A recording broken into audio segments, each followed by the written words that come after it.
Welcome back.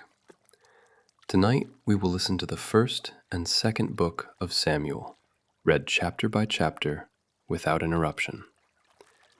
As the shepherd boy waited years in the wilderness for a promise he could not yet see, God was quietly keeping every word he spoke over your life too. As you listen, feel free to comment what time it is where you are and where you're watching from. And if you haven't yet, consider subscribing so God's Word can reach even more people who need it. The first book of Samuel. 1 Samuel, chapter 1. There was a certain man from Ramathaim, a Zuphite from the hill country of Ephraim, whose name was Elkanah, son of Jeroham, the son of Elihu, the son of Tohu, the son of Zuph, an Ephraimite. He had 2 wives. One was called Hannah, and the other Peninnah. Peninnah had children, but Hannah had none. Year after year, this man went up from his town to worship and sacrifice to the Lord Almighty at Shiloh, where Hophni and Phinehas, the 2 sons of Eli, were priests of the Lord. Whenever the day came for Elkanah to sacrifice, he would give portions of the meat to his wife Peninnah and to all her sons and daughters. But to Hannah he gave a double portion, because he loved her, and the Lord had closed her womb. Because the Lord had closed Hannah's womb, her rival kept provoking her in order to irritate her. This went on year after year. Whenever Hannah went up to the house of the Lord, her rival provoked her till she wept and would not eat. Her husband, Elkanah, would say to her, "Hannah, why are you weeping? Why don't you eat? Why are you downhearted? Don't I mean more to you than 10 sons?" Once, when they had finished eating and drinking in Shiloh, Hannah stood up. Now Eli, the priest, was sitting on his chair by the doorpost of the Lord's house. In her deep anguish, Hannah prayed to the Lord, weeping bitterly. And she made a vow, saying, "Lord Almighty, if you will only look on your servant's misery and remember me, and not forget your servant, but give her a son, then I will give him to the Lord for all the days of his life, and no razor will ever be used on his head." As she kept on praying to the Lord, Eli observed her mouth. Hannah was praying in her heart, and her lips were moving, but her voice was not heard. Eli thought she was drunk and said to her, "How long are you going to stay drunk? Put away your wine." "Not so, my lord," Hannah replied. "I am a woman who is deeply troubled. I have not been drinking wine or beer. I was pouring out my soul to the Lord. Do not take your servant for a wicked woman. I have been praying here out of my great anguish and grief." Eli answered, "Go in peace, and may the God of Israel grant you what you have asked of him." She said, "May your servant find favor in your eyes." Then she went away and ate something, and her face was no longer downcast. Early the next morning, they arose and worshipped before the Lord, and then went back to their home at Ramah. Elkanah made love to his wife Hannah, and the Lord remembered her. So in the course of time, Hannah became pregnant and gave birth to a son. She named him Samuel, saying, "Because I asked the Lord for him." When her husband Elkanah went up with all his family to offer the annual sacrifice to the Lord and to fulfill his vow, Hannah did not go.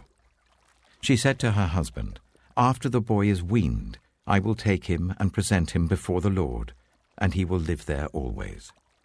"Do what seems best to you," her husband Elkanah told her. "Stay here until you have weaned him. Only may the Lord make good his word." So the woman stayed at home and nursed her son until she had weaned him. After he was weaned, she took the boy with her, young as he was, along with a 3-year-old bull, an ephah of flour, and a skin of wine, and brought him to the house of the Lord at Shiloh. When the bull had been sacrificed, They brought the boy to Eli, and she said to him, "Pardon me, my lord. As surely as you live, I am the woman who stood here beside you praying to the Lord. I prayed for this child, and the Lord has granted me what I asked of him. So now I give him to the Lord. For his whole life he shall be given over to the Lord." And he worshipped the Lord there.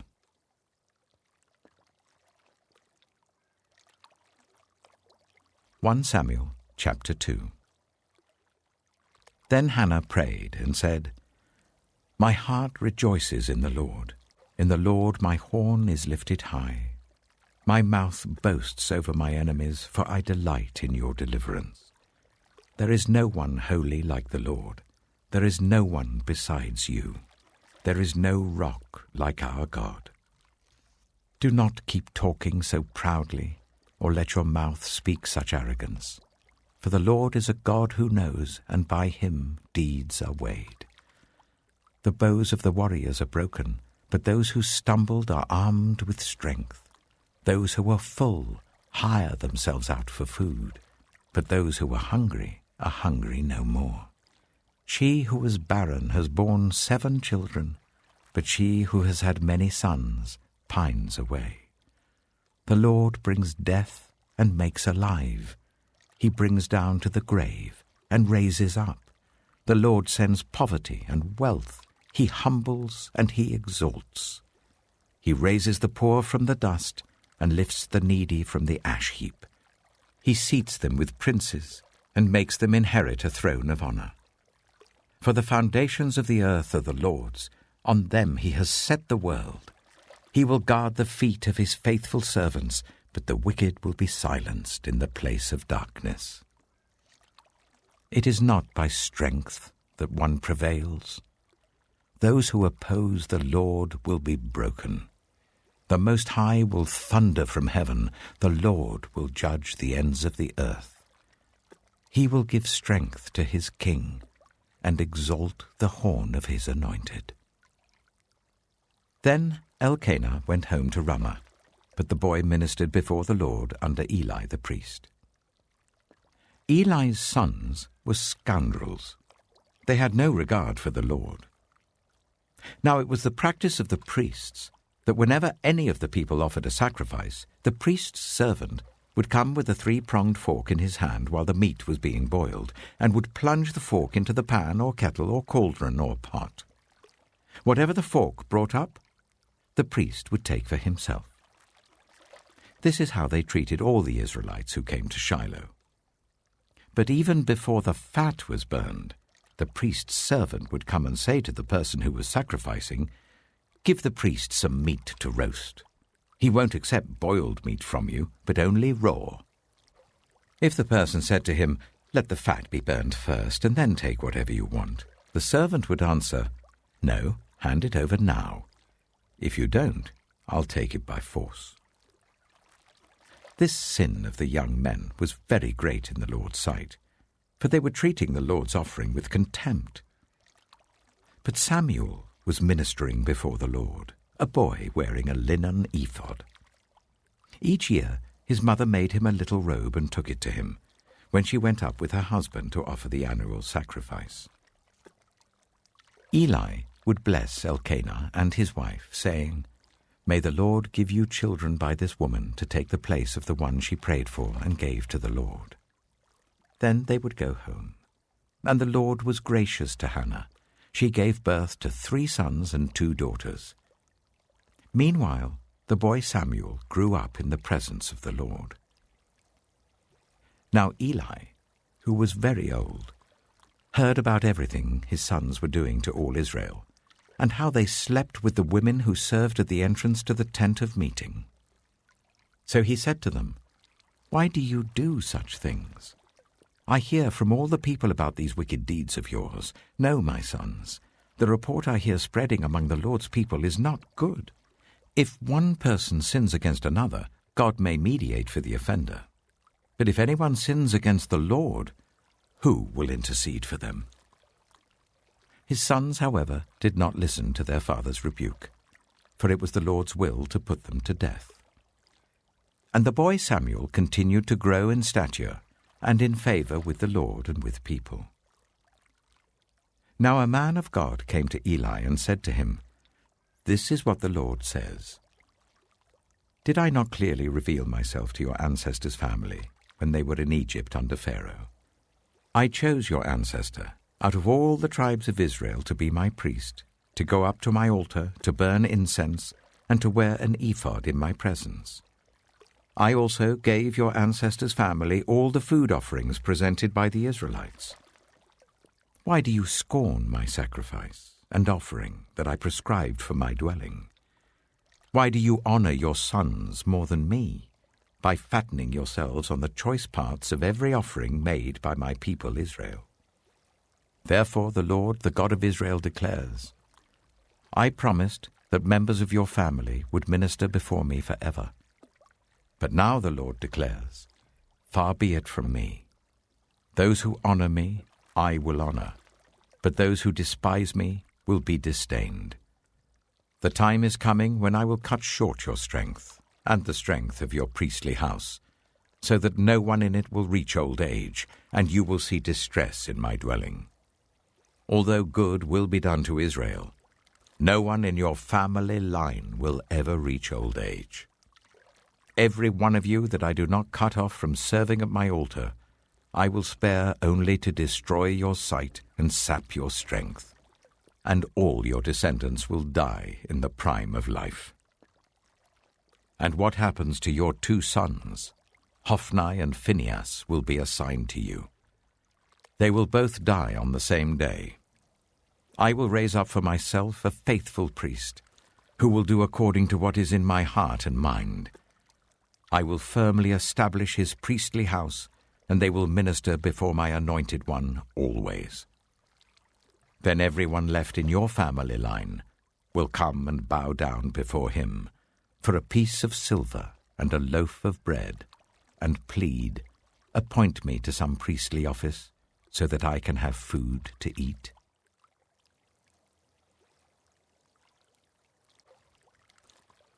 Samuel chapter 3. The boy Samuel ministered before the Lord under Eli. In those days the word of the Lord was rare. There were not many visions. One night, Eli, whose eyes were becoming so weak that he could barely see, was lying down in his usual place. The lamp of God had not yet gone out, and Samuel was lying down in the house of the Lord where the ark of God was. Then the Lord called Samuel. Samuel answered, Here I am. And he ran to Eli and said, Here I am, you called me. But Eli said, I did not call. Go back and lie down. So he went and lay down. Again the Lord called Samuel. Then Samuel got up and went to Eli and said, Here I am, you called me. My son, Eli said, I did not call. Go back and lie down. Now Samuel did not yet know the Lord. The word of the Lord had not yet been revealed to him. A third time the Lord called, Samuel. And Samuel got up and went to Eli and said, Here I am, you called me. Then Eli realized that the Lord was calling the boy. So Eli told Samuel, Go and lie down, and if he calls you, say, Speak, Lord, for your servant is listening. So Samuel went and lay down in his place. The Lord came and stood there, calling as at the other times, Samuel, Samuel. Then Samuel said, Speak, for your servant is listening. And the Lord said to Samuel, See, I am about to do something in Israel that will make the ears of everyone who hears about it tingle. At that time, I will carry out against Eli everything I spoke against his family, from beginning to end. For I told him that I would judge his family forever, because of the sin he knew about. His sons uttered blasphemies against God, and he failed to restrain them. Therefore I swore to the house of Eli, the guilt of Eli's house will never be atoned for by sacrifice or offering. Samuel lay down until morning, and then opened the doors of the house of the Lord. He was afraid to tell Eli the vision, but Eli called him and said, "Samuel, my son." Samuel answered, "Here I am." "What was it he said to you?" Eli asked. "Do not hide it from me. May God deal with you, be it ever so severely, if you hide from me anything he told you." So Samuel told him everything, hiding nothing from him. Then Eli said, "He is the Lord. Let him do what is good in his eyes." The Lord was with Samuel as he grew up, and he let none of Samuel's words fall to the ground. And all Israel from Dan to Beersheba recognized that Samuel was attested as a prophet of the Lord. The Lord continued to appear at Shiloh, and there he revealed himself to Samuel through his word.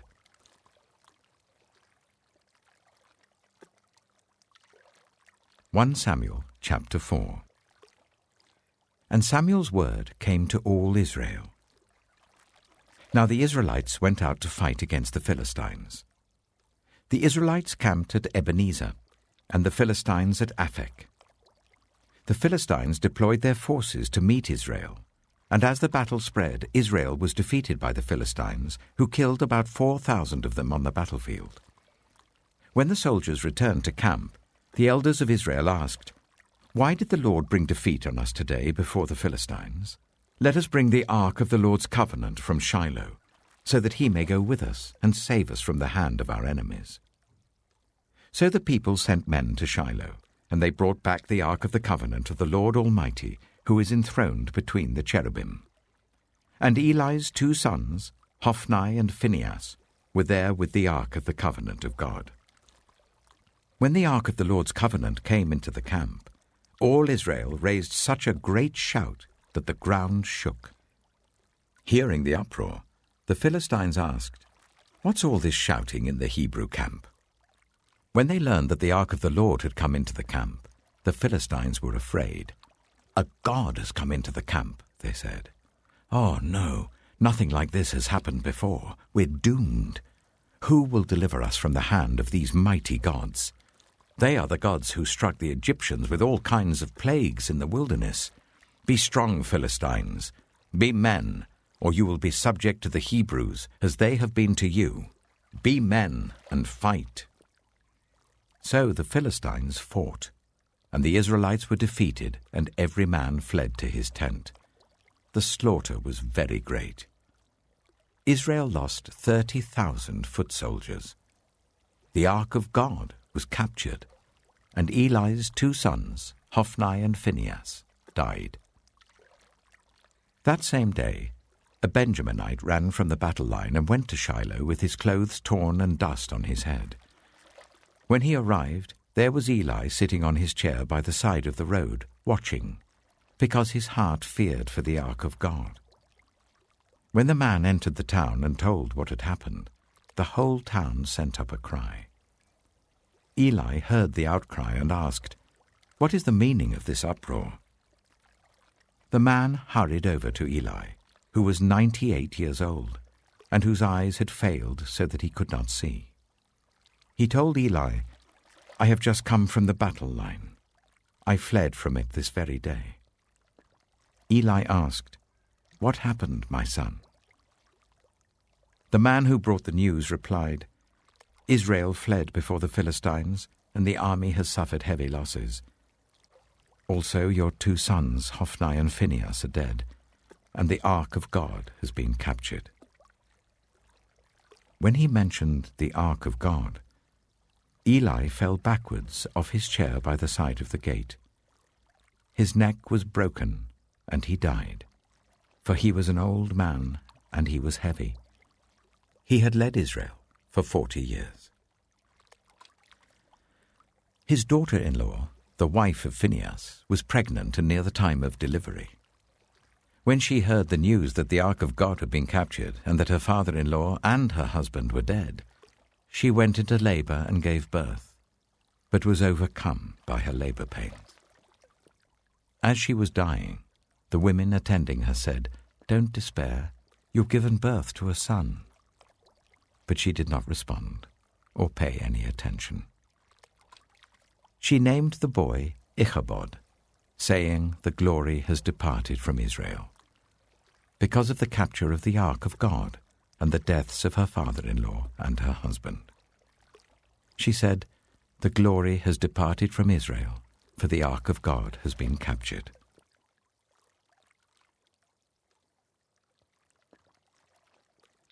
Samuel chapter 5.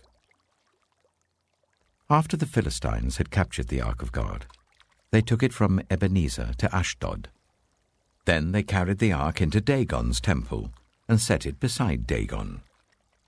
When the people of Ashdod rose early the next day, there was Dagon, fallen on his face on the ground before the ark of the Lord. They took Dagon and put him back in his place. But the following morning when they rose, there was Dagon, fallen on his face on the ground before the ark of the Lord. His head and hands had been broken off and were lying on the threshold. Only his body remained.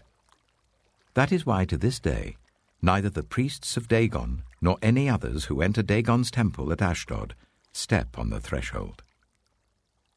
The Lord's hand was heavy on the people of Ashdod and its vicinity.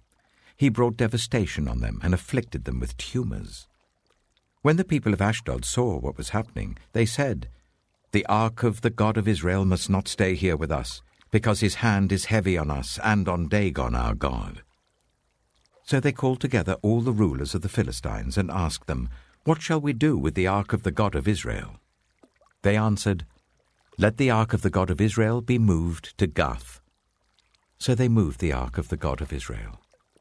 But after they had moved it, the Lord's hand was against that city, throwing it into a great panic. He afflicted the people of the city, both young and old, with an outbreak of tumors. So they sent the ark of God to Ekron. As the ark of God was entering Ekron, the people of Ekron cried out, "They have brought the ark of the God of Israel round to us to kill us and our people." So they called together all the rulers of the Philistines and said, "Send the ark of the God of Israel away. Let it go back to its own place, or it will kill us and our people."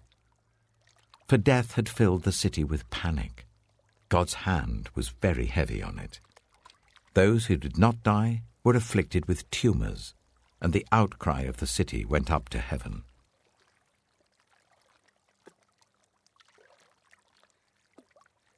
Samuel chapter 6. When the ark of the Lord had been in Philistine territory for 7 months, the Philistines called for the priests and the diviners, and said, "What shall we do with the ark of the Lord? Tell us how we should send it back to its place." They answered, "If you return the ark of the God of Israel, do not send it back to him without a gift. By all means send a guilt offering to him. Then you will be healed, and you will know why his hand has not been lifted from you." The Philistines asked, "What guilt offering should we send to him?" They replied, 5 gold tumors and 5 gold rats, according to the number of the Philistine rulers, because the same plague has struck both you and your rulers. Make models of the tumors and of the rats that are destroying the country, and give glory to Israel's God. Perhaps he will lift his hand from you and your gods and your land. Why do you harden your hearts as the Egyptians and Pharaoh did? When Israel's God dealt harshly with them, did they not send the Israelites out so that they could go on their way? Now then, get a new cart ready, with 2 cows that have calved and have never been yoked. Hitch the cows to the cart, but take their calves away and pen them up. Take the ark of the Lord and put it on the cart, and in a chest beside it put the gold objects you are sending back to him as a guilt offering. Send it on its way, but keep watching it. If it goes up to its own territory, towards Beth-Shemesh, then the Lord has brought this great disaster on us. But if it does not, then we shall know that it was not his hand that struck us, but that it happened to us by chance." So they did this. They took 2 such cows and hitched them to the cart and penned up their calves. They placed the ark of the Lord on the cart, and along with it the chest containing the gold rats and the models of the tumors. Then the cows went straight up towards Bethshemesh, keeping on the road and lowing all the way. They did not turn to the right or to the left. The rulers of the Philistines followed them as far as the border of Bethshemesh. Now the people of Bethshemesh were harvesting their wheat in the valley, and when they looked up and saw the ark, they rejoiced at the sight. The ark came to the field of Joshua of Bethshemesh, and there it stopped beside a large rock. The people chopped up the wood of the cart and sacrificed the cows as a burnt offering to the Lord. The Levites took down the ark of the Lord together with the chest containing the gold objects and placed them on the large rock. On that day, the people of Bethshemesh offered burnt offerings and made sacrifices to the Lord. The 5 rulers of the Philistines saw all this, and then returned that same day to Ekron. These are the gold tumors the Philistines sent as a guilt offering to the Lord. 1 each for Ashdod, Gaza, Ashkelon, Gath, and Ekron. And the number of the gold rats was according to the number of Philistine towns belonging to the 5 rulers, the fortified towns with their country villages. The large rock on which the Levites set the ark of the Lord is a witness to this day in the field of Joshua of Bethshemesh. But God struck down some of the inhabitants of Bethshemesh, putting 70 of them to death because they looked into the ark of the Lord. The people mourned because of the heavy blow the Lord had dealt them, and the people of Bethshemesh asked, "Who can stand in the presence of the Lord, this holy God? To whom will the ark go up from here?" Then they sent messengers to the people of Kiriath-Jearim, saying, "The Philistines have returned the ark of the Lord. Come down and take it up to your town."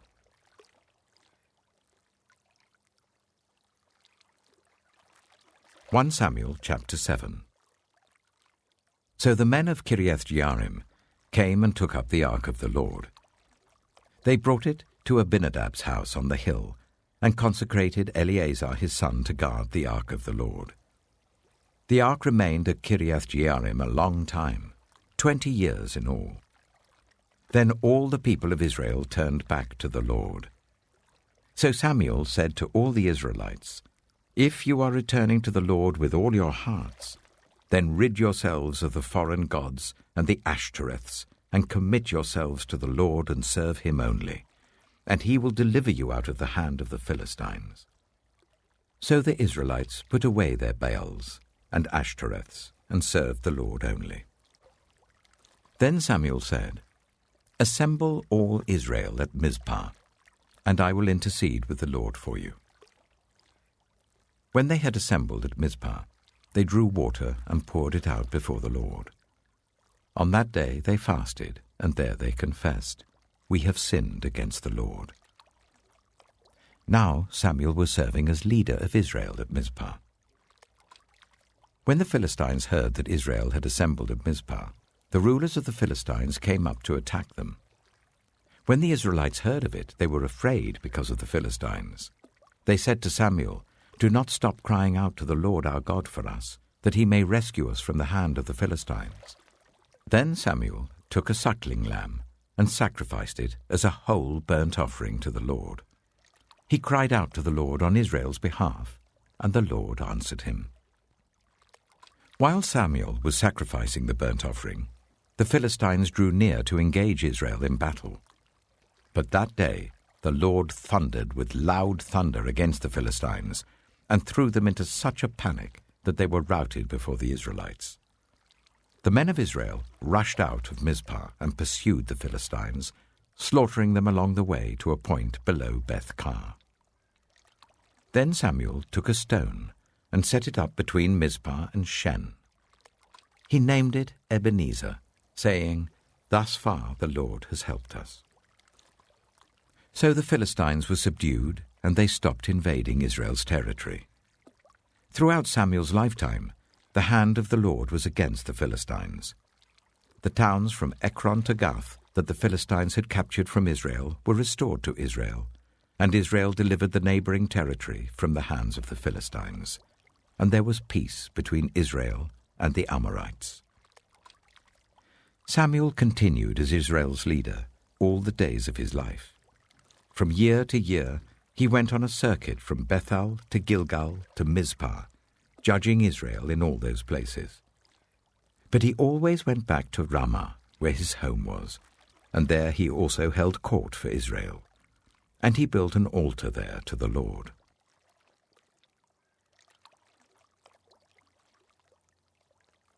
Samuel chapter 8. When Samuel grew old, he appointed his sons as Israel's leaders. The name of his firstborn was Joel, and the name of his second was Abijah, and they served at Beersheba. But his sons did not follow his ways. They turned aside after dishonest gain and accepted bribes and perverted justice. So all the elders of Israel gathered together and came to Samuel at Ramah. They said to him, "You are old, and your sons do not follow your ways. Now appoint a king to lead us, such as all the other nations have." But when they said, "Give us a king to lead us," this displeased Samuel. So he prayed to the Lord. And the Lord told him, "Listen to all that the people are saying to you. It is not you they have rejected, but they have rejected me as their king, as they have done from the day I brought them up out of Egypt until this day, forsaking me and serving other gods. So they are doing to you. Now listen to them, but warn them solemnly, and let them know what the king who will reign over them will claim as his rights." Samuel told all the words of the Lord to the people who were asking him for a king. He said, "This is what the king who will reign over you will claim as his rights. He will take your sons and make them serve with his chariots and horses, and they will run in front of his chariots. Some he will assign to be commanders of thousands and commanders of 50s, and others to plough his ground and reap his harvest, and still others to make weapons of war and equipment for his chariots. He will take your daughters to be perfumers and cooks and bakers. He will take the best of your fields and vineyards and olive groves and give them to his attendants. He will take 1/10 of your grain and of your vintage and give it to his officials and attendants. Your male and female servants and the best of your cattle and donkeys he will take for his own use. He will take 1/10 of your flocks, and you yourselves will become his slaves. When that day comes, you will cry out for relief from the king you have chosen, but the Lord will not answer you in that day." But the people refused to listen to Samuel. "No," they said, "we want a king over us. Then we shall be like all the other nations, with a king to lead us, and to go out before us and fight our battles." When Samuel heard all that the people said, he repeated it before the Lord. The Lord answered, "Listen to them, and give them a king." Then Samuel said to the Israelites, "Everyone go back to your own town."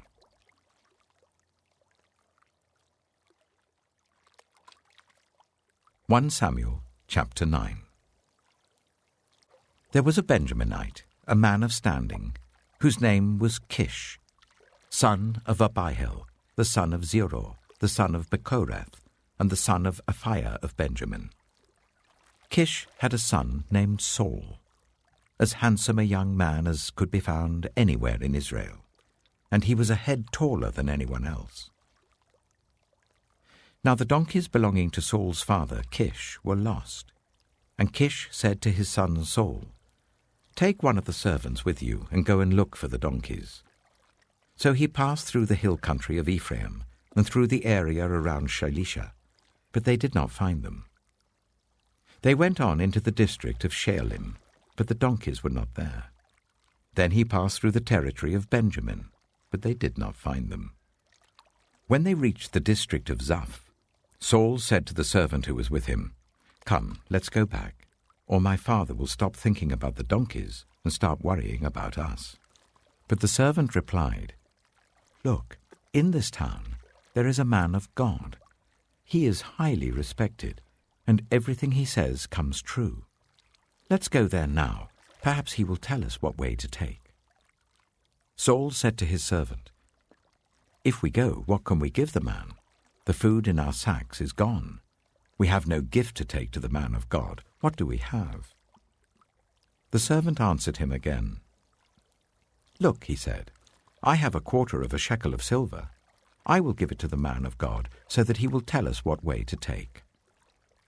Formerly in Israel, if someone went to inquire of God, they would say, "Come, let us go to the seer," because the prophet of today used to be called a seer. "Good," Saul said to his servant. "Come, let's go." So they set out for the town where the man of God was. As they were going up the hill to the town, they met some young women coming out to draw water, and they asked them, "Is the seer here?"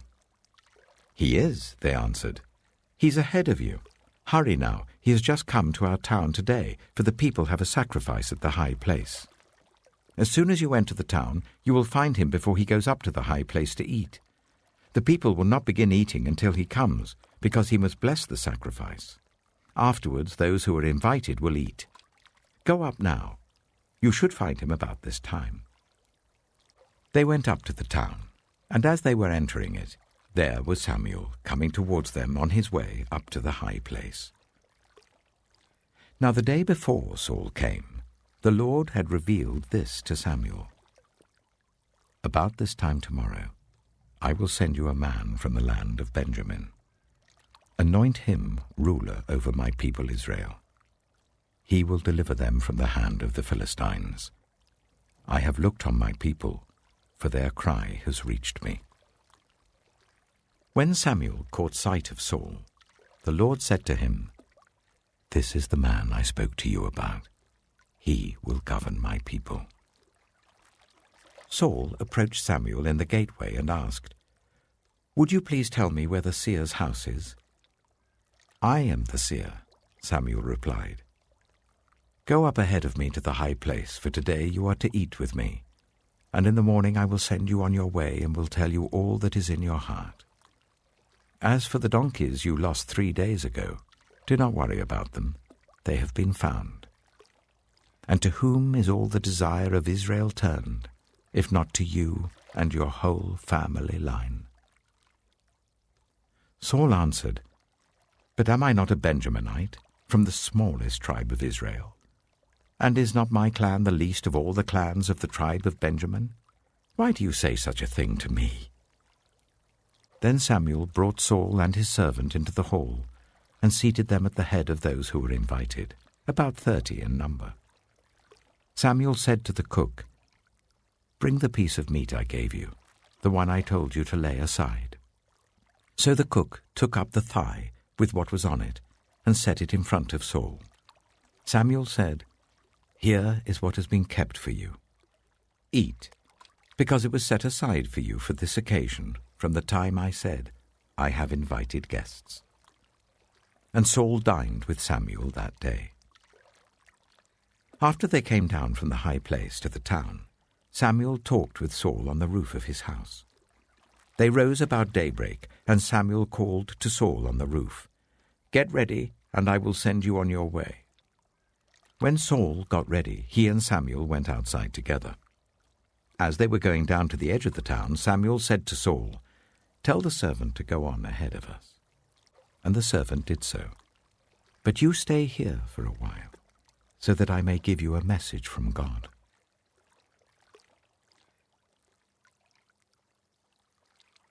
1 Samuel chapter 10. Then Samuel took a flask of olive oil and poured it on Saul's head and kissed him, saying, "Has not the Lord anointed you ruler over his inheritance? When you leave me today, you will meet 2 men near Rachel's tomb at Zelzah, on the border of Benjamin. They will say to you, 'The donkeys you set out to look for have been found, and now your father has stopped thinking about them and is worried about you. He is asking, "What shall I do about my son?" Then you will go on from there until you reach the great tree of Tabor. 3 men going up to worship God at Bethel will meet you there. One will be carrying 3 young goats, another 3 loaves of bread, and another a skin of wine. They will greet you and offer you 2 loaves of bread, which you will accept from them. After that, you will go to Gibeah of God, where there is a Philistine outpost. As you approach the town, you will meet a procession of prophets coming down from the high place, with lyres, tambourines, pipes, and harps being played before them, and they will be prophesying.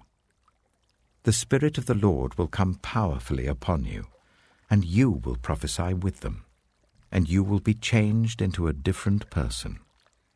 Once these signs are fulfilled, do whatever your hand finds to do, for God is with you. Go down ahead of me to Gilgal. I will surely come down to you to sacrifice burnt offerings and fellowship offerings, but you must wait 7 days until I come to you and tell you what you are to do."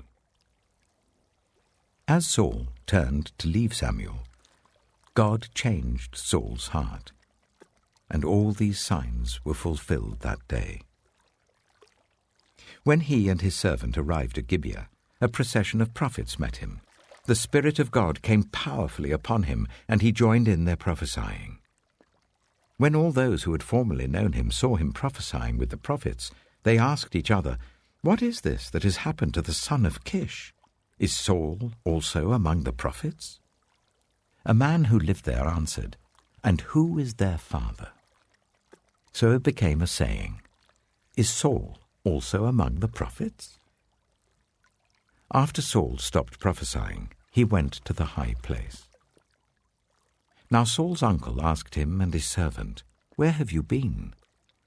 "Looking for the donkeys," he said. "But when we saw they were not to be found, we went to Samuel." Saul's uncle said, "Tell me what Samuel said to you." Saul replied, "He assured us that the donkeys had been found." But he did not tell his uncle what Samuel had said about the kingship. Samuel summoned the people of Israel to the Lord at Mizpah and said to them, "This is what the Lord, the God of Israel, says. I brought Israel up out of Egypt, and I delivered you from the power of Egypt and all the kingdoms that oppressed you. But you have now rejected your God, who saves you out of all your disasters and calamities. And you have said, 'No, appoint a king over us.'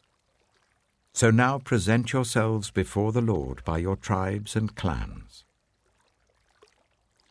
When Samuel had made all Israel come forward by tribes, the tribe of Benjamin was taken by lot. Then he brought forward the tribe of Benjamin clan by clan, and Matri's clan was taken. Finally, Saul, son of Kish, was taken. But when they looked for him, he was not to be found.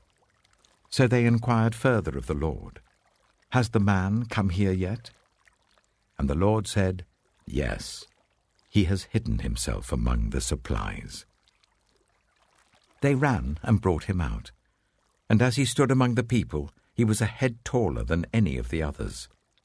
Samuel said to all the people, "Do you see the man the Lord has chosen? There is no one like him among all the people." Then the people shouted, "Long live the king." Samuel explained to the people the rights and duties of kingship. He wrote them down on a scroll and deposited it before the Lord. Then Samuel dismissed the people to go to their own homes. Saul also went to his home in Gibeah, accompanied by valiant men whose hearts God had touched. But some scoundrels said, "How can this fellow save us?" They despised him and brought him no gifts, but Saul kept silent.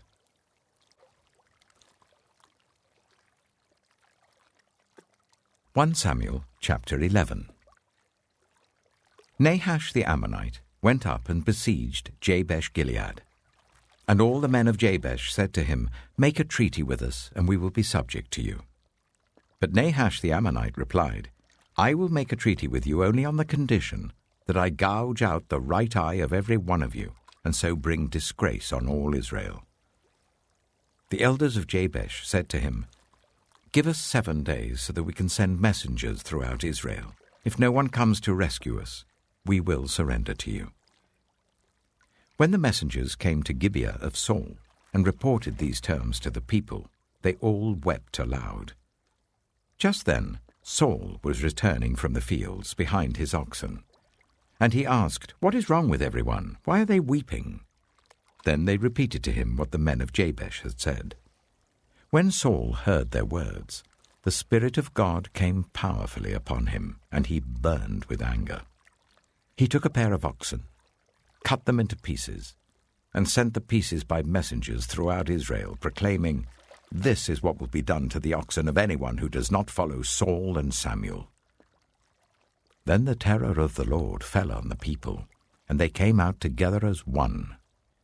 When Saul mustered them at Bezek, the men of Israel numbered 300,000, and those of Judah 30,000.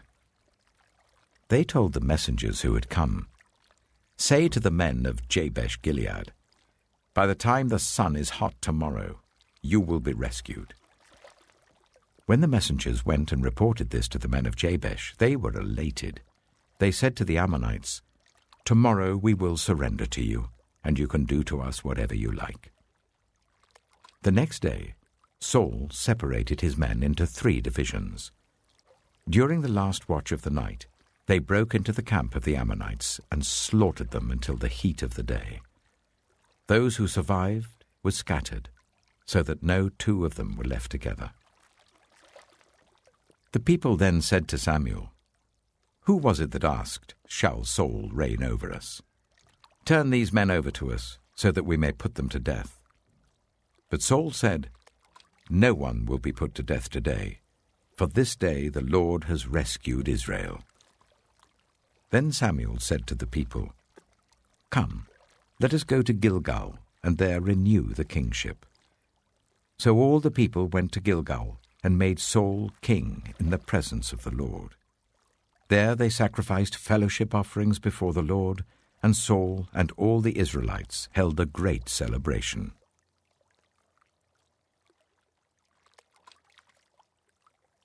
1 Samuel chapter 12. Samuel said to all Israel, "I have listened to everything you said to me, and have set a king over you. Now you have a king as your leader. As for me, I am old and grey, and my sons are here with you.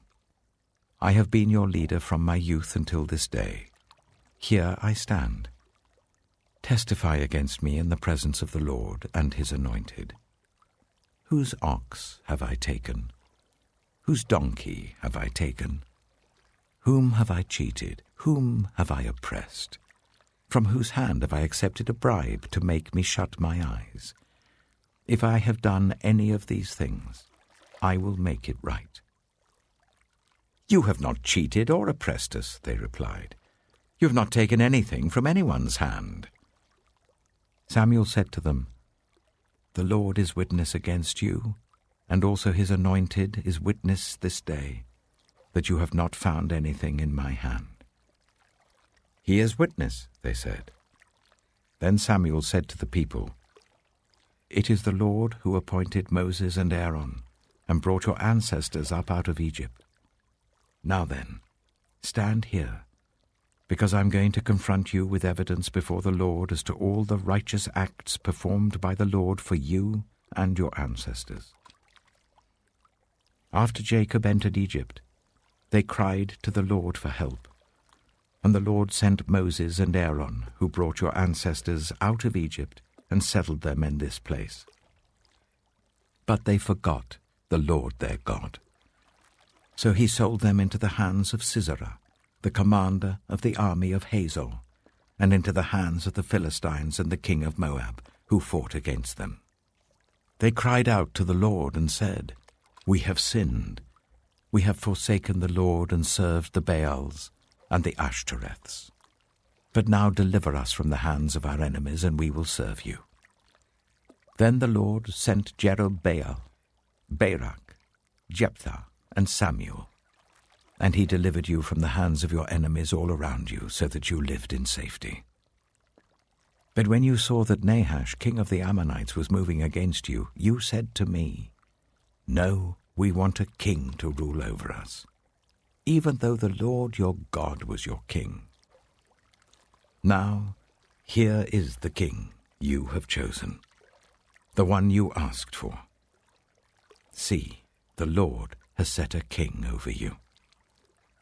If you fear the Lord and serve and obey him and do not rebel against his commands, and if both you and the king who reigns over you follow the Lord your God, good. But if you do not obey the Lord, and if you rebel against his commands, his hand will be against you as it was against your ancestors. Now then, stand still and see this great thing the Lord is about to do before your eyes. Is not wheat harvest now? I will call on the Lord to send thunder and rain, and you will realize what an evil thing you did in the eyes of the Lord when you asked for a king. Then Samuel called on the Lord, and that same day the Lord sent thunder and rain. So all the people stood in awe of the Lord and of Samuel. The people all said to Samuel, "Pray to the Lord your God for your servants, so that we will not die. For we have added to all our other sins the evil of asking for a king." "Do not be afraid," Samuel replied. "You have done all this evil. Yet do not turn away from the Lord, but serve the Lord with all your heart. Do not turn away after useless idols. They can do you no good, nor can they rescue you, because they are useless. For the sake of his great name, the Lord will not reject his people, because the Lord was pleased to make you his own. As for me, far be it from me that I should sin against the Lord by failing to pray for you. And I will teach you the way that is good and right. But be sure to fear the Lord and serve him faithfully with all your heart. Consider what great things he has done for you.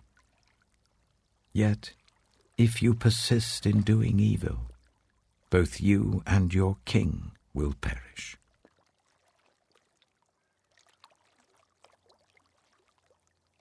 1 Samuel chapter 13. Saul was 30 years old when he became king, and he reigned over Israel for 42 years. Saul chose 3,000 men from Israel. 2,000 were with him at Michmash in the hill country of Bethel, and 1,000 were with Jonathan at Gibeah in Benjamin. The rest of the men he sent back to their homes. Jonathan attacked the Philistine outpost at Geba, and the Philistines heard about it. Then Saul had the trumpet blown throughout the land and said, "Let the Hebrews hear." So all Israel heard the news. Saul has attacked the Philistine outpost, and now Israel has become obnoxious to the Philistines. And the people were summoned to join Saul at Gilgal. The Philistines assembled to fight Israel, with 3,000 chariots, 6,000 charioteers, and soldiers as numerous as the sand on the seashore. They went up and camped at Michmash, east of Bethlehem. When the Israelites saw that their situation was critical and that their army was hard-pressed, they hid in caves and thickets among the rocks and in pits and cisterns. Some Hebrews even crossed the Jordan to the land of Gad and Gilead. Saul remained at Gilgal, and all the troops with him were quaking with fear. He waited for 7 days, the time set by Samuel. But Samuel did not come to Gilgal, and Saul's men began to scatter. So he said, "Bring me the burnt offering and the fellowship offerings." And Saul offered up the burnt offering. Just as he finished making the offering, Samuel arrived, and Saul went out to greet him. "What have you done?" asked Samuel. Saul replied, "When I saw that the men were scattering, and that you did not come at the set time, and that the Philistines were assembling at Michmash, I thought, now the Philistines will come down against me at Gilgal, and I have not sought the Lord's favor. So I felt compelled to offer the burnt offering." "Oh, you have done a foolish thing," Samuel said. "You have not kept the command the Lord your God gave you. If you had, he would have established your kingdom over Israel for all time. But now your kingdom will not endure.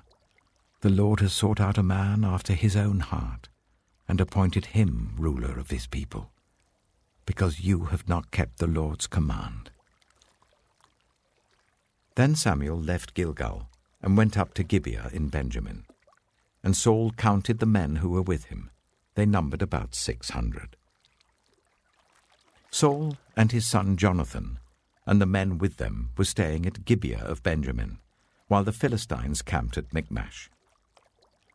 Raiding parties went out from the Philistine camp in 3 detachments. One turned towards Ophrah in the vicinity of Shual, another towards Beth-horon, and the third towards the borderland overlooking the valley of Zeboim, facing the wilderness. Not a blacksmith could be found in the whole land of Israel, because the Philistines had said, "Otherwise the Hebrews will make swords and spears." So all Israel went down to the Philistines to have their plowshares, mattocks, axes, and sickles sharpened. The price was 2/3 of a shekel for sharpening plowshares and mattocks, and 1/3 of a shekel for sharpening forks and axes, and for repointing goads. So on the day of the battle, not a soldier with Saul and Jonathan had a sword or spear in his hand. Only Saul and his son Jonathan had them. Now a detachment of Philistines had gone out to the pass at Michmash.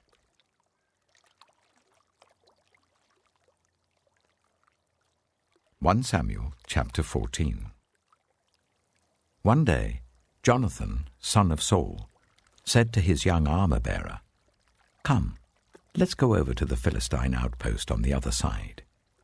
But he did not tell his father. Saul was staying on the outskirts of Gibeah, under a pomegranate tree in Migron. With him were about 600 men, among whom was Ahijah, who was wearing an ephod.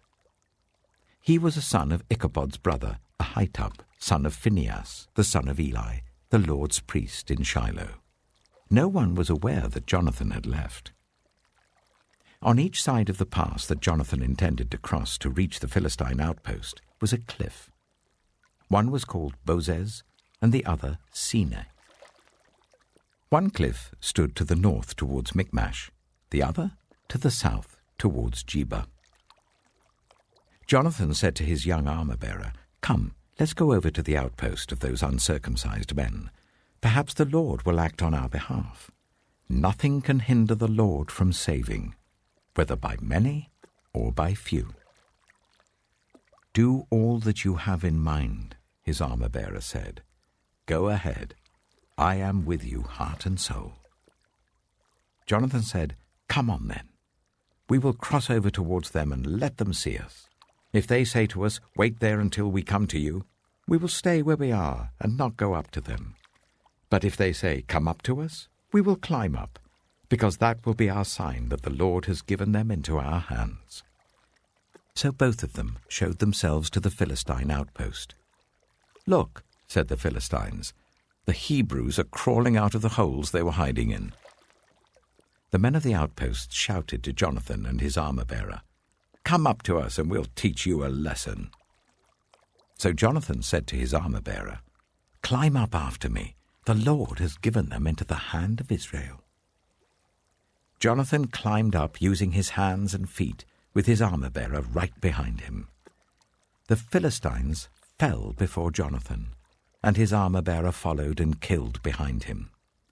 In that first attack, Jonathan and his armor-bearer killed some 20 men in an area of about half an acre. Then panic struck the whole army, those in the camp and field and those in the outposts and raiding parties, and the ground shook. It was a panic sent by God. Saul's lookouts at Gibeah in Benjamin saw the army melting away in all directions. Then Saul said to the men who were with him, "Muster the forces and see who has left us." When they did, it was Jonathan and his armor-bearer who were not there. Saul said to Ahijah, "Bring the ark of God." At that time it was with the Israelites. While Saul was talking to the priest, the tumult in the Philistine camp increased more and more. So Saul said to the priest, "Withdraw your hand." Then Saul and all his men assembled and went to the battle. They found the Philistines in total confusion, striking each other with their swords. Those Hebrews who had previously been with the Philistines and had gone up with them to their camp went over to the Israelites who were with Saul and Jonathan.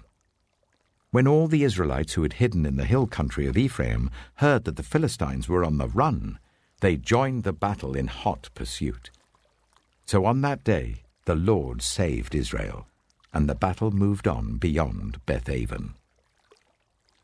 Now the Israelites were in distress that day, because Saul had bound the people under an oath, saying, "Cursed be anyone who eats food before evening comes, before I have avenged myself on my enemies."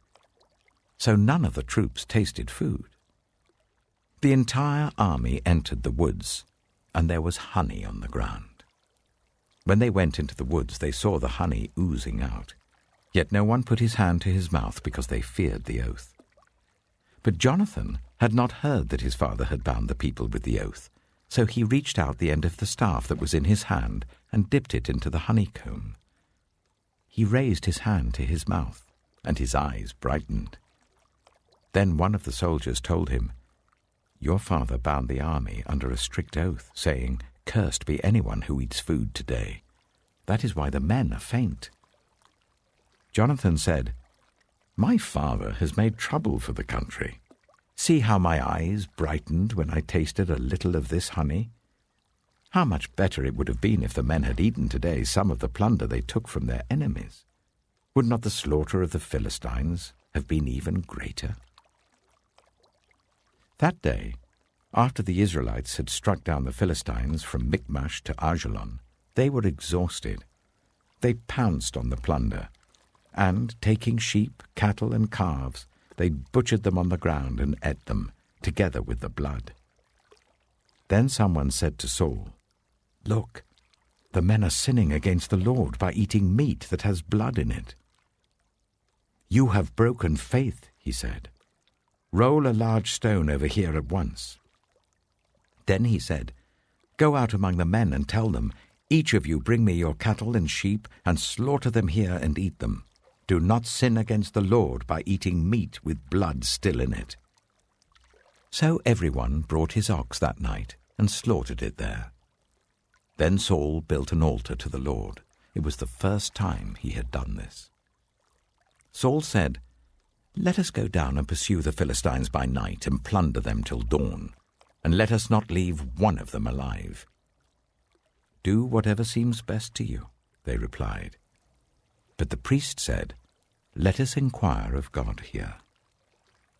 So Saul asked God, "Shall I go down and pursue the Philistines? Will you give them into Israel's hand?" But God did not answer him that day. Saul therefore said, "Come here, all you who are leaders of the army, and let us find out what sin has been committed today.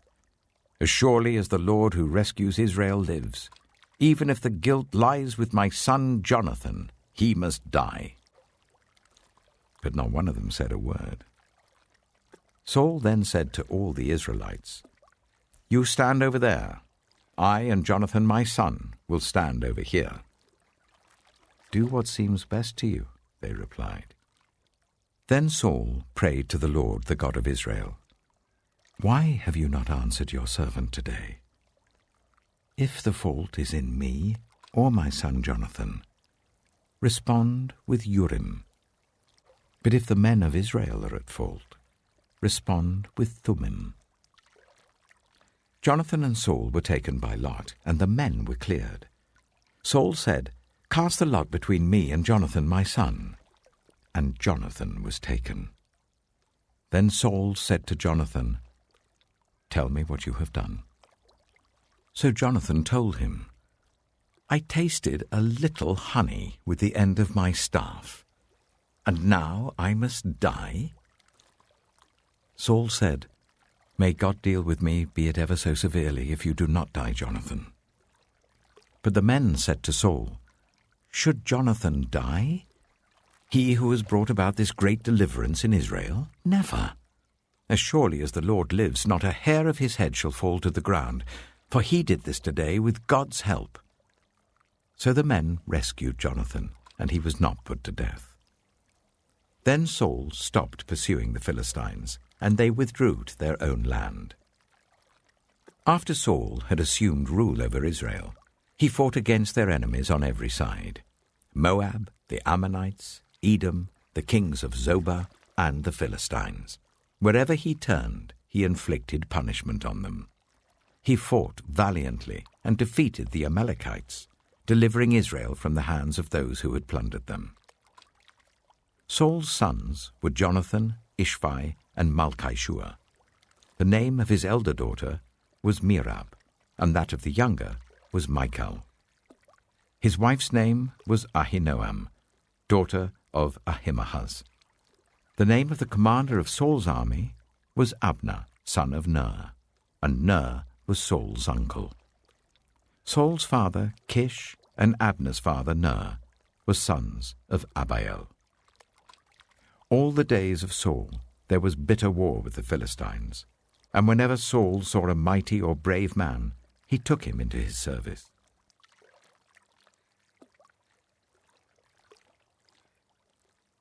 Samuel chapter 15. Samuel said to Saul, "I am the one the Lord sent to anoint you king over his people Israel. So listen now to the message from the Lord. This is what the Lord Almighty says. I will punish the Amalekites for what they did to Israel when they waylaid them as they came up from Egypt. Now go, attack the Amalekites, and totally destroy all that belongs to them. Do not spare them. Put to death men and women, children and infants, cattle and sheep, camels and donkeys." So Saul summoned the men and mustered them at Telaim, 200,000 foot soldiers and 10,000 from Judah.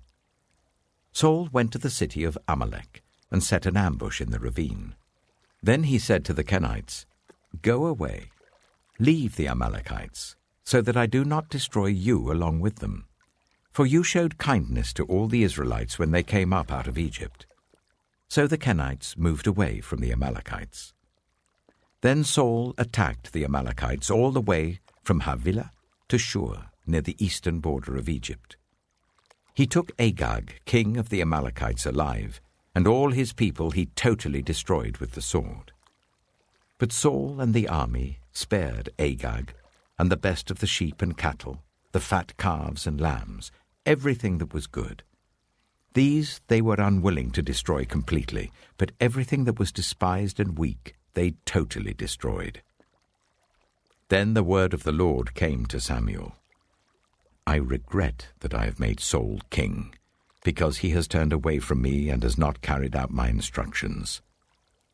Samuel was angry, and he cried out to the Lord all that night. Early in the morning, Samuel got up and went to meet Saul, but he was told, "Saul has gone to Carmel. There he has set up a monument in his own honor, and has turned and gone on down to Gilgal." When Samuel reached him, Saul said, "The Lord bless you. I have carried out the Lord's instructions." But Samuel said, "What then is this bleating of sheep in my ears? What is this lowing of cattle that I hear?" Saul answered, "The soldiers brought them from the Amalekites. They spared the best of the sheep and cattle to sacrifice to the Lord your God, but we totally destroyed the rest." "Enough," Samuel said to Saul. "Let me tell you what the Lord said to me last night." "Tell me," Saul replied. Samuel said, "Although you were once small in your own eyes, did you not become the head of the tribes of Israel? The Lord anointed you king over Israel, and he sent you on a mission, saying, 'Go and completely destroy those wicked people, the Amalekites. Wage war against them until you have wiped them out.' Why did you not obey the Lord? Why did you pounce on the plunder and do evil in the eyes of the Lord?" "But I did obey the Lord," Saul said. "I went on the mission the Lord assigned me. I completely destroyed the Amalekites and brought back Agag, their king. The soldiers took sheep and cattle from the plunder, the best of what was devoted to God, in order to sacrifice them to the Lord your God at Gilgal." But Samuel replied, "Does the Lord delight in burnt offerings and sacrifices as much as in obeying the Lord? To obey is better than sacrifice, and to heed is better than the fat of rams. For rebellion is like the sin of divination, and arrogance like the evil of idolatry. Because you have rejected the word of the Lord, he has rejected you as king." Then Saul said to Samuel, "I have sinned. I violated the Lord's command and your instructions. I was afraid of the men, and so I gave in to them. Now I beg you, forgive my sin and come back with me, so that I may worship the Lord." But Samuel said to him, "I will not go back with you. You have rejected the word of the Lord, and the Lord has rejected you as king over Israel." As Samuel turned to leave, Saul caught hold of the hem of his robe, and it tore. Samuel said to him, "The Lord has torn the kingdom of Israel from you today, and has given it to one of your neighbors, to one better than you. He who is the glory of Israel does not lie or change his mind, for he is not a human being that he should change his mind." Saul replied, "I have sinned, but please honor me before the elders of my people and before Israel. Come back with me so that I may worship the Lord your God."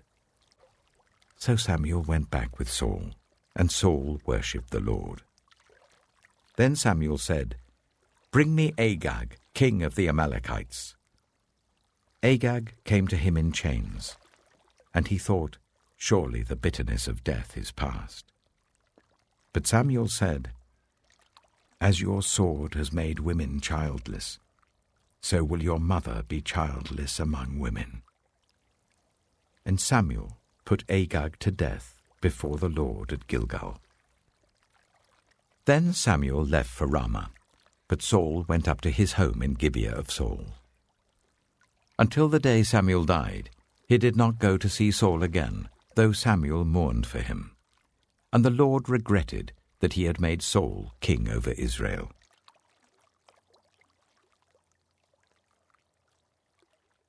1 Samuel chapter 16.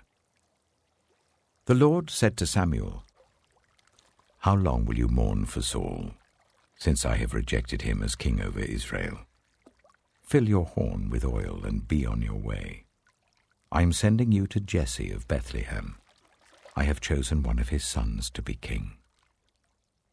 But Samuel said, "How can I go? If Saul hears about it, he will kill me." The Lord said, "Take a heifer with you and say, 'I have come to sacrifice to the Lord.' Invite Jesse to the sacrifice, and I will show you what to do. You are to anoint for me the one I indicate." Samuel did what the Lord said. When he arrived at Bethlehem, the elders of the town trembled when they met him. They asked, "Do you come in peace?" Samuel replied, "Yes, in peace. I have come to sacrifice to the Lord. Consecrate yourselves and come to the sacrifice with me." Then he consecrated Jesse and his sons and invited them to the sacrifice. When they arrived, Samuel saw Eliab and thought, "Surely the Lord's anointed stands here before the Lord." But the Lord said to Samuel, "Do not consider his appearance or his height, for I have rejected him.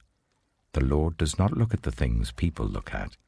People look at the outward appearance, but the Lord looks at the heart." Then Jesse called Abinadab and made him pass in front of Samuel. But Samuel said, "The Lord has not chosen this one either."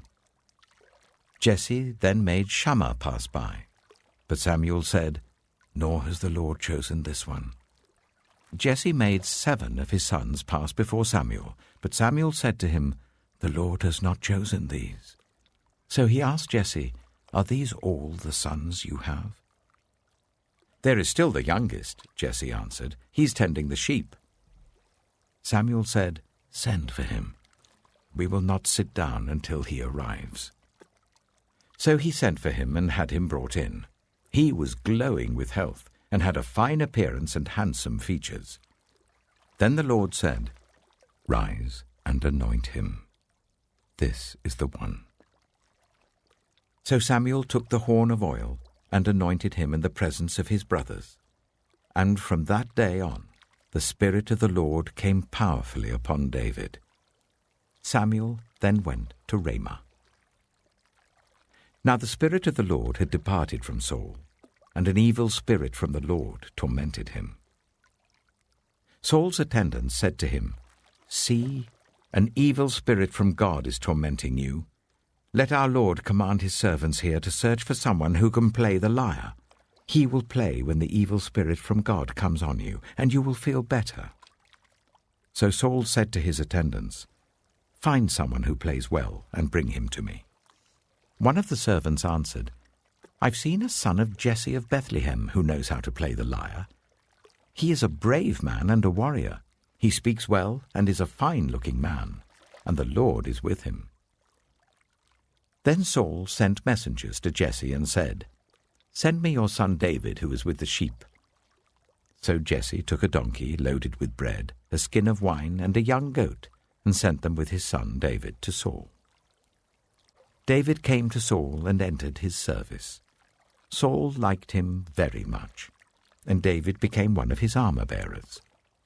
Then Saul sent word to Jesse, saying, "Allow David to remain in my service, for I am pleased with him."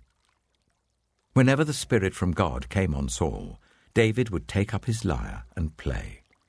Then relief would come to Saul. He would feel better, and the evil spirit would leave him.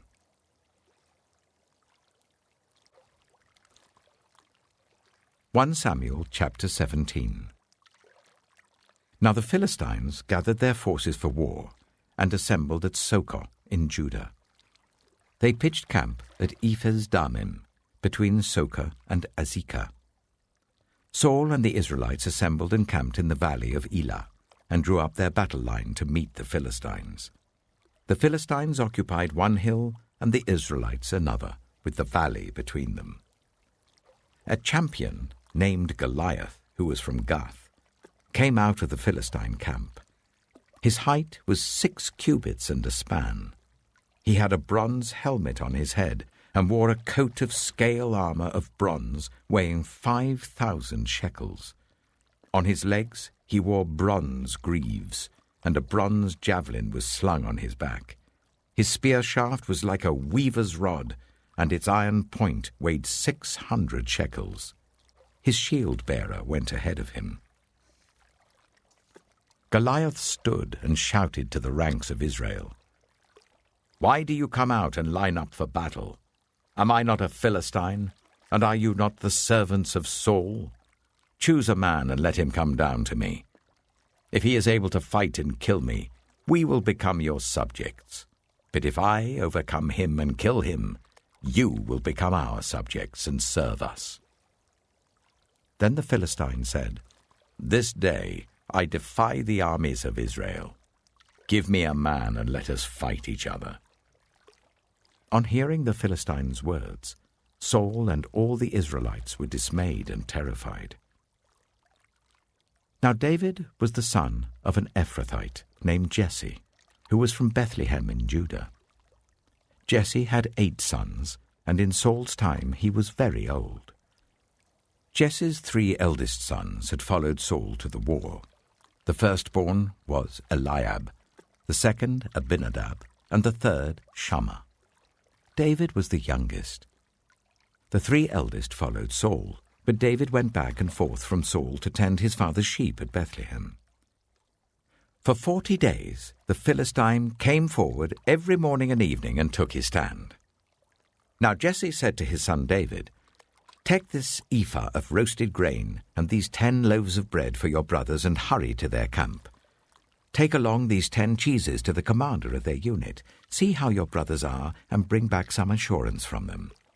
They are with Saul and all the men of Israel in the valley of Elah, fighting against the Philistines." Early in the morning, David left the flock in the care of a shepherd, loaded up and set out as Jesse had directed. He reached the camp as the army was going out to its battle positions, shouting the war cry.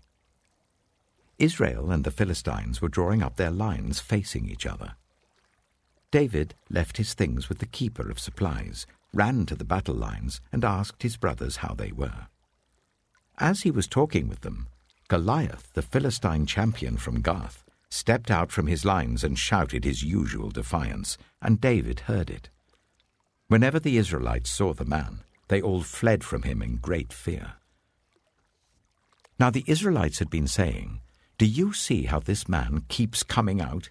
He comes out to defy Israel. The king will give great wealth to the man who kills him.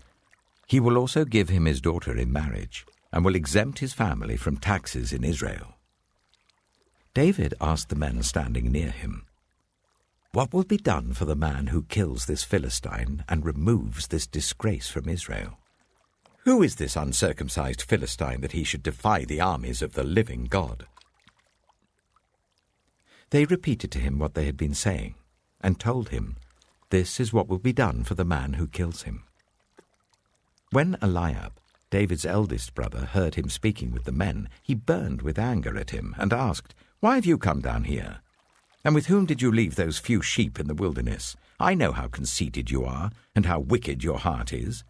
You came down only to watch the battle." "Now what have I done?" said David. "Can't I even speak?"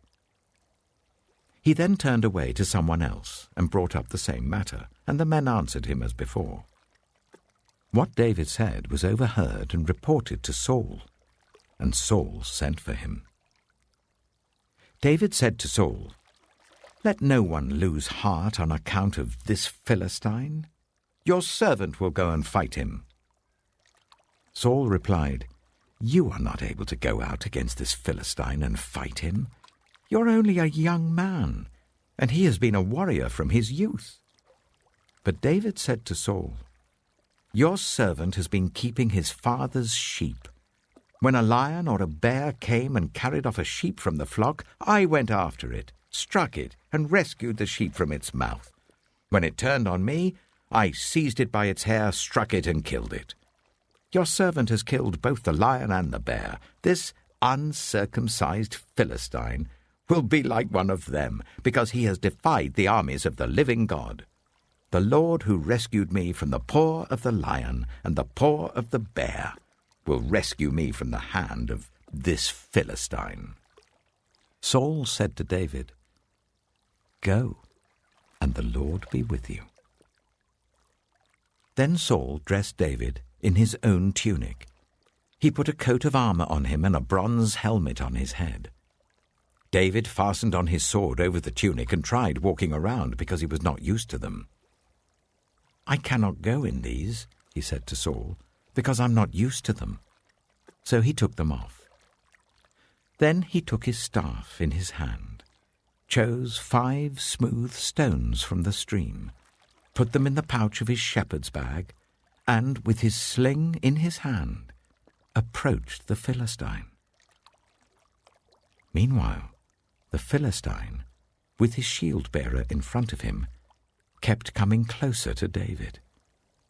He looked David over and saw that he was little more than a boy, glowing with health and handsome, and he despised him. He said to David, "Am I a dog that you come at me with sticks?" And the Philistine cursed David by his gods. "Come here," he said, "and I'll give your flesh to the birds and the wild animals." David said to the Philistine, "You come against me with sword and spear and javelin, but I come against you in the name of the Lord Almighty, the God of the armies of Israel, whom you have defied. This day the Lord will deliver you into my hands, and I'll strike you down and cut off your head. This very day I will give the carcasses of the Philistine army to the birds and the wild animals, and the whole world will know that there is a God in Israel. All those gathered here will know that it is not by sword or spear that the Lord saves, for the battle is the Lord's, and he will give all of you into our hands." As the Philistine moved closer to attack him, David ran quickly towards the battle line to meet him. Reaching into his bag and taking out a stone, he slung it and struck the Philistine on the forehead. The stone sank into his forehead, and he fell face down on the ground. So David triumphed over the Philistine with a sling and a stone. Without a sword in his hand, he struck down the Philistine and killed him. David ran and stood over him. He took hold of the Philistine's sword and drew it from the sheath. After he killed him, he cut off his head with the sword. When the Philistines saw that their hero was dead, they turned and ran.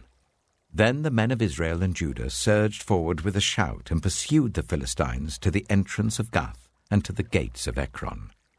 Their dead were strewn along the Shearaim road to Gath and Ekron. When the Israelites returned from chasing the Philistines, they plundered their camp. David took the Philistine's head and brought it to Jerusalem. He put the Philistines' weapons in his own tent. As Saul watched David going out to meet the Philistine, he said to Abner, commander of the army, "Abner, whose son is that young man?" Abner replied, "As surely as you live, your majesty, I don't know." The king said, "Find out whose son this young man is." As soon as David returned from killing the Philistine, Abner took him and brought him before Saul, with David still holding the Philistine's head. "Whose son are you, young man?" Saul asked him. David said, "I am the son of your servant Jesse of Bethlehem."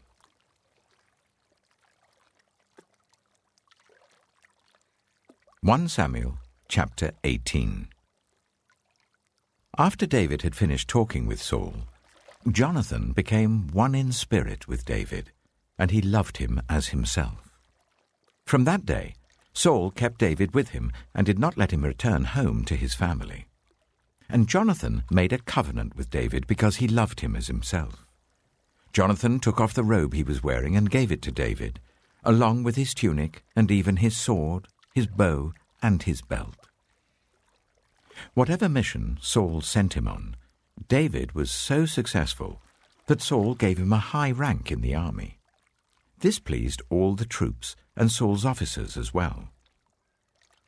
When the men were returning home after David had killed the Philistine, the women came out from all the towns of Israel to meet King Saul, with singing and dancing, with joyful songs, with tambourines and lyres. As they danced, they sang, "Saul has slain his thousands, and David his tens of thousands." Saul was very angry. This refrain displeased him greatly. "They have credited David with tens of thousands," he thought, "but me with only thousands. What more can he get but the kingdom?" And from that time on, Saul kept a close eye on David. The next day, an evil spirit from God came forcefully on Saul. He was prophesying in his house while David was playing the lyre, as he usually did. Saul had a spear in his hand, and he hurled it, saying to himself, "I'll pin David to the wall." But David eluded him twice. Saul was afraid of David, because the Lord was with David, but had departed from Saul. So he sent David away from him and gave him command over 1,000 men. And David led the troops in their campaigns. In everything he did, he had great success, because the Lord was with him. When Saul saw how successful he was afraid of him.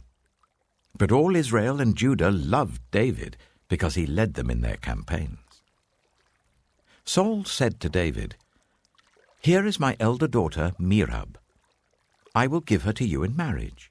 Only serve me bravely and fight the battles of the Lord." For Saul said to himself, "I will not raise a hand against him. Let the Philistines do that." But David said to Saul, "Who am I, and what is my family or my clan in Israel, that I should become the king's son-in-law." So when the time came for Merab, Saul's daughter, to be given to David, she was given in marriage to Adriel of Meholah. Now Saul's daughter Michal was in love with David, and when they told Saul about it, he was pleased. "I will give her to him," he thought, "so that she may be a snare to him, and so that the hand of the Philistines may be against him." So Saul said to David, "Now you have a second opportunity to become my son-in-law." Then Saul ordered his attendants, "Speak to David privately and say, 'Look, the king likes you, and his attendants all love you. Now become his son-in-law.'" They repeated these words to David, but David said, "Do you think it is a small matter to become the king's son-in-law? I'm only a poor man and little known." When Saul's servants told him what David had said, Saul replied, "Say to David, 'The king wants no other price for the bride than 100 Philistine foreskins to take revenge on his enemies.'" Saul's plan was for David to fall by the hands of the Philistines. When the attendants told David these things, he was pleased to become the king's son-in-law. So before the allotted time elapsed, David took his men with him and went out and killed 200 Philistines and brought back their foreskins. They counted out the full number to the king so that David might become the king's son-in-law. Then Saul gave him his daughter Michal in marriage. When Saul realized that the Lord was with David and that his daughter Michal loved David, Saul became still more afraid of him, and he remained his enemy for the rest of his days. The Philistine commanders continued to go out to battle, and as often as they did, David met with more success than the rest of Saul's officers, and his name became well known.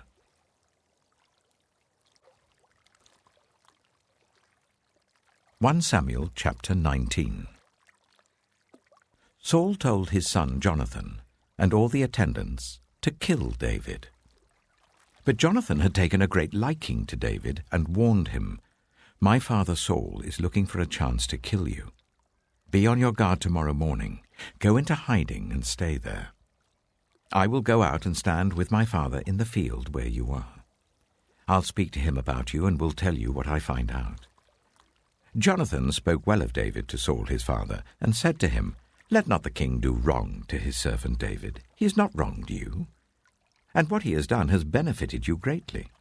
He took his life in his hands when he killed the Philistine. The Lord won a great victory for all Israel, and you saw it and were glad.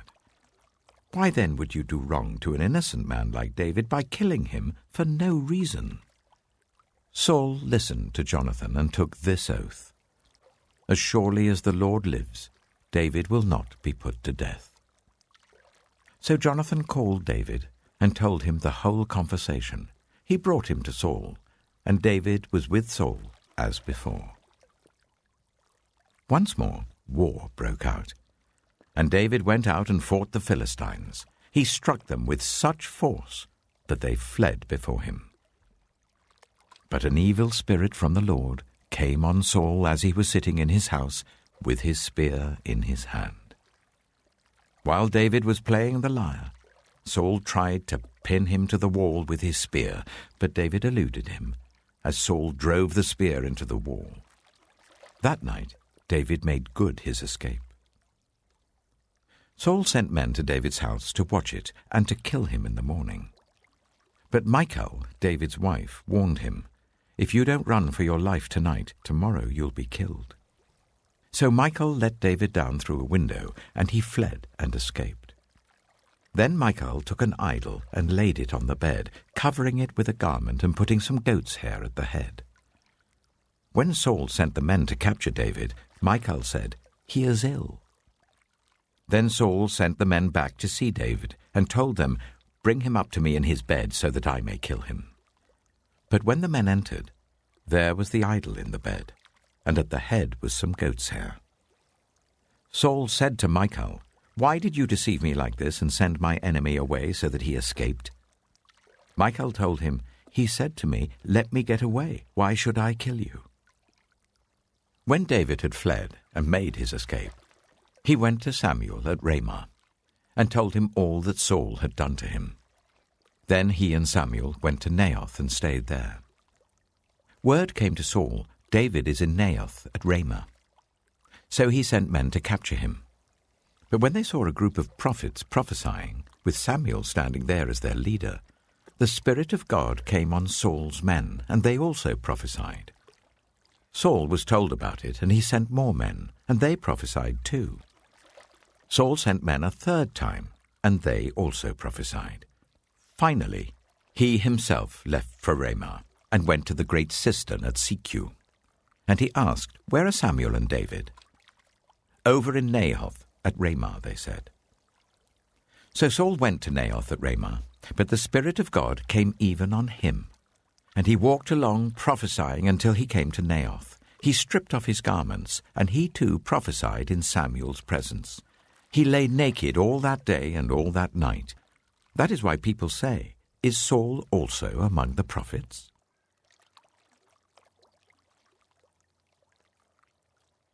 1 Samuel chapter 20.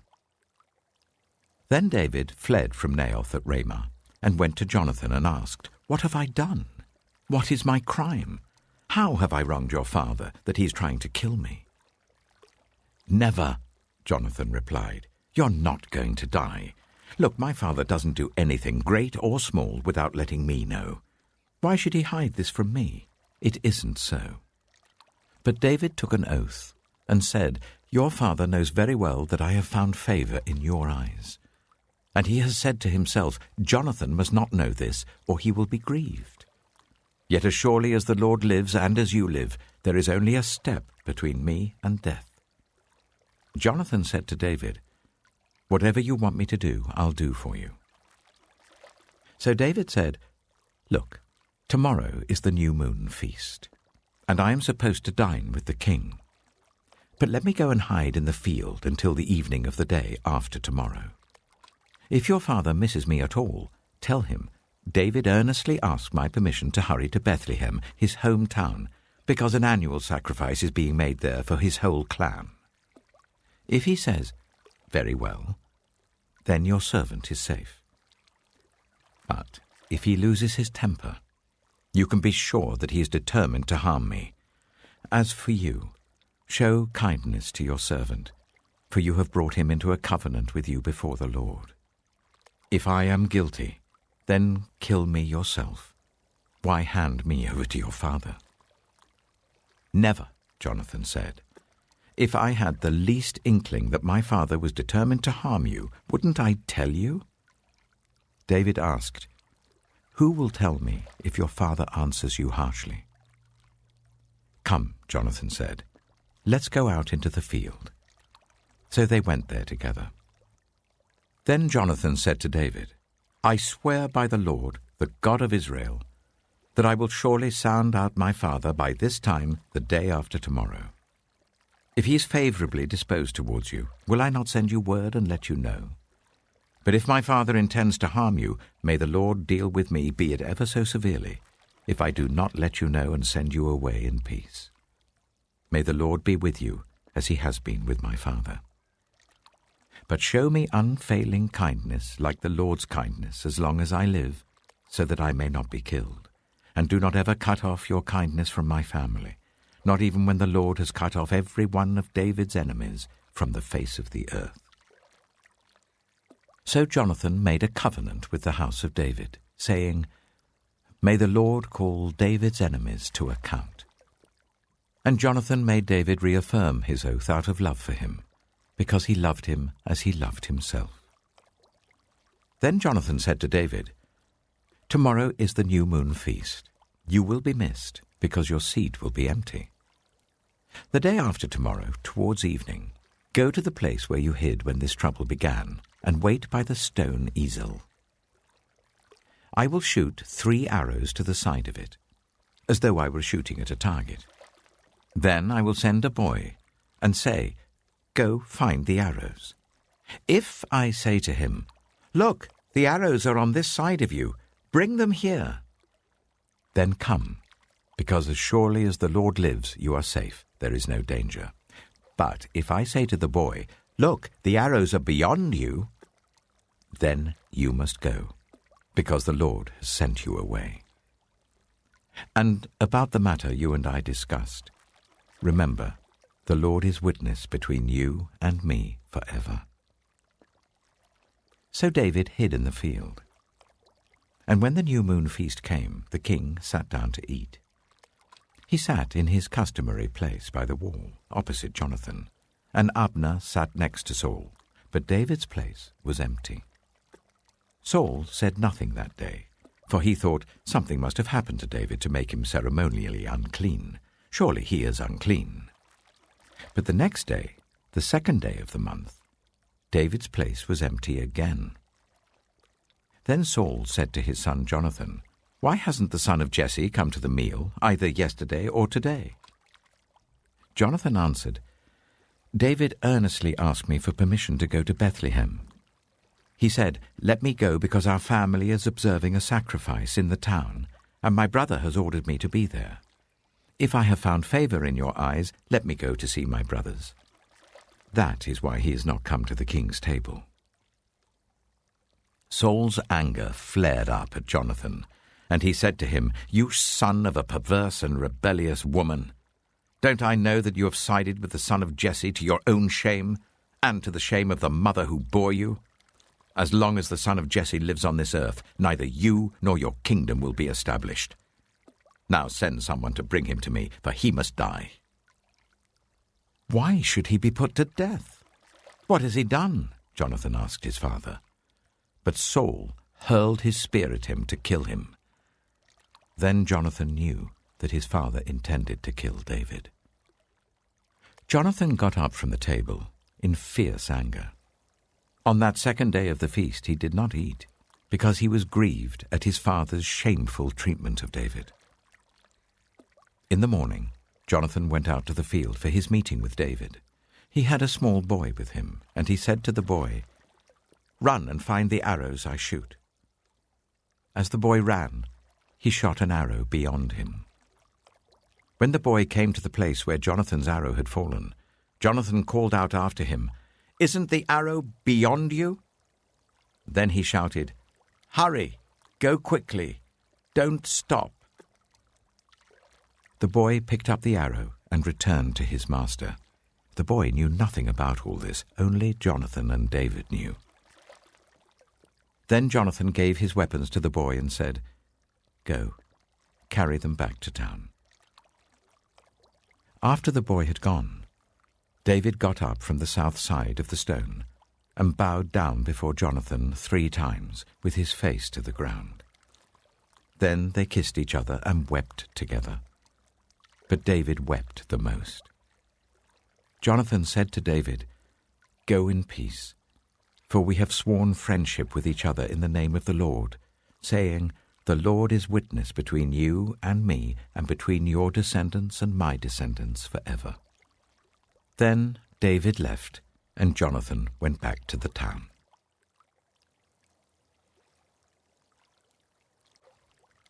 1 Samuel chapter 21. David went to Nob, to Ahimelech the priest. Ahimelech trembled when he met him and asked, "Why are you alone? Why is no one with you?" David answered Ahimelech the priest, "The king sent me on a mission and said to me, 'No one is to know anything about the mission I'm sending you on. As for my men, I've told them to meet me at a certain place. Now then, what have you to hand?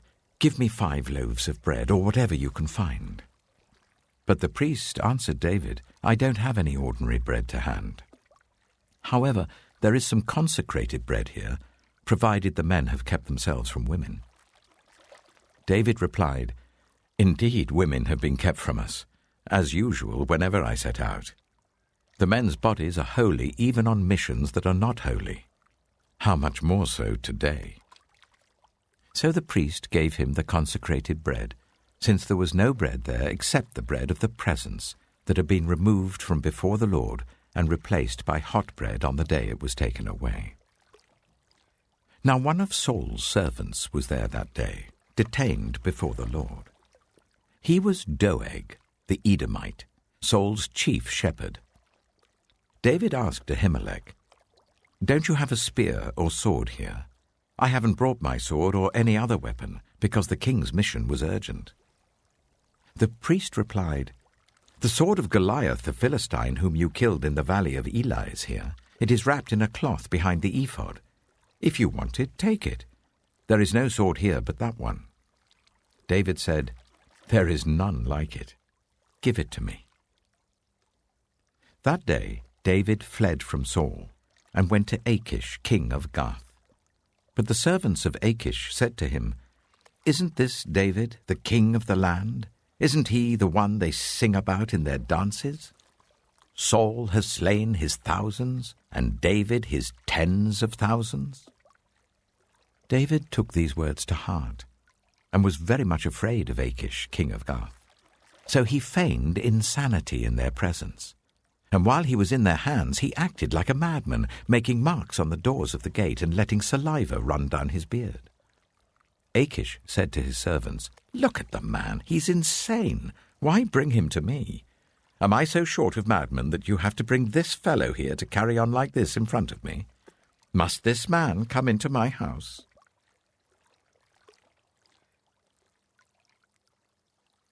1 Samuel chapter 22. David left Gath and escaped to the cave of Adullam. When his brothers and his father's household heard about it, they went down to him there. All those who were in distress or in debt or discontented gathered round him, and he became their commander. About 400 men were with him. From there David went to Mizpah in Moab, and said to the king of Moab, "Would you let my father and mother come and stay with you until I learn what God will do for me?" So he left them with the king of Moab, and they stayed with him as long as David was in the stronghold. But the prophet Gad said to David, "Do not stay in the stronghold. Go into the land of Judah." So David left and went to the forest of Hereth. Now Saul heard that David and his men had been discovered, and Saul was seated, spear in hand, under the tamarisk tree on the hill at Gibeah, with all his officials standing at his side. He said to them, "Listen, men of Benjamin. Will the son of Jesse give all of you fields and vineyards? Will he make all of you commanders of thousands and commanders of hundreds? Is that why you've all conspired against me? No one tells me when my son makes a covenant with the son of Jesse. None of you is concerned about me or tells me that my son has incited my servant to lie in wait for me as he does today." But Doeg the Edomite, who was standing with Saul's officials, said, "I saw the son of Jesse come to Ahimelech, son of Ahitub at Nob. Ahimelech inquired of the Lord for him. He also gave him provisions and the sword of Goliath the Philistine." Then the king sent for the priest Ahimelech, son of Ahitub, and all the men of his family, who were the priests at Nob, and they all came to the king. Saul said, "Listen now, son of Ahitub." "Yes, my lord," he answered.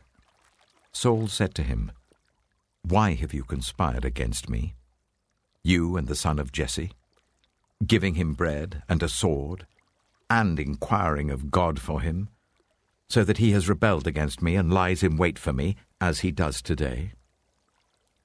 Ahimelech answered the king, "Who of all your servants is as loyal as David, the king's son-in-law, captain of your bodyguard, and highly respected in your household? Was that day the first time I inquired of God for him? Of course not. Let not the king accuse your servant or any of his father's family, for your servant knows nothing at all about this whole affair." But the king said, "You shall surely die, Ahimelech, you and your whole family." Then the king ordered the guards at his side, "Turn and kill the priests of the Lord, because they too have sided with David. They knew he was fleeing, yet they did not tell me." But the king's officials were unwilling to raise a hand to strike the priests of the Lord. The king then ordered Doeg, "You turn and strike down the priests." So Doeg the Edomite turned and struck them down. That day he killed 85 men who wore the linen ephod. He also put to the sword Nob, the town of the priests, with its men and women, its children and infants, and its cattle, donkeys, and sheep. But one son of Ahimelech, son of Ahitub, named Abiathar, escaped and fled to join David. He told David that Saul had killed the priests of the Lord. Then David said to Abiathar, "That day, when Doeg the Edomite was there, I knew he would be sure to tell Saul. I am responsible for the death of your whole family. Stay with me. Don't be afraid. The man who wants to kill you is trying to kill me too. You will be safe with me."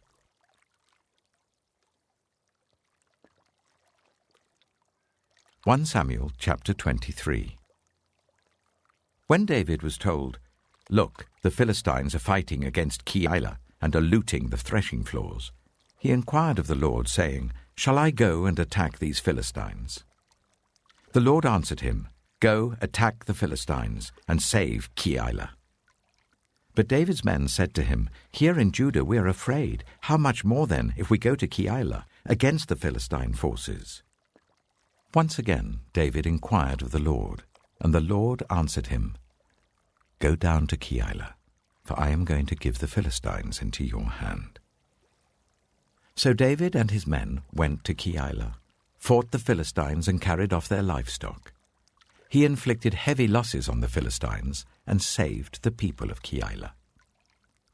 Now Abiathar, son of Ahimelech, had brought the ephod down with him when he fled to David at Keilah. Saul was told that David had gone to Keilah, and he said, "God has delivered him into my hands, for David has imprisoned himself by entering a town with gates and bars." And Saul called up all his forces for battle, to go down to Keilah to besiege David with his men. When David learned that Saul was plotting against him, he said to Abiathar the priest, "Bring the ephod." David said, "Lord God of Israel, your servant has heard definitely that Saul plans to come to Keilah and destroy the town on account of me. Will the citizens of Keilah surrender me to him? Will Saul come down as your servant has heard? Lord God of Israel, tell your servant." And the Lord said, "He will." Again David asked, "Will the citizens of Keilah surrender me and my men to Saul?" And the Lord said, "They will." So David and his men, about 600 in number, left Keilah and kept moving from place to place. When Saul was told that David had escaped from Keilah, he did not go there. David stayed in the wilderness strongholds and in the hills of the desert of Ziph. Day after day Saul searched for him, but God did not give David into his hands. While David was at Horesh, in the desert of Ziph, he learned that Saul had come out to take his life, and Saul's son Jonathan went to David at Horesh and helped him to find strength in God. "Don't be afraid," he said. "My father Saul will not lay a hand on you. You shall be king over Israel, and I will be second to you. Even my father Saul knows this." The two of them made a covenant before the Lord. Then Jonathan went home, but David remained at Horesh. The Ziphites went up to Saul at Gibeah and said, "Is not David hiding among us in the strongholds at Horesh, on the hill of Keilah, south of Jeshimon? Now, your majesty, come down whenever it pleases you to do so, and we will be responsible for giving him into your hands." Saul replied, "The Lord bless you for your concern for me. Go and get more information. Find out where David usually goes and who has seen him there. They tell me he's very crafty. Find out about all the hiding places he uses and come back to me with definite information. Then I will go with you. If he is in the area, I will track him down among all the clans of Judah." So they set out and went to Ziph, ahead of Saul. Now David and his men were in the desert of Maon, in the Arabah south of Jeshimon. Saul and his men began to search, and when David was told about it, he went down to the rock and stayed in the desert of Maon. When Saul heard this, he went into the desert of Maon in pursuit of David. Saul was going along one side of the mountain, and David and his men were on the other side, hurrying to get away from Saul. As Saul and his forces were closing in on David and his men to capture them, a messenger came to Saul, saying, "Come quickly, the Philistines are raiding the land." Then Saul broke off his pursuit of David and went to meet the Philistines. That is why they call this place Selah Hamalakoth. And David went up from there and lived in the strongholds of En-gedi.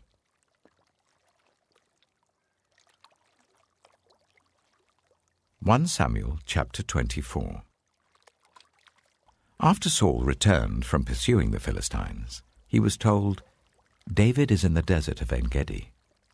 So Saul took 3,000 able young men from all Israel and set out to look for David and his men near the crags of the wild goats. He came to the sheepfolds along the way. A cave was there, and Saul went in to relieve himself. David and his men were far back in the cave.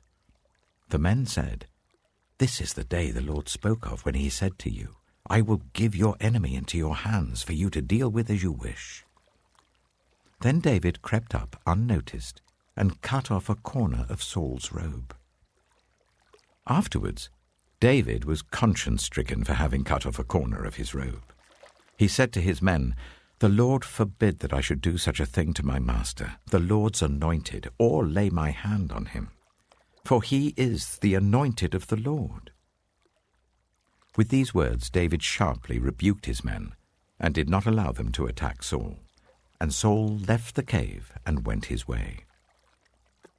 Then David went out of the cave and called out to Saul, "My lord the king."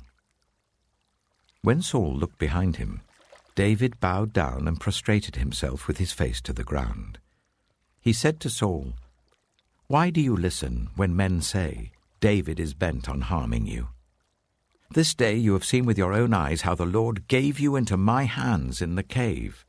Some urged me to kill you, but I spared you. I said, 'I will not lay my hand on my Lord because he is the Lord's anointed.' See, my father, look at this piece of your robe in my hand. I cut off the corner of your robe, but did not kill you. See that there is nothing in my hand to indicate that I am guilty of wrongdoing or rebellion. I have not wronged you, but you are hunting me down to take my life. May the Lord judge between you and me, and may the Lord avenge the wrongs you have done to me, but my hand will not touch you. As the old saying goes, 'From evildoers come evil deeds,' so my hand will not touch you. Against whom has the king of Israel come out? Who are you pursuing? A dead dog? A flea? May the Lord be our judge and decide between us. May he consider my cause and uphold it. May he vindicate me by delivering me from your hand." When David finished saying this, Saul asked, "Is that your voice, David, my son?" And he wept aloud. "You are more righteous than I," he said. "You have treated me well, but I have treated you badly. You have just now told me about the good you did to me. The Lord gave me into your hands, but you did not kill me. When a man finds his enemy, does he let him get away unharmed? May the Lord reward you well for the way you've treated me today. I know that you will surely be king, and that the kingdom of Israel will be established in your hands. Now swear to me by the Lord that you will not kill off my descendants or wipe out my name from my father's family." So David gave his oath to Saul. Then Saul returned home, but David and his men went up to the stronghold.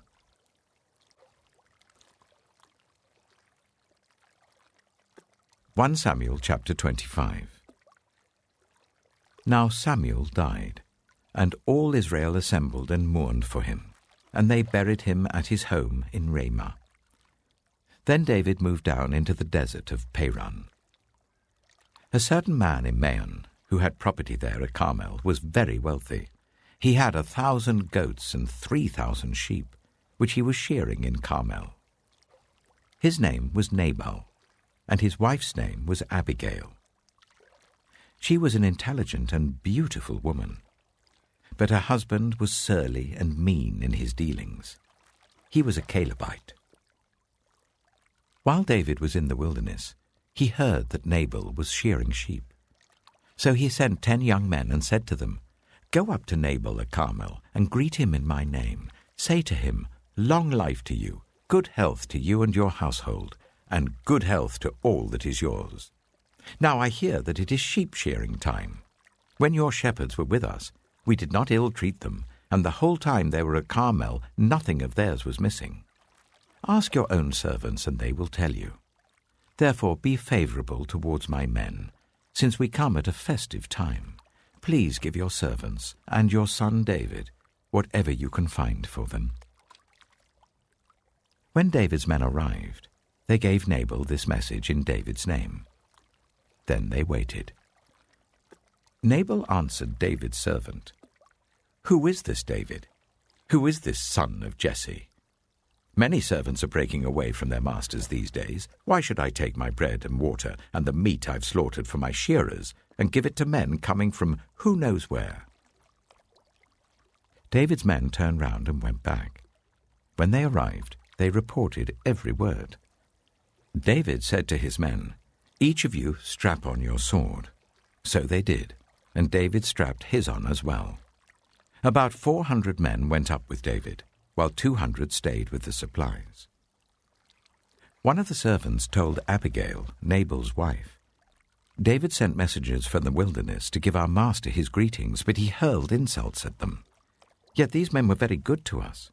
They did not ill-treat us, and the whole time we were out in the fields near them, nothing was missing. Night and day, they were a wall around us the whole time we were herding our sheep near them. Now think it over and see what you can do, because disaster is hanging over our master and his whole household. He is such a wicked man that no one can talk to him." Abigail acted quickly. She took 200 loaves of bread, 2 skins of wine, 5 dressed sheep, 5 seahs of roasted grain, 100 cakes of raisins, and 200 cakes of pressed figs, and loaded them on donkeys. Then she told her servants, "Go on ahead, I'll follow you." But she did not tell her husband Nabal. As she came riding on her donkey into a mountain ravine, there were David and his men descending towards her, and she met them. David had just said, "It's been useless, all my watching over this fellow's property in the wilderness, so that nothing of his was missing. He has paid me back evil for good.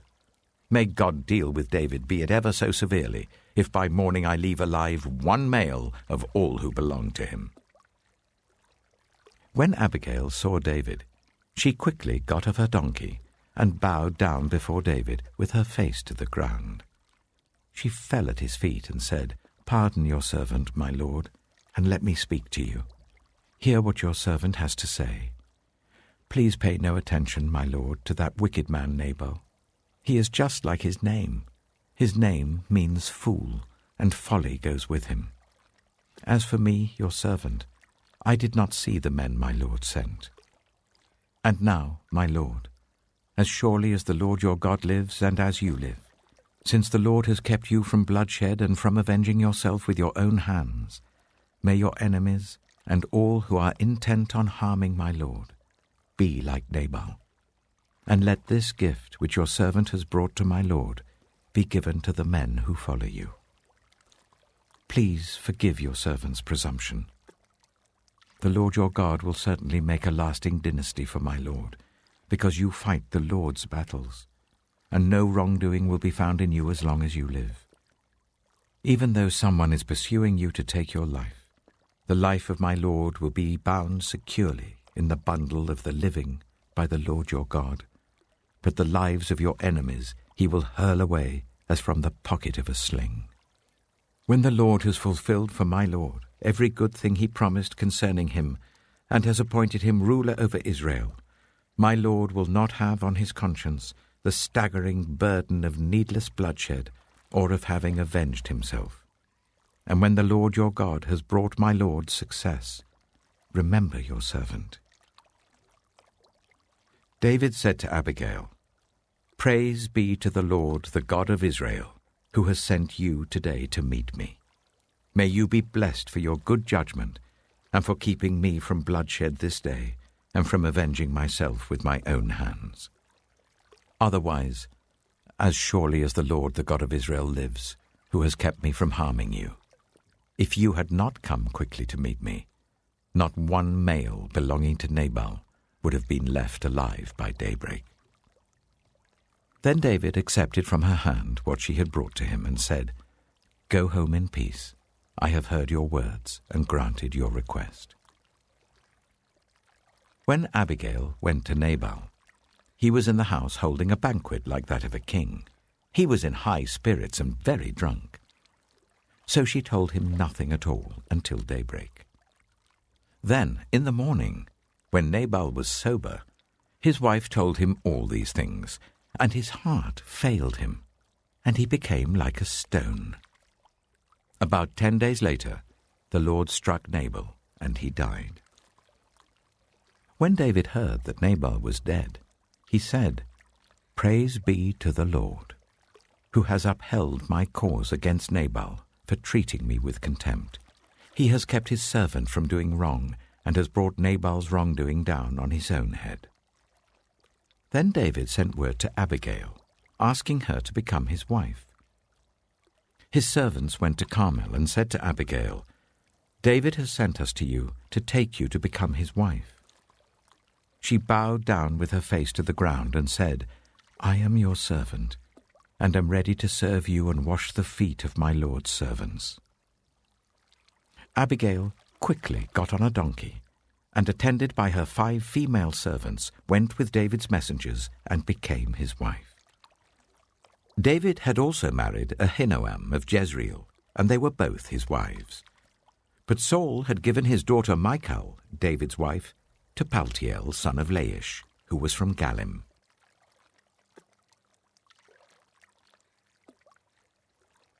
Samuel chapter 26. The Ziphites went to Saul at Gibeah and said, "Is not David hiding on the hill of Hachilah, which faces Jeshimon?" So Saul went down to the desert of Ziph with his 3,000 select Israelite troops to search there for David. Saul made his camp beside the road on the hill of Hachilah facing Jeshimon, but David stayed in the wilderness. When he saw that Saul had followed him there, he sent out scouts and learned that Saul had definitely arrived. Then David set out and went to the place where Saul had camped. He saw where Saul and Abner, son of Ner, the commander of the army, had lain down. Saul was lying inside the camp, with the army camped around him.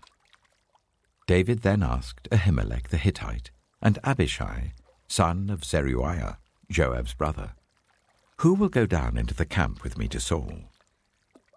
"I'll go with you," said Abishai. So David and Abishai went to the army by night, and there was Saul, lying asleep inside the camp with his spear stuck in the ground near his head. Abner and the soldiers were lying round him. Abishai said to David, "Today God has given your enemy into your hands. Now let me pin him to the ground with one thrust of the spear. I won't strike him twice." But David said to Abishai, "Don't destroy him. Who can lay a hand on the Lord's anointed and be guiltless? As surely as the Lord lives," he said, "the Lord himself will strike him, or his time will come and he will die, or he will go into battle and perish. But the Lord forbid that I should lay a hand on the Lord's anointed. Now get the spear and water jug that are near his head, and let's go." So David took the spear and water jug near Saul's head, and they left. No one saw or knew about it, nor did anyone wake up. They were all sleeping, because the Lord had put them into a deep sleep. Then David crossed over to the other side and stood on top of the hill some distance away. There was a wide space between them. He called out to the army and to Abner, son of Ner, "Aren't you going to answer me, Abner?" Abner replied, "Who are you who calls to the king?" David said, "You're a man, aren't you? And who is like you in Israel? Why didn't you guard your lord the king? Someone came to destroy your lord the king. What you have done is not good. As surely as the Lord lives, you and your men must die, because you did not guard your master, the Lord's anointed. Look around you. Where are the king's spear and water jug that were near his head?" Saul recognized David's voice and said, "Is that your voice, David, my son?" David replied, "Yes, it is, my lord the king." And he added, "Why is my lord pursuing his servant? What have I done, and what wrong am I guilty of? Now let my lord the king listen to his servant's words. If the Lord has incited you against me, then may he accept an offering. If, however, people have done it, may they be cursed before the Lord. They have driven me today from my share in the Lord's inheritance, and have said, 'Go serve other gods.' Now do not let my blood fall to the ground far from the presence of the Lord. The king of Israel has come out to look for a flea, as one hunts a partridge in the mountains." Then Saul said, "I have sinned. Come back, David, my son. Because you considered my life precious today, I will not try to harm you again. Surely I have acted like a fool and have been terribly wrong." "Here is the king's spear," David answered. "Let one of your young men come over and get it. The Lord rewards everyone for their righteousness and faithfulness. The Lord gave you into my hands today, but I would not lay a hand on the Lord's anointed. As surely as I valued your life today, so may the Lord value my life and deliver me from all trouble." Then Saul said to David, "May you be blessed, David, my son. You will do great things and surely triumph." So David went on his way, and Saul returned home.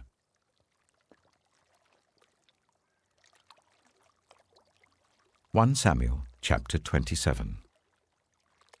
But David thought to himself, "One of these days I shall be destroyed by the hand of Saul.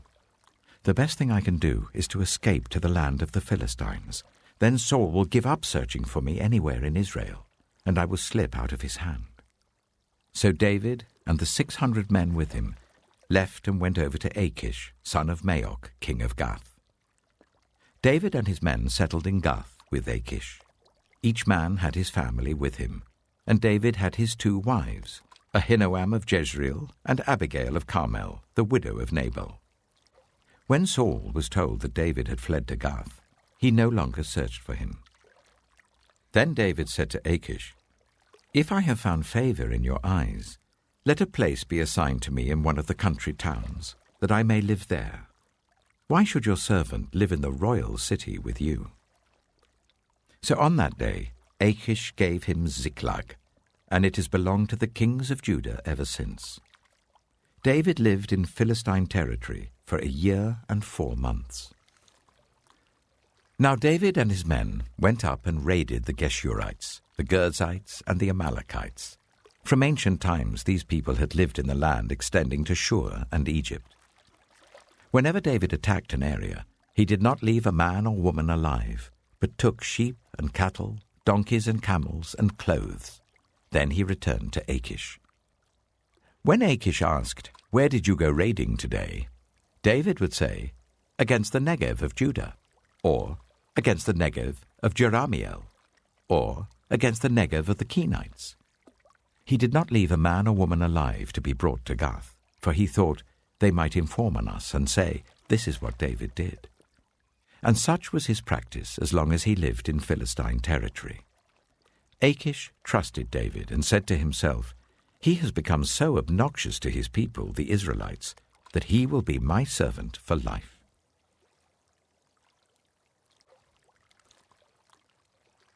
(1 Samuel chapter 28). In those days the Philistines gathered their forces to fight against Israel. Achish said to David, "You must understand that you and your men will accompany me in the army." David said, "Then you will see for yourself what your servant can do." Achish replied, "Very well. I will make you my bodyguard for life." Now Samuel was dead, and all Israel had mourned for him and buried him in his own town of Ramah. Saul had expelled the mediums and spiritists from the land. The Philistines assembled and came up and set up camp at Shunem, while Saul gathered all Israel and set up camp at Gilboa. When Saul saw the Philistine army, he was afraid. Terror filled his heart. He inquired of the Lord, but the Lord did not answer him by dreams or Urim or prophets. Saul then said to his attendants, "Find me a woman who is a medium, so that I may go and inquire of her." "There is one in Endor," they said. So Saul disguised himself, putting on other clothes, and at night he and 2 men went to the woman. "Consult a spirit for me," he said, "and bring up for me the one I name." But the woman said to him, "Surely you know what Saul has done. He has cut off the mediums and spiritists from the land. Why have you set a trap for my life to bring about my death?" Saul swore to her by the Lord, "As surely as the Lord lives, you will not be punished for this." Then the woman asked, "Whom shall I bring up for you?" "Bring up Samuel," he said. When the woman saw Samuel, she cried out at the top of her voice and said to Saul, "Why have you deceived me? You are Saul." The king said to her, "Don't be afraid. What do you see?" The woman said, "I see a ghostly figure coming up out of the earth." "What does he look like?" he asked. "An old man wearing a robe is coming up," she said. Then Saul knew it was Samuel, and he bowed down and prostrated himself with his face to the ground. Samuel said to Saul, "Why have you disturbed me by bringing me up?" "I am in great distress," Saul said. "The Philistines are fighting against me, and God has departed from me. He no longer answers me either by prophets or by dreams. So I have called on you to tell me what to do."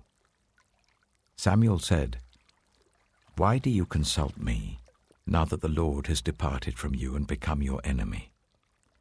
The Lord has done what he predicted through me. The Lord has torn the kingdom out of your hands and given it to one of your neighbors, to David.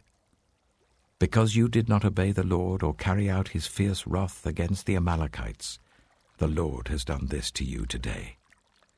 The Lord will deliver both Israel and you into the hands of the Philistines, and tomorrow you and your sons will be with me. The Lord will also give the army of Israel into the hands of the Philistines." Immediately Saul fell full length on the ground, filled with fear because of Samuel's words. His strength was gone, for he had eaten nothing all that day and all that night. When the woman came to Saul and saw that he was greatly shaken, she said, "Look, your servant has obeyed you. I took my life in my hands and did what you told me to do. Now please listen to your servant and let me give you some food, so that you may eat and have the strength to go on your way." He refused and said, "I will not eat." But his men joined with the woman in urging him, and he listened to them. He got up from the ground and sat on the couch. The woman had a fattened calf at the house, which she slaughtered at once. She took some flour, kneaded it, and baked bread without yeast. Then she set it before Saul and his men, and they ate. That same night they got up and left.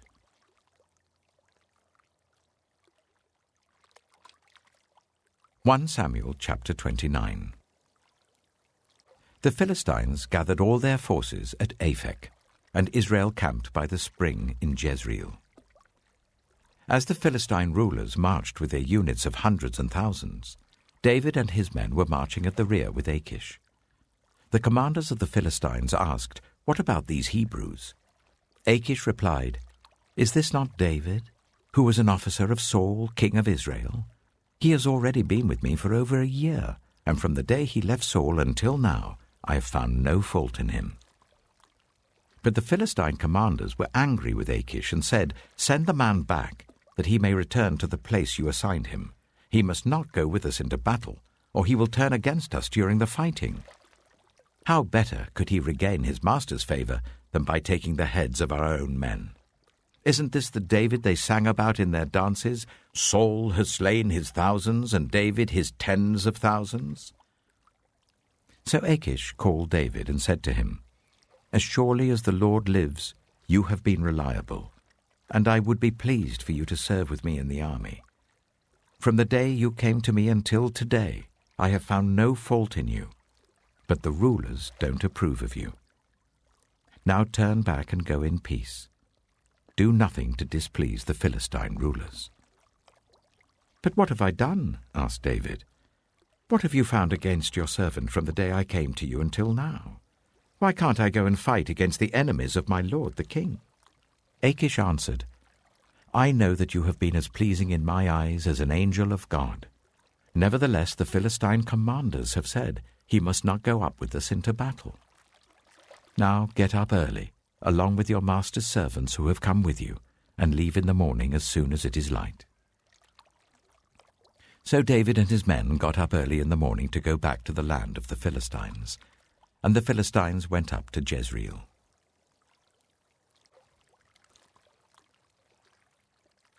1 Samuel chapter 30. David and his men reached Ziklag on the third day.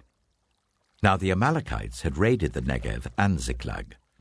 They had attacked Ziklag and burned it, and had taken captive the women and everyone else in it, both young and old. They killed none of them, but carried them off as they went on their way. When David and his men reached Ziklag, they found it destroyed by fire, and their wives and sons and daughters taken captive. So David and his men wept aloud until they had no strength left to weep. David's 2 wives had been captured, Ahinoam of Jezreel and Abigail, the widow of Nabal of Carmel. David was greatly distressed because the men were talking of stoning him. Each one was bitter in spirit because of his sons and daughters. But David found strength in the Lord his God. Then David said to Abiathar the priest, the son of Ahimelech, "Bring me the ephod." Abiathar brought it to him, and David inquired of the Lord, "Shall I pursue this raiding party? Will I overtake them?" "Pursue them," he answered. "You will certainly overtake them and succeed in the rescue." David and 600 men with him came to the Bezor valley, where some stayed behind. 200 of them were too exhausted to cross the valley, but David and the other 400 continued the pursuit. They found an Egyptian in a field and brought him to David. They gave him water to drink and food to eat, part of a cake of pressed figs and 2 cakes of raisins. He ate and was revived, for he had not eaten any food or drunk any water for 3 days and 3 nights. David asked him, "Who do you belong to? Where do you come from?" He said, "I am an Egyptian, the slave of an Amalekite. My master abandoned me when I became ill 3 days ago. We raided the Negev of the Kirathites, some territory belonging to Judah, and the Negev of Caleb, and we burned Ziklag." David asked him, "Can you lead me down to this raiding party?" He said, "Swear to me before God that you will not kill me or hand me over to my master, and I will take you down to them." He led David down, and there they were, scattered over the countryside, eating, drinking, and reveling because of the great amount of plunder they had taken from the land of the Philistines and from Judah. David fought them from dusk until the evening of the next day, and none of them got away except 400 young men who rode off on camels and fled. David recovered everything the Amalekites had taken, including his 2 wives. Nothing was missing. Young or old, boy or girl, plunder or anything else they had taken, David brought everything back. He took all the flocks and herds, and his men drove them ahead of the other livestock, saying, "This is David's plunder." Then David came to the 200 men who had been too exhausted to follow him, and who were left behind at the Bezor valley. They came out to meet David and the men with him. As David and his men approached, he asked them how they were. But all the evil men and troublemakers among David's followers said, "Because they did not go out with us, we will not share with them the plunder we recovered. However, each man may take his wife and children and go." David replied, "No, my brothers, you must not do that with what the Lord has given us. He has protected us and delivered into our hands the raiding party that came against us. Who will listen to what you say? The share of the man who stayed with the supplies is to be the same as that of him who went down to the battle. All shall share alike." David made this a statute and ordinance for Israel from that day to this. When David reached Ziklag, he sent some of the plunder to the elders of Judah who were his friends, saying, "Here is a gift for you from the plunder of the Lord's enemies." David sent it to those who were in Bethel, Ramoth Negev, and Yattah, to those in Aroah, Siphmoth, and Eshtemoa, and Rachel, to those in the towns of the Jerahmeelites and the Kenites, to those in Hormah, Bor-Ashan, Athak, and Hebron, and to those in all the other places where he and his men had roamed.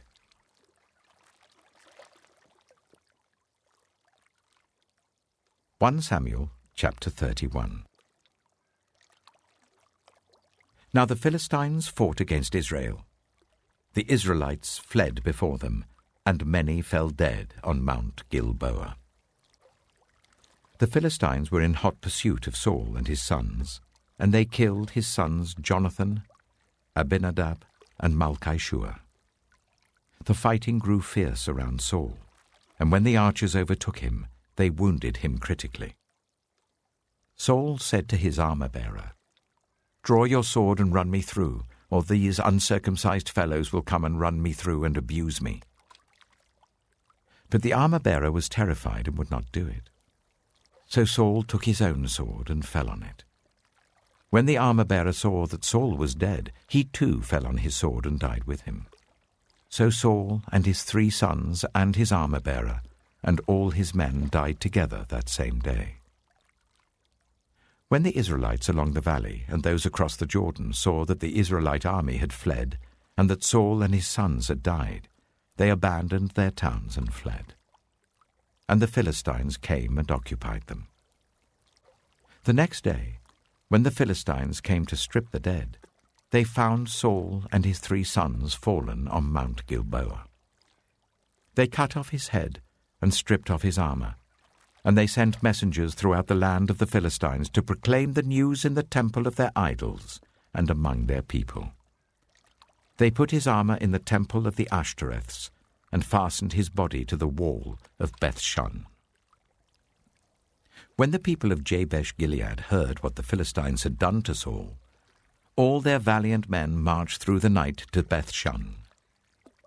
They took down the bodies of Saul and his sons from the wall of Beth-shan and went to Jabesh, where they burned them.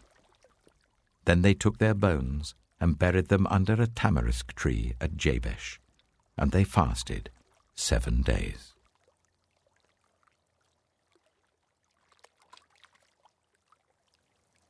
The second book of Samuel. 2 Samuel chapter 1. After the death of Saul, David returned from striking down the Amalekites and stayed in Ziklag 2 days. On the 3rd day, a man arrived from Saul's camp with his clothes torn and dust on his head. When he came to David, he fell to the ground to pay him honor. "Where have you come from?" David asked him. He answered, "I have escaped from the Israelite camp." "What happened?" David asked. "Tell me." "The men fled from the battle," he replied. "Many of them fell and died, and Saul and his son Jonathan are dead." Then David said to the young man who brought him the report, "How do you know that Saul and his son Jonathan are dead?" "I happened to be on Mount Gilboa," the young man said, "and there was Saul leaning on his spear with the chariots and their drivers in hot pursuit. When he turned round and saw me, he called out to me, and I said, 'What can I do?' He asked me, 'Who are you?' 'An Amalekite,' I answered. Then he said to me, 'Stand here by me and kill me. I'm in the throes of death, but I'm still alive.' So I stood beside him and killed him, because I knew that after he had fallen he could not survive. And I took the crown that was on his head and the band on his arm, and have brought them here to my lord." Then David and all the men with him took hold of their clothes and tore them. They mourned and wept and fasted till evening for Saul and his son Jonathan, and for the army of the Lord and for the nation of Israel, because they had fallen by the sword. David said to the young man who brought him the report, "Where are you from?" "I am the son of a foreigner, an Amalekite," he answered. David asked him, "Why weren't you afraid to lift your hand to destroy the Lord's anointed?" Then David called one of his men and said, "Go, strike him down." So he struck him down, and he died. For David had said to him, "Your blood be on your own head. Your own mouth testified against you when you said, 'I killed the Lord's anointed.'" David took up this lament concerning Saul and his son Jonathan, and he ordered that the people of Judah be taught this lament of the bow. It is written in the book of Jasher. "A gazelle lies slain on your heights, Israel. How the mighty have fallen. Tell it not in Gath. Proclaim it not in the streets of Ashkelon, lest the daughters of the Philistines be glad, lest the daughters of the uncircumcised rejoice. Mountains of Gilboa, may you have neither dew nor rain. May no showers fall on your terraced fields. For there the shield of the mighty was despised, the shield of Saul, no longer rubbed with oil. From the blood of the slain, from the flesh of the mighty, the bow of Jonathan did not turn back. The sword of Saul did not return unsatisfied. Saul and Jonathan, in life they were loved and admired, and in death they were not parted. They were swifter than eagles, they were stronger than lions. Daughters of Israel, weep for Saul, who clothed you in scarlet and finery, who adorned your garments with ornaments of gold. How the mighty have fallen in battle. Jonathan lies slain on your heights. I grieve for you, Jonathan, my brother. You were very dear to me. Your love for me was wonderful, more wonderful than that of women. How the mighty have fallen. The weapons of war have perished."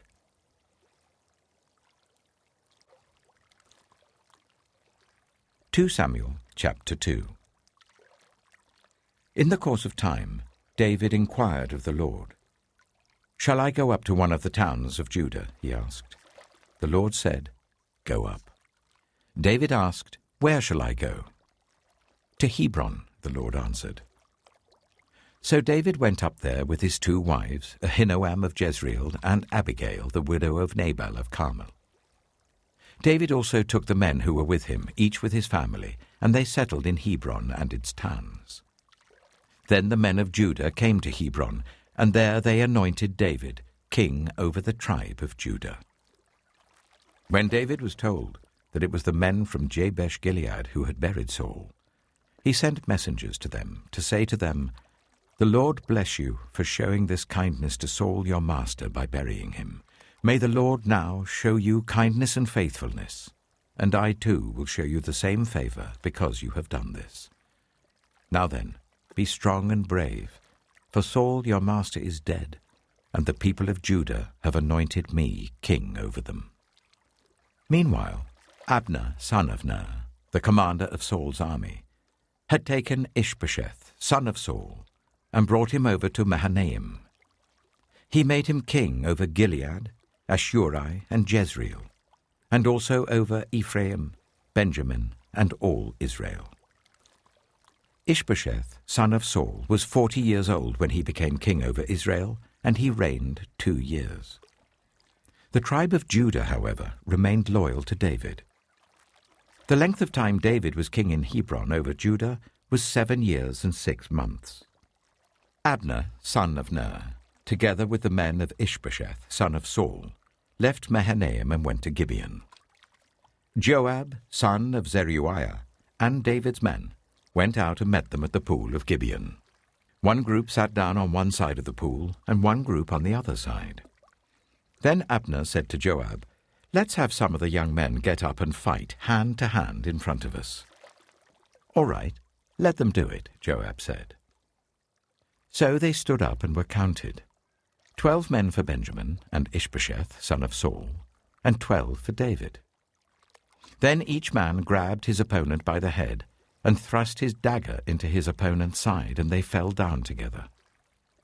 So that place in Gibeon was called Helkath Hazurim.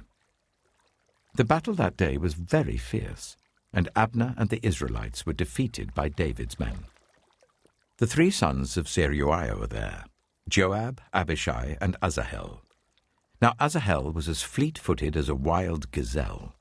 He chased Abner, turning neither to the right nor to the left as he pursued him.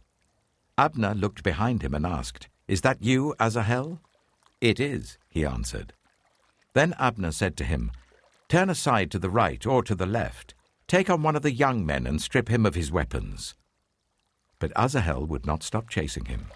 Again Abner warned Asahel, "Stop chasing me. Why should I strike you down? How could I look your brother Joab in the face?" But Asahel refused to give up the pursuit. So Abner thrust the butt of his spear into Asahel's stomach, and the spear came out through his back. He fell there and died on the spot. And every man stopped when he came to the place where Asahel had fallen and died. But Joab and Abishai pursued Abner, and as the sun was setting, they came to the hill of Ammah, near Giah, on the way to the wasteland of Gibeon. Then the men of Benjamin rallied behind Abner. They formed themselves into a group and took their stand on top of a hill. Abner called out to Joab, "Must the sword devour forever? Don't you realize that this will end in bitterness? How long before you order your men to stop pursuing their fellow Israelites?" Joab answered, "As surely as God lives, if you had not spoken, the men would have continued pursuing them until morning."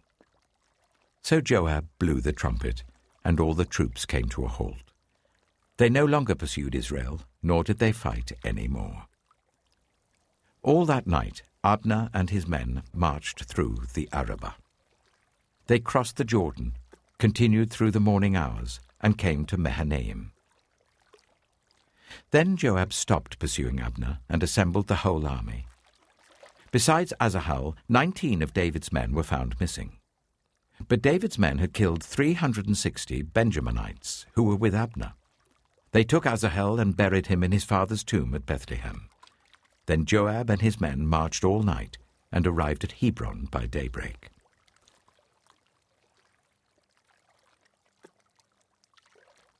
Samuel chapter 3. The war between the house of Saul and the house of David lasted a long time. David grew stronger and stronger, while the house of Saul grew weaker and weaker. Sons were born to David in Hebron. His firstborn was Amnon, the son of Ahinoam of Jezreel.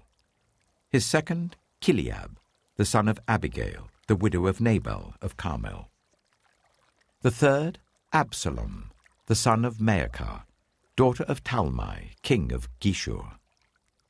The fourth, Adonijah, the son of Haggith. The fifth, Shephatiah, the son of Abital. And the sixth, Ithream, the son of David's wife Eglah. These were born to David in Hebron. During the war between the house of Saul and the house of David, Abner had been strengthening his own position in the house of Saul. Now Saul had had a concubine named Rizpah, daughter of Aiah, and Ishbosheth said to Abner, "Why did you sleep with my father's concubine?" Abner was very angry because of what Ishbosheth had said. So he answered, "Am I a dog's head on Judah's side? This very day I am loyal to the house of your father Saul and to his family and friends. I haven't handed you over to David. Yet now you accuse me of an offense involving this woman.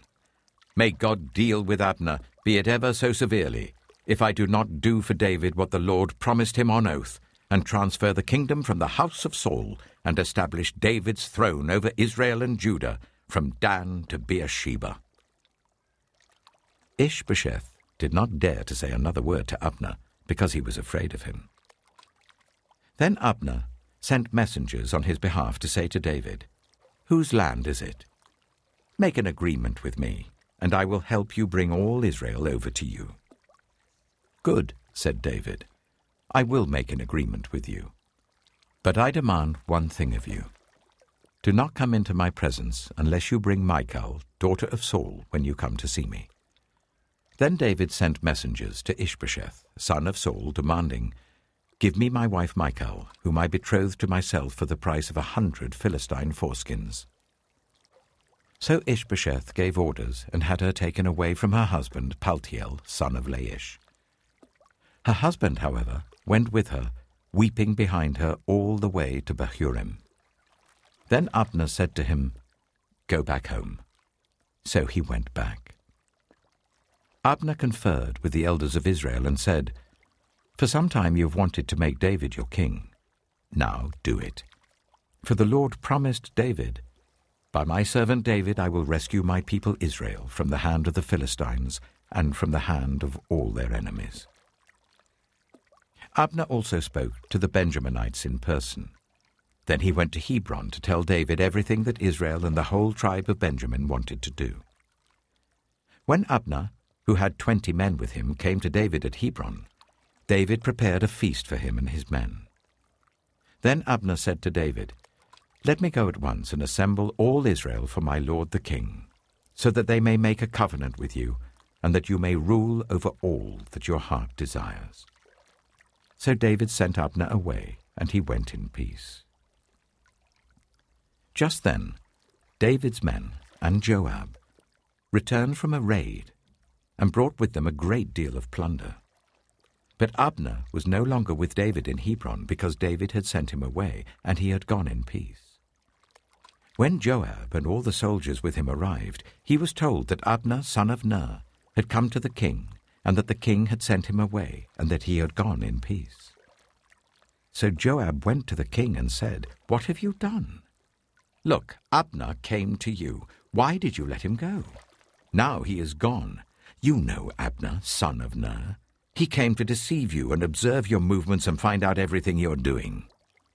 Joab then left David and sent messengers after Abner, and they brought him back from the cistern at Sirah. But David did not know it. Now when Abner returned to Hebron, Joab took him aside into an inner chamber, as if to speak with him privately. And there, to avenge the blood of his brother Asahel, Joab stabbed him in the stomach, and he died. Later, when David heard about this, he said, "I and my kingdom are forever innocent before the Lord concerning the blood of Abner, son of Ner. May his blood fall on the head of Joab and on his whole family.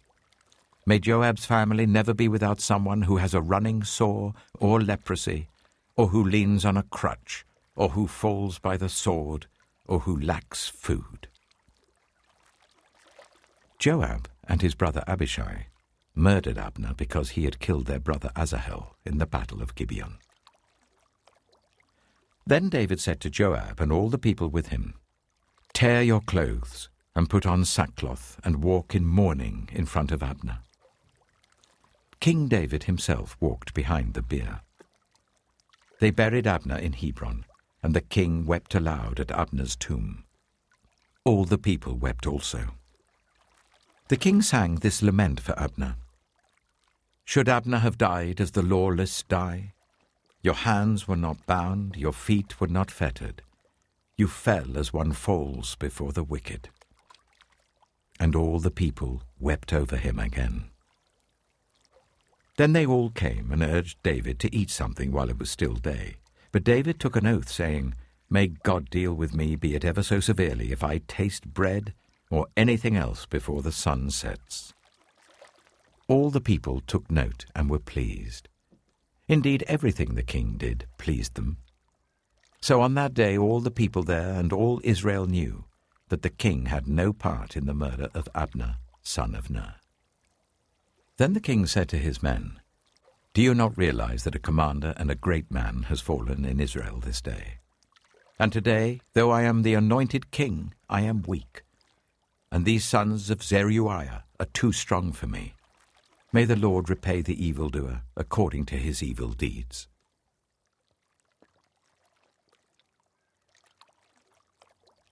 2 Samuel chapter 4. When Ishbosheth, son of Saul, heard that Abner had died in Hebron, he lost courage, and all Israel became alarmed. Now Saul's son had 2 men who were leaders of raiding bands. One was named Baanah, and the other Rechab. They were sons of Rimmon the Beerothite, from the tribe of Benjamin. Beeroth is considered part of Benjamin because the people of Beeroth fled to Gittaim and have resided there as foreigners to this day. Jonathan, son of Saul, had a son who was lame in both feet. He was 5 years old when the news about Saul and Jonathan came from Jezreel. His nurse picked him up and fled, but as she hurried to leave, he fell and became disabled. His name was Mephibosheth. Now Rechab and Baanah, the sons of Rimmon the Beerothite, set out for the house of Ishbosheth, and they arrived there in the heat of the day while he was taking his noonday rest. They went into the inner part of the house as if to get some wheat, and they stabbed him in the stomach. Then Rechab and his brother Baanah slipped away. They had gone into the house while he was lying on the bed in his bedroom. After they stabbed and killed him, they cut off his head. Taking it with them, they traveled all night by way of the Arabah. They brought the head of Ishbosheth to David at Hebron and said to the king, "Here is the head of Ishbosheth, son of Saul, your enemy, who tried to kill you. This day the Lord has avenged my lord the king against Saul and his offspring." David answered Rechab and his brother Baanah, the sons of Rimmon the Beerothite, "As surely as the Lord lives, who has delivered me out of every trouble, when someone told me Saul is dead, and thought he was bringing good news, I seized him and put him to death in Ziklag. That was the reward I gave him for his news. How much more, when wicked men have killed an innocent man in his own house and on his own bed? Should I not now demand his blood from your hand and rid the earth of you?" So David gave an order to his men, and they killed them. They cut off their hands and feet and hung the bodies by the pool in Hebron. But they took the head of Ishbosheth and buried it in Abner's tomb at Hebron.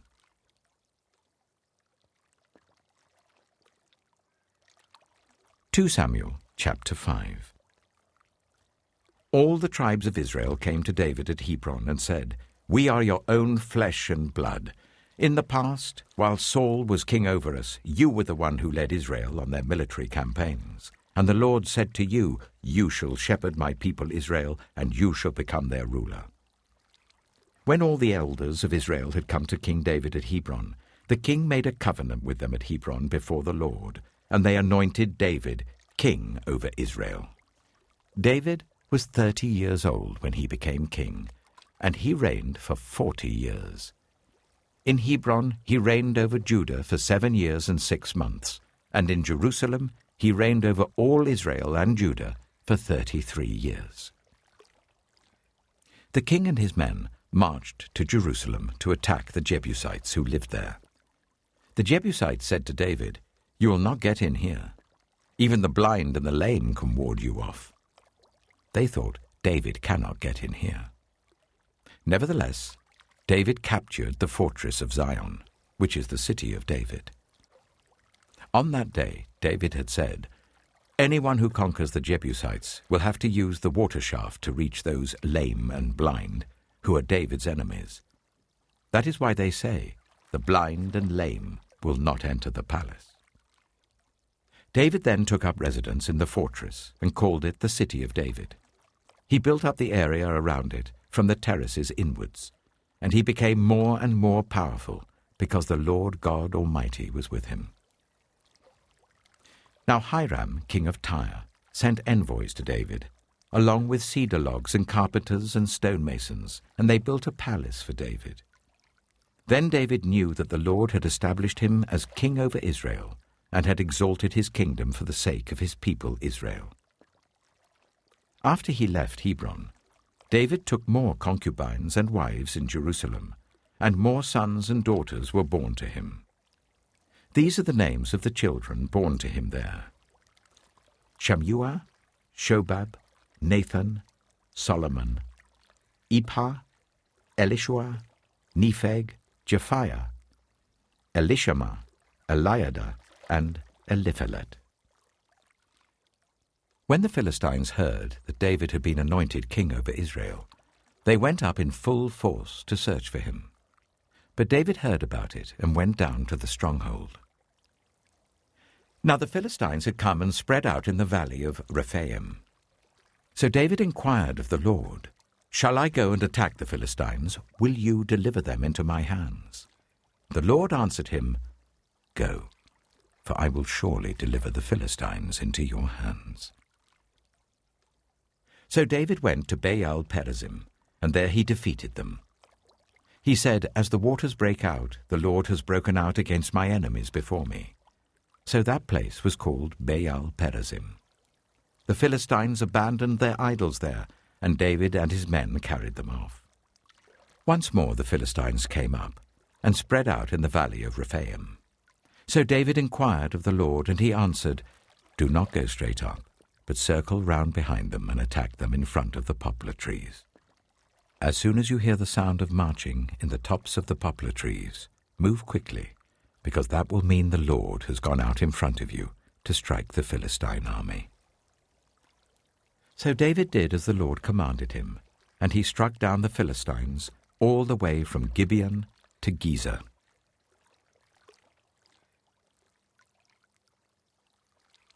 2 Samuel chapter 6. David again brought together all the able young men of Israel, 30,000. He and all his men went to Baalah in Judah to bring up from there the ark of God, which is called by the name of the Lord Almighty, who is enthroned between the cherubim on the ark. They set the ark of God on a new cart and brought it from the house of Abinadab, which was on the hill. Uzzah and Ahio, sons of Abinadab, were guiding the new cart with the ark of God on it, and Ahio was walking in front of it. David and all Israel were celebrating with all their might before the Lord, with castanets, harps, lyres, tambourines, rattles, and cymbals. When they came to the threshing floor of Nachon, Uzzah reached out and took hold of the ark of God because the oxen stumbled. The Lord's anger burned against Uzzah because of his irreverent act. Therefore God struck him down, and he died there beside the ark of God. Then David was angry because the Lord's wrath had broken out against Uzzah, and to this day that place is called Perez Uzzah. David was afraid of the Lord that day and said, "How can the ark of the Lord ever come to me?" He was not willing to take the ark of the Lord to be with him in the city of David. Instead, he took it to the house of Obed-Edom, the Gittite. The ark of the Lord remained in the house of Obed-Edom the Gittite for 3 months, and the Lord blessed him and his entire household. Now King David was told, "The Lord has blessed the household of Obed-Edom and everything he has because of the ark of God." So David went to bring up the ark of God from the house of Obed-Edom to the city of David with rejoicing. When those who were carrying the ark of the Lord had taken 6 steps, he sacrificed a bull and a fattened calf. Wearing a linen ephod, David was dancing before the Lord with all his might, while he and all Israel were bringing up the ark of the Lord with shouts and the sound of trumpets. As the ark of the Lord was entering the city of David, Michal, daughter of Saul, watched from a window, and when she saw King David leaping and dancing before the Lord, she despised him in her heart. They brought the ark of the Lord and set it in its place inside the tent that David had pitched for it, and David sacrificed burnt offerings and fellowship offerings before the Lord. After he had finished sacrificing the burnt offerings and fellowship offerings, he blessed the people in the name of the Lord Almighty. Then he gave a loaf of bread, a cake of dates, and a cake of raisins to each person in the whole crowd of Israelites, both men and women, and all the people went to their homes. When David returned home to bless his household, Michal, daughter of Saul, came out to meet him and said, "How the king of Israel has distinguished himself today, going around half naked in full view of the slave girls of his servants, as any vulgar fellow would." David said to Michal, It was before the Lord, who chose me rather than your father or anyone from his house when he appointed me ruler over the Lord's people Israel. I will celebrate before the Lord. I will become even more undignified than this. I will be humiliated in my own eyes. But by these slave girls you spoke of, I will be held in honor." And Michal, daughter of Saul, had no children to the day of her death.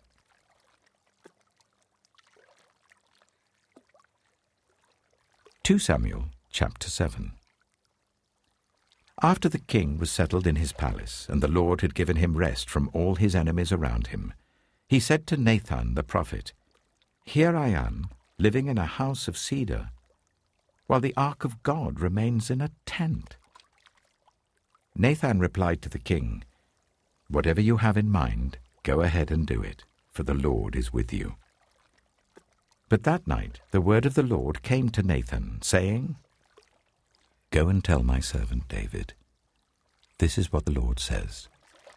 Are you the one to build me a house to dwell in? I have not dwelt in a house from the day I brought the Israelites up out of Egypt to this day. I have been moving from place to place with a tent as my dwelling. Wherever I have moved with all the Israelites, did I ever say to any of their rulers, whom I commanded to shepherd my people Israel, 'Why have you not built me a house of cedar?'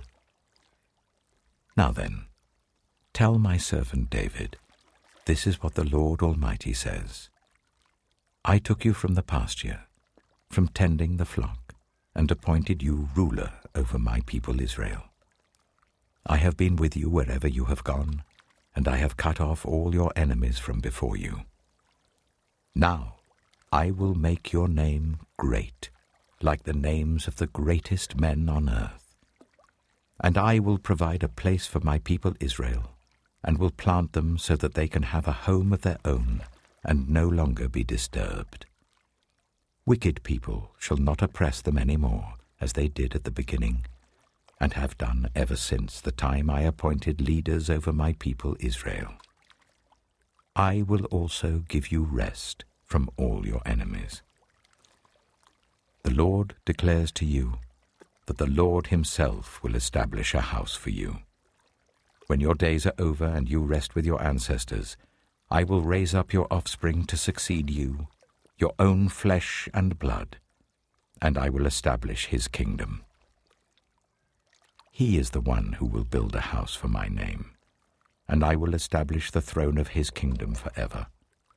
I will be his father, and he shall be my son. When he does wrong, I will punish him with a rod wielded by men, with floggings inflicted by human hands. But my love will never be taken away from him, as I took it away from Saul, whom I removed from before you. Your house and your kingdom shall endure forever before me.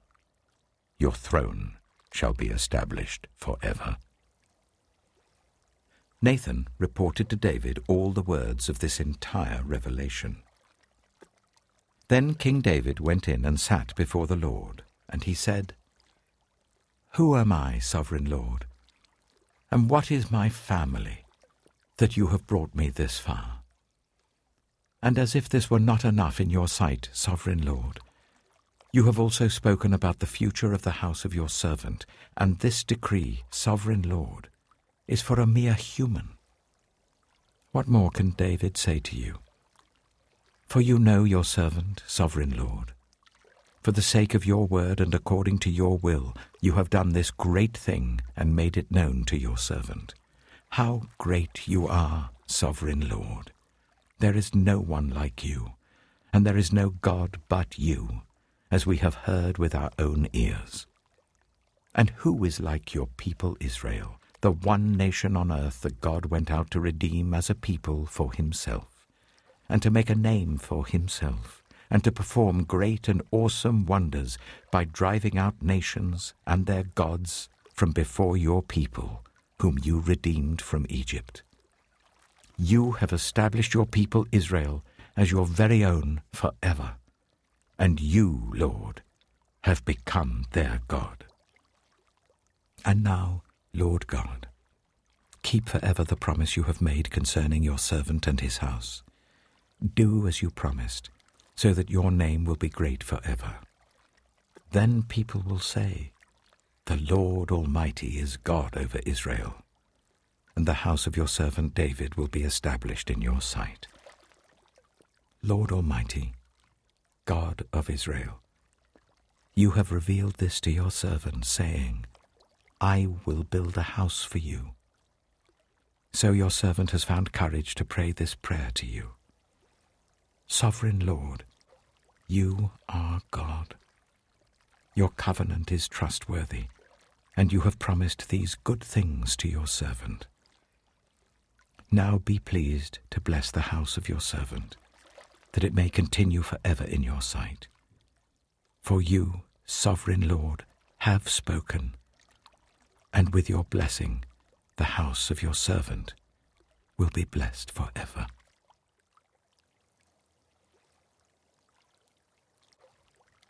Two Samuel chapter 8. In the course of time, David defeated the Philistines and subdued them. And he took Metheg-Ammah from the control of the Philistines. David also defeated the Moabites. He made them lie down on the ground and measured them off with a length of cord. Every 2 lengths of them were put to death, and the 3rd length was allowed to live. So the Moabites became subject to David and brought him tribute. Moreover, David defeated Hadadezer, son of Rehob, king of Zobah, when he went to restore his monument at the river Euphrates. David captured 1,000 of his chariots, 7,000 charioteers, and 20,000 foot soldiers. He hamstrung all but 100 of the chariot horses. When the Arameans of Damascus came to help Hadadezer, king of Zobah, David struck down 22,000 of them. He put garrisons in the Aramean kingdom of Damascus, and the Arameans became subject to him and brought tribute. The Lord gave David victory wherever he went. David took the gold shields that belonged to the officers of Hadadezer and brought them to Jerusalem. From Tebah and Berothai, towns that belonged to Hadadezer, King David took a great quantity of bronze. When Tou, king of Hamath, heard that David had defeated the entire army of Hadadezer, he sent his son Joram to King David to greet him and congratulate him on his victory in battle over Hadadezer, who had been at war with Tou. Joram brought with him articles of silver, of gold, and of bronze. King David dedicated these articles to the Lord, as he had done with the silver and gold from all the nations he had subdued: Edom and Moab, the Ammonites and the Philistines, and Amalek. He also dedicated the plunder taken from Hadadezer, son of Rehob, king of Zobah. And David became famous after he returned from striking down 18,000 Edomites in the valley of Salt. He put garrisons throughout Edom, and all the Edomites became subject to David. The Lord gave David victory wherever he went. David reigned over all Israel, doing what was just and right for all his people. Joab, son of Zeruiah, was over the army. Jehoshaphat, son of Ahilud, was recorder. Zadok, son of Ahitub, and Ahimelech, son of Abiathar, were priests. Sariah was secretary. Benaiah, son of Jehoiada, was over the Kerethites and Pelethites, and David's sons were priests.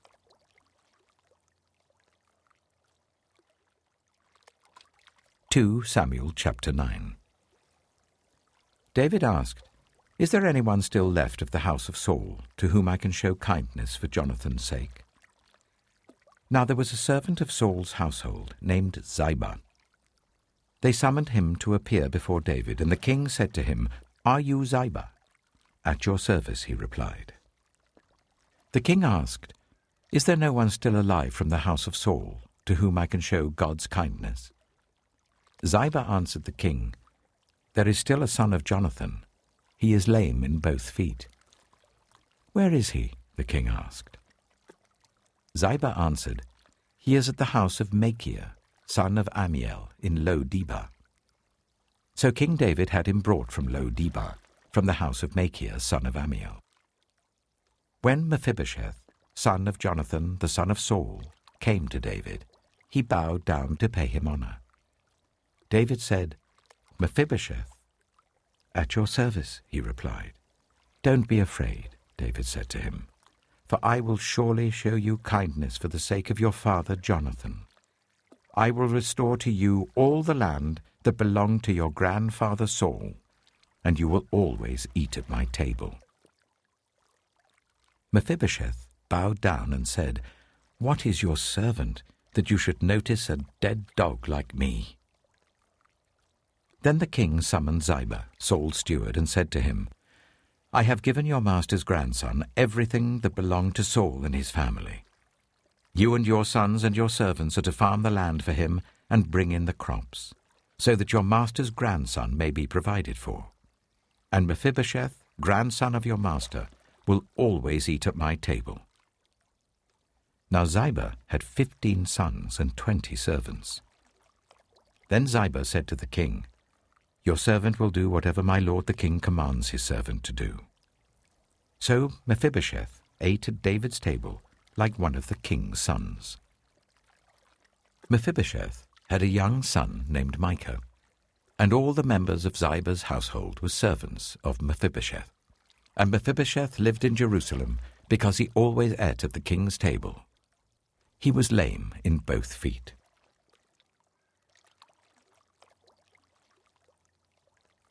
2 Samuel chapter 10.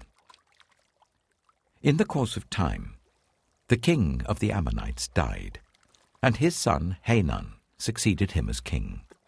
David thought, "I will show kindness to Hanun, son of Nahash, just as his father showed kindness to me." So David sent a delegation to express his sympathy to Hanun concerning his father. When David's men came to the land of the Ammonites, the Ammonite commanders said to Hanun their lord, "Do you think David is honoring your father by sending envoys to you to express sympathy?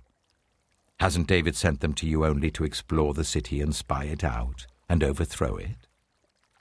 So Hanun seized David's envoys, shaved off half of each man's beard, cut off their garments at the buttocks, and sent them away. When David was told about this, he sent messengers to meet the men, for they were greatly humiliated. The king said, "Stay at Jericho till your beards have grown, and then come back."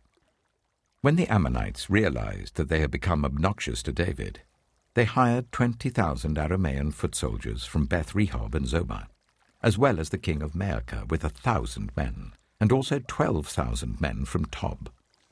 On hearing this, David sent Joab out with the entire army of fighting men.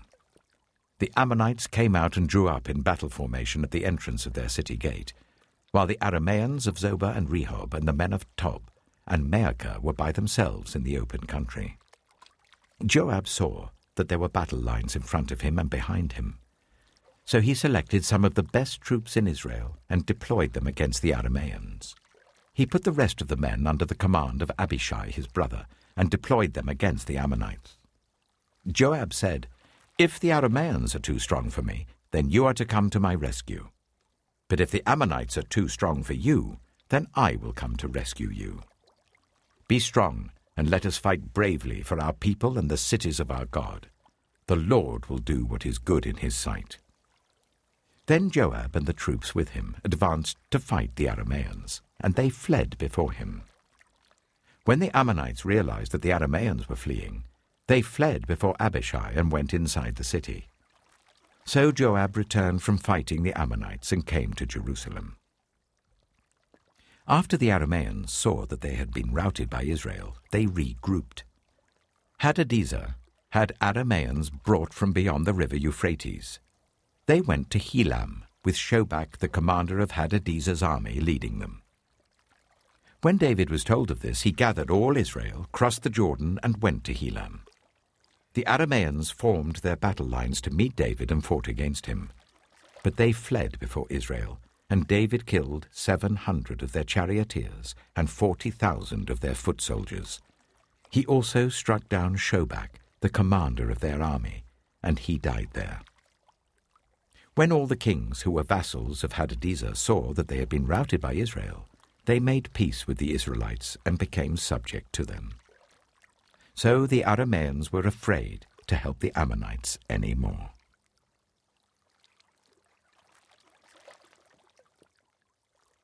Samuel chapter 11.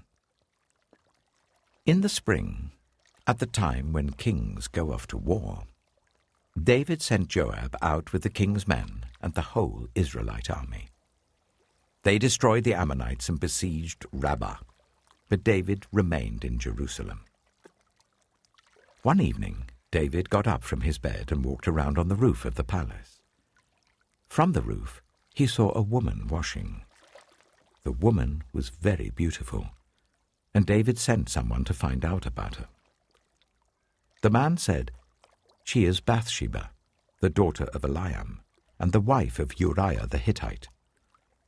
Then David sent messengers to get her. She came to him, and he slept with her. Now she was purifying herself from her monthly uncleanness. Then she went back home. The woman conceived and sent word to David, saying, "I am pregnant." So David sent this word to Joab, "Send me Uriah the Hittite." And Joab sent him to David. When Uriah came to him, David asked him how Joab was, how the soldiers were, and how the war was going. Then David said to Uriah, "Go down to your house and wash your feet." So Uriah left the palace, and a gift from the king was sent after him. But Uriah slept at the entrance to the palace with all his master's servants, and did not go down to his house. David was told Uriah did not go home. So he asked Uriah, "Haven't you just come from a military campaign? Why didn't you go home?" Uriah said to David, "The ark and Israel and Judah are staying in tents, and my commander Joab and my lord's men are camped in the open country. How could I go to my house to eat and drink and make love to my wife? As surely as you live, I will not do such a thing." Then David said to him, "Stay here one more day, and tomorrow I will send you back." So Uriah remained in Jerusalem that day and the next. At David's invitation, he ate and drank with him, and David made him drunk. But in the evening Uriah went out to sleep on his mat among his master's servants. He did not go home. In the morning, David wrote a letter to Joab and sent it with Uriah. In it he wrote, "Put Uriah out in front, where the fighting is fiercest. Then withdraw from him, so that he will be struck down and die." So while Joab had the city under siege, he put Uriah at a place where he knew the strongest defenders were. When the men of the city came out and fought against Joab, some of the men in David's army fell. Moreover, Uriah the Hittite died. Joab sent David a full account of the battle. He instructed the messenger, "When you have finished giving the king this account of the battle, the king's anger may flare up, and he may ask you, 'Why did you get so close to the city to fight? Didn't you know they would shoot arrows from the wall? Who killed Abimelech, son of Jerubesheth? Didn't a woman drop an upper millstone on him from the wall so that he died in Thebez? Why did you get so close to the wall?' If he asks you this, then say to him, 'Moreover, your servant Uriah the Hittite is dead.'" The messenger set out, and when he arrived he told David everything Joab had sent him to say. The messenger said to David, "The men overpowered us and came out against us in the open, but we drove them back to the entrance of the city gate. Then the archers shot arrows at your servants from the wall, and some of the king's men died. Moreover, your servant Uriah the Hittite is dead." David told the messenger, "Say this to Joab. Don't let this upset you. The sword devours one as well as another. Press the attack against the city and destroy it. Say this to encourage Joab. When Uriah's wife heard that her husband was dead, she mourned for him.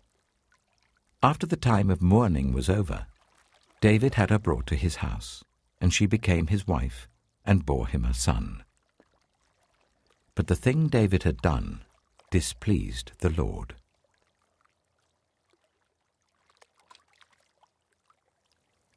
2 Samuel chapter 12. The Lord sent Nathan to David. When he came to him, he said, "There were 2 men in a certain town, one rich and the other poor. The rich man had a very large number of sheep and cattle, but the poor man had nothing except one little ewe lamb that he had bought. He raised it, and it grew up with him and his children. It shared his food, drank from his cup, and even slept in his arms. It was like a daughter to him. Now a traveller came to the rich man, but the rich man refrained from taking one of his own sheep or cattle to prepare a meal for the traveller who had come to him. Instead, he took the ewe lamb that belonged to the poor man and prepared it for the one who had come to him. David burned with anger against the man and said to Nathan, "As surely as the Lord lives, the man who did this must die. He must pay for that lamb 4 times over because he did such a thing and had no pity." Then Nathan said to David, "You are the man. This is what the Lord, the God of Israel, says. I anointed you king over Israel, and I delivered you from the hand of Saul. I gave your master's house to you, and your master's wives into your arms. I gave you all Israel and Judah. And if all this had been too little, I would have given you even more. Why did you despise the word of the Lord by doing what is evil in his eyes? You struck down Uriah the Hittite with the sword and took his wife to be your own. You killed him with the sword of the Ammonites. Now, therefore, the sword shall never depart from your house, because you despised me and took the wife of Uriah the Hittite to be your own. This is what the Lord says. Out of your own household I'm going to bring calamity on you. Before your very eyes I will take your wives and give them to one who is close to you, and he will sleep with your wives in broad daylight. You did it in secret, but I will do this thing in broad daylight before all Israel." Then David said to Nathan, "I have sinned against the Lord." Nathan replied, "The Lord has taken away your sin. You're not going to die. But because by doing this you have shown utter contempt for the Lord, the son born to you will die." After Nathan had gone home, the Lord struck the child that Uriah's wife had borne to David, and he became ill. David pleaded with God for the child. He fasted and spent the nights lying in sackcloth on the ground. The elders of his household stood beside him to get him up from the ground, but he refused, and he would not eat any food with them. On the 7th day, the child died. David's attendants were afraid to tell him that the child was dead, for they thought, while the child was still living, he wouldn't listen to us when we spoke to him. How can we now tell him the child is dead? He may do something desperate. David noticed that his attendants were whispering among themselves, and he realized that the child was dead. "Is the child dead?" he asked. "Yes," they replied. "He is dead." Then David got up from the ground. After he had washed, put on lotions and changed his clothes, he went into the house of the Lord and worshipped. Then he went to his own house, and at his request they served him food, and he ate. His attendants asked him, "Why are you acting in this way? While the child was alive, you fasted and wept, but now that the child is dead, you get up and eat." He answered, "While the child was alive, I fasted and wept. I thought, who knows? The Lord may be gracious to me and let the child live. But now that he is dead, why should I go on fasting? Can I bring him back again? I will go to him, but he will not return to me." Then David comforted his wife Bathsheba, and he went to her and made love to her. She gave birth to a son, and they named him Solomon. The Lord loved him, and because the Lord loved him, he sent word through Nathan the prophet to name him Jedidiah. Meanwhile, Joab fought against Rabbah of the Ammonites and captured the royal citadel. Joab then sent messengers to David, saying, I have fought against Rabbah and taken its water supply. Now muster the rest of the troops and besiege the city and capture it. Otherwise I shall take the city, and it will be named after me. So David mustered the entire army and went to Rabbah, and attacked and captured it. David took the crown from their king's head, and it was placed on his own head. It weighed a talent of gold, and it was set with precious stones. David took a great quantity of plunder from the city, and brought out the people who were there, consigning them to labor with saws and with iron picks and axes, and he made them work at brickmaking. David did this to all the Ammonite towns. Then he and his entire army returned to Jerusalem.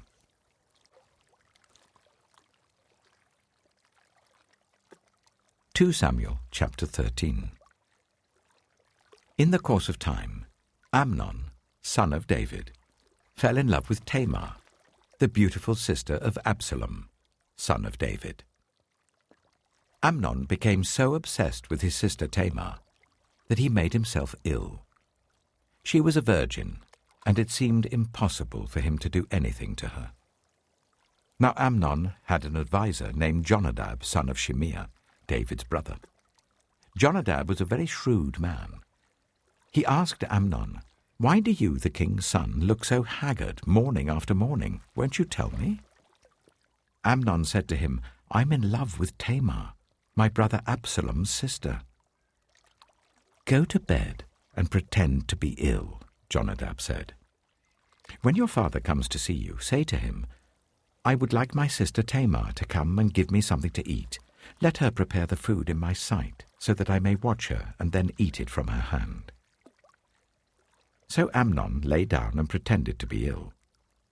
When the king came to see him, Amnon said to him, I would like my sister Tamar to come and make some special bread in my sight, so that I may eat from her hand. David sent word to Tamar at the palace, Go to the house of your brother Amnon and prepare some food for him. So Tamar went to the house of her brother Amnon, who was lying down. She took some dough, kneaded it, made the bread in his sight, and baked it. Then she took the pan and served him the bread, but he refused to eat. Send everyone out of here, Amnon said. So everyone left him. Then Amnon said to Tamar, Bring the food here into my bedroom, so that I may eat it from your hand. And Tamar took the bread she had prepared and brought it to her brother Amnon in his bedroom.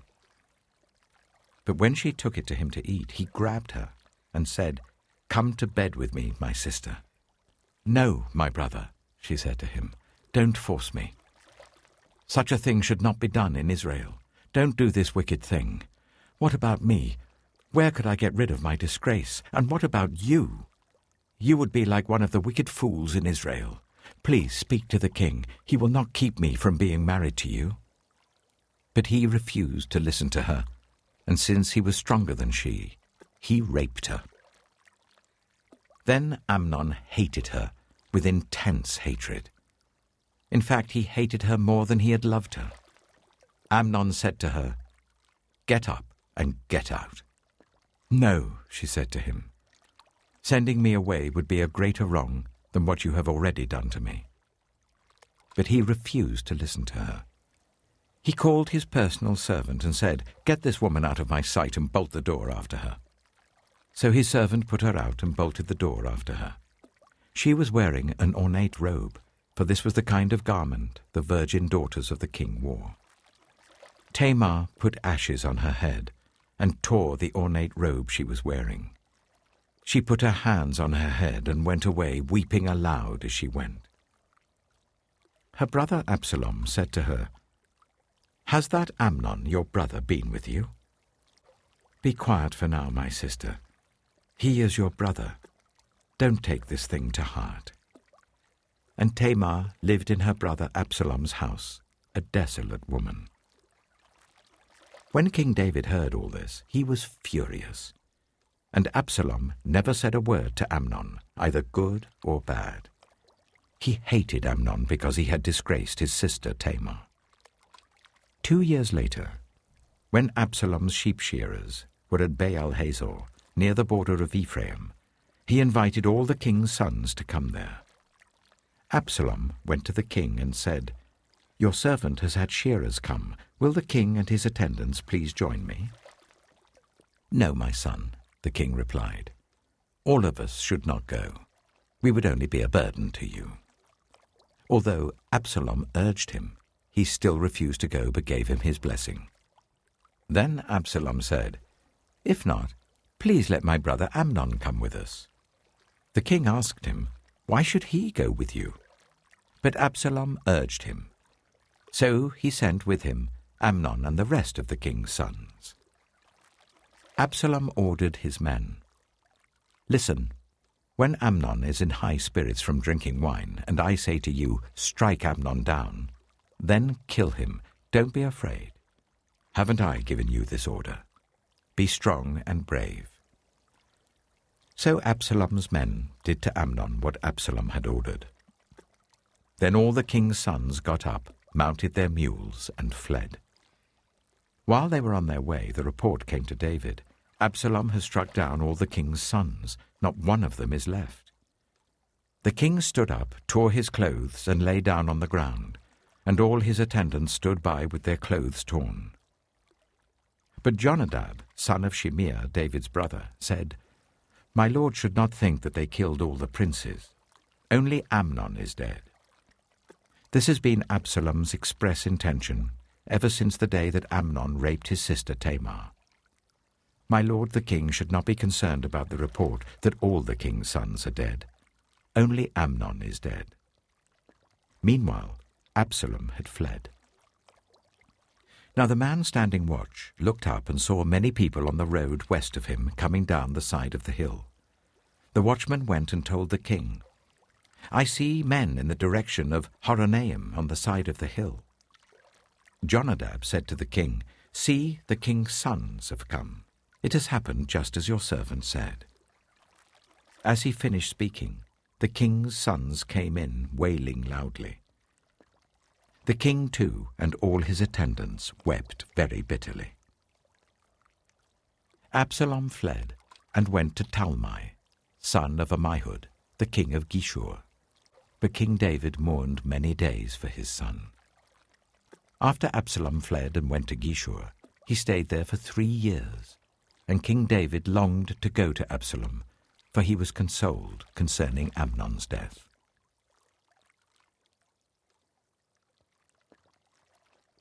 2 Samuel chapter 14. Joab, son of Zeruiah, knew that the king's heart longed for Absalom. So Joab sent someone to Tekoa, and had a wise woman brought from there. He said to her, "Pretend you are in mourning. Dress in mourning clothes, and don't use any cosmetic lotions. Act like a woman who has spent many days grieving for the dead. Then go to the king and speak these words to him." And Joab put the words in her mouth. When the woman from Tekoa went to the king, she fell with her face to the ground to pay him honor, and she said, "Help me, your majesty." The king asked her, "What is troubling you?" She said, "I am a widow. My husband is dead. I, your servant, had 2 sons. They got into a fight with each other in the field, and no one was there to separate them. One struck the other and killed him. Now the whole clan has risen up against your servant. They say, 'Hand over the one who struck his brother down, so that we may put him to death for the life of his brother whom he killed. Then we will get rid of the heir as well.' They would put out the only burning coal I have left, leaving my husband neither name nor descendant on the face of the earth." The king said to the woman, "Go home, and I will issue an order on your behalf." But the woman from Tekoa said to him, "Let my lord the king pardon me and my family, and let the king and his throne be without guilt." The king replied, "If anyone says anything to you, bring them to me, and they will not bother you again." She said, "Then let the king invoke the Lord his God to prevent the avenger of blood from adding to this destruction, so that my son shall not be destroyed." "As surely as the Lord lives," he said, "not one hair of your son's head will fall to the ground." Then the woman said, "Let your servant speak a word to my lord the king." "Speak," he replied. The woman said, "Why then have you devised a thing like this against the people of God? When the king says this, does he not convict himself? For the king has not brought back his banished son. Like water spilled on the ground, which cannot be recovered, so we must die. But that is not what God desires. Rather, he devises ways so that a banished person does not remain banished from him. And now I have come to say this to my lord the king, because the people have made me afraid. Your servant thought, 'I will speak to the king. Perhaps he will grant his servant's request. Perhaps the king will agree to deliver his servant from the hand of the man who is trying to cut off both me and my son from God's inheritance.' And now your servant says, 'May the word of my lord the king secure my inheritance, for my lord the king is like an angel of God in discerning good and evil. May the Lord your God be with you.' Then the king said to the woman, 'Don't keep from me the answer to what I am going to ask you.' 'Let my lord the king speak,' the woman said. The king asked, 'Isn't the hand of Joab with you in all this?' The woman answered, 'As surely as you live, my lord the king, no one can turn to the right or to the left from anything my lord the king says. Yes, it was your servant Joab who instructed me to do this, and who put all these words into the mouth of your servant. Your servant Joab did this to change the present situation. My lord has wisdom like that of an angel of God. He knows everything that happens in the land.' The king said to Joab, 'Very well, I will do it. Go, bring back the young man Absalom.' Joab fell with his face to the ground to pay him honor, and he blessed the king. Joab said, 'Today your servant knows that he has found favor in your eyes, my lord the king, because the king has granted his servant's request.' Then Joab went to Geshur and brought Absalom back to Jerusalem. But the king said, 'He must go to his own house. He must not see my face.' So Absalom went to his own house and did not see the face of the king. In all Israel there was not a man so highly praised for his handsome appearance as Absalom. From the top of his head to the sole of his foot, there was no blemish in him. Whenever he cut the hair of his head, he used to cut his hair once a year because it became too heavy for him, he would weigh it, and its weight was 200 shekels by the royal standard. 3 sons and a daughter were born to Absalom. His daughter's name was Tamar, and she became a beautiful woman. Absalom lived for 2 years in Jerusalem without seeing the king's face. Then Absalom sent for Joab in order to send him to the king, but Joab refused to come to him. So he sent a second time, but he refused to come.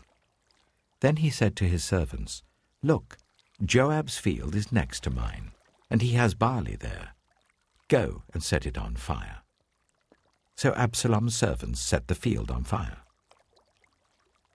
Then Joab did go to Absalom's house, and he said to him, 'Why have your servants set my field on fire?' Absalom said to Joab, 'Look, I sent word to you and said, "Come here so that I can send you to the king to ask, why have I come from Geshur? It would be better for me if I were still there. Now then, I want to see the king's face, and if I'm guilty of anything, let him put me to death." So Joab went to the king and told him this. Then the king summoned Absalom, and he came in and bowed down with his face to the ground before the king, and the king kissed Absalom.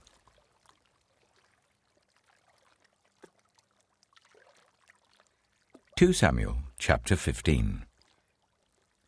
In the course of time, Absalom provided himself with a chariot and horses, and with 50 men to run ahead of him. He would get up early and stand by the side of the road leading to the city gate. Whenever anyone came with a complaint to be placed before the king for a decision, Absalom would call out to him, "What town are you from?"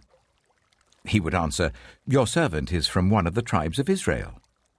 Then Absalom would say to him, "Look, your claims are valid and proper, but there is no representative of the king to hear you."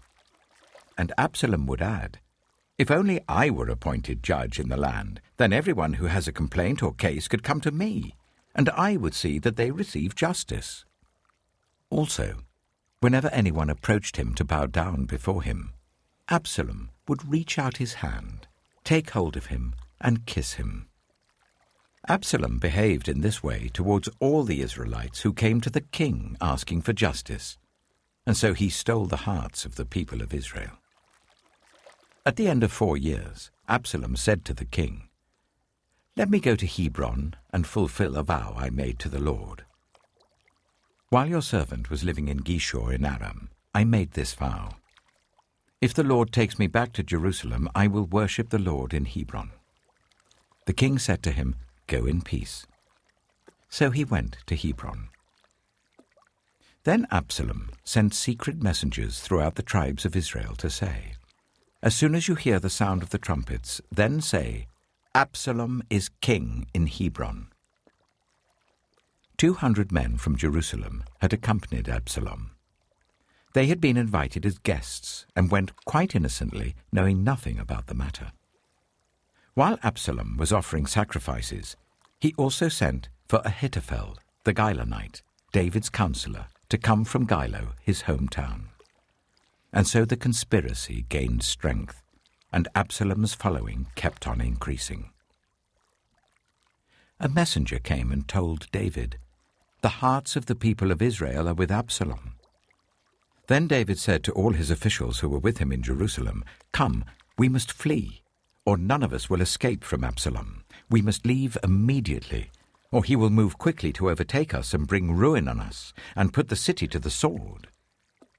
The king's officials answered him, "Your servants are ready to do whatever our lord the king chooses." The king set out, with his entire household following him. But he left 10 concubines to take care of the palace. So the king set out, with all the people following him, and they halted at the edge of the city. All his men marched past him, along with all the Kerethites and the Pelethites, and all the 600 Gittites who had accompanied him from Gath marched before the king. The king said to Ittai the Gittite, "Why should you come along with us? Go back and stay with King Absalom. You are a foreigner, an exile from your homeland. You came only yesterday. And today shall I make you wander about with us, when I do not know where I'm going? Go back and take your people with you. May the Lord show you kindness and faithfulness." But Ittai replied to the king, "As surely as the Lord lives and as my lord the king lives, wherever my lord the king may be, whether it means life or death, there will your servant be." David said to Ittai, "Go ahead, march on." So Ittai the Gittite marched on with all his men and the families that were with him. The whole countryside wept aloud as all the people passed by. The king also crossed the Kidron Valley, and all the people moved on towards the wilderness. Zadok was there too, and all the Levites who were with him were carrying the Ark of the Covenant of God. They set down the Ark of God, and Abiathar offered sacrifices until all the people had finished leaving the city. Then the king said to Zadok, "Take the Ark of God back into the city. If I find favor in the Lord's eyes, he will bring me back and let me see it and his dwelling place again. But if he says I am not pleased with you, then I am ready. Let him do to me whatever seems good to him." The king also said to Zadok the priest, "Do you understand? Go back to the city with my blessing. Take your son Ahimaaz with you, and also Abiathar's son Jonathan. You and Abiathar return with your 2 sons. I will wait at the fords in the wilderness until word comes from you to inform me." So Zadok and Abiathar took the Ark of God back to Jerusalem and stayed there. But David continued up the Mount of Olives, weeping as he went. His head was covered, and he was barefoot. All the people with him covered their heads too, and were weeping as they went up. Now David had been told Ahithophel is among the conspirators with Absalom. So David prayed, "Lord, turn Ahithophel's counsel into foolishness." When David arrived at the summit, where people used to worship God, Hushai the Archite was there to meet him, his robe torn and dust on his head. David said to him, "If you go with me, you will be a burden to me. But if you return to the city and say to Absalom, 'Your Majesty, I will be your servant. I was your father's servant in the past, but now I will be your servant,' then you can help me by frustrating Ahithophel's advice. Won't the priests Zadok and Abiathar be there with you? Tell them anything you hear in the king's palace." Their 2 sons, Ahimaaz, son of Zadok, and Jonathan, son of Abiathar, are there with them. Send them to me with anything you hear." So Hushai, David's confidant, arrived at Jerusalem as Absalom was entering the city.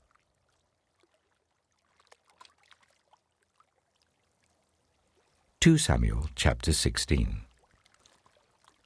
When David had gone a short distance beyond the summit, there was Ziba, the steward of Mephibosheth, waiting to meet him. He had a string of donkeys saddled and loaded with 200 loaves of bread, 100 cakes of raisins, 100 cakes of figs, and a skin of wine. The king asked Ziba, "Why have you brought these?" Ziba answered, "The donkeys are for the king's household to ride on, the bread and fruit are for the men to eat, and the wine is to refresh those who become exhausted in the wilderness." The king then asked, "Where is your master's grandson?" Ziba said to him, "He is staying in Jerusalem because he thinks, 'Today the Israelites will restore to me my grandfather's kingdom.'" Then the king said to Ziba, "All that belonged to Mephibosheth is now yours." "I humbly bow," Ziba said.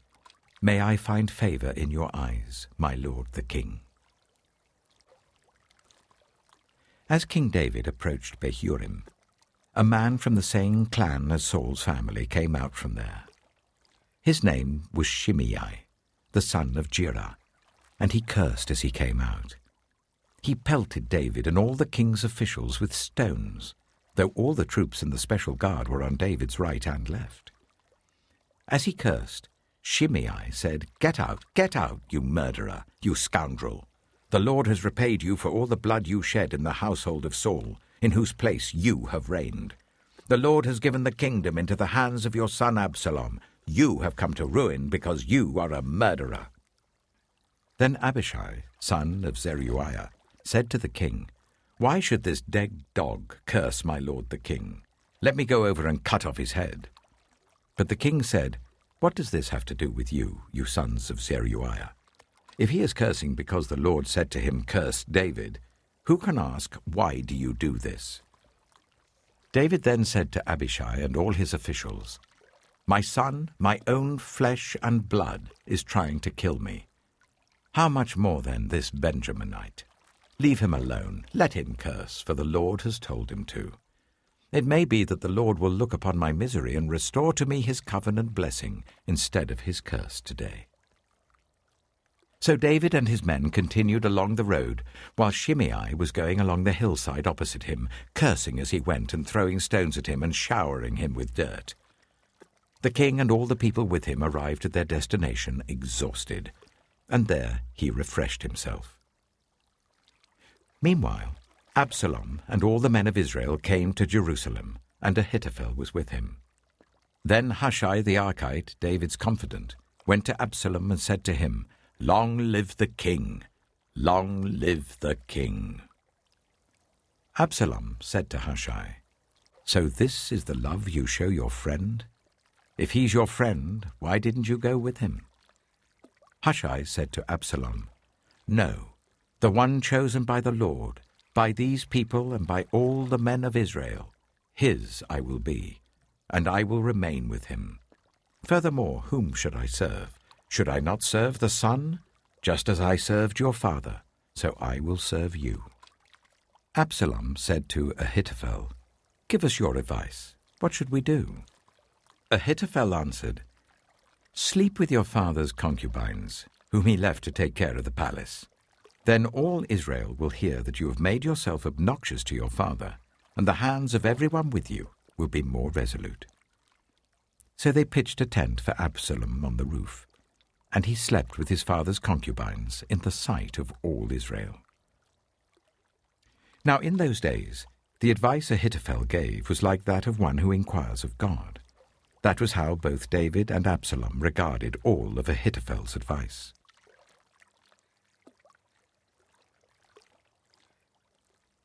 2 Samuel chapter 17.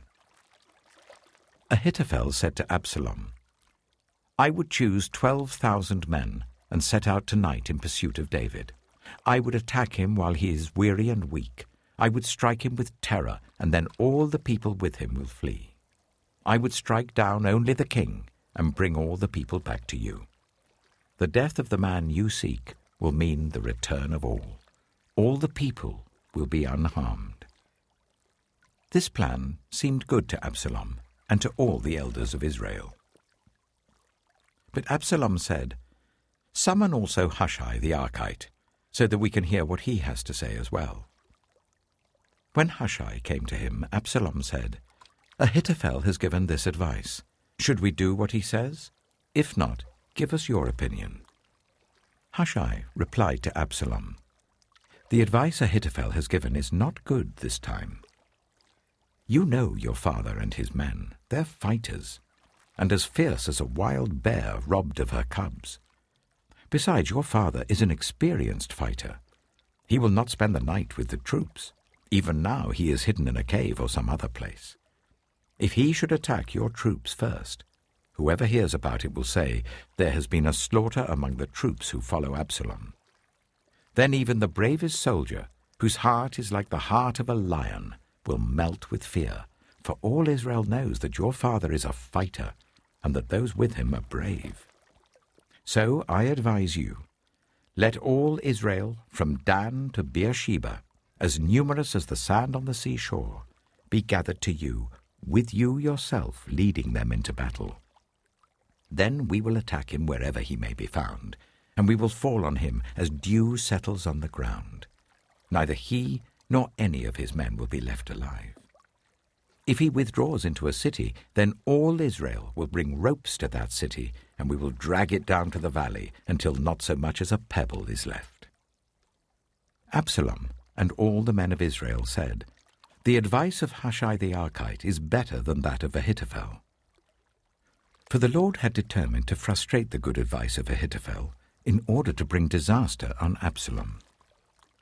Hushai told Zadok and Abiathar the priests, "Ahithophel has advised Absalom and the elders of Israel to do such and such, but I have advised them to do so and so.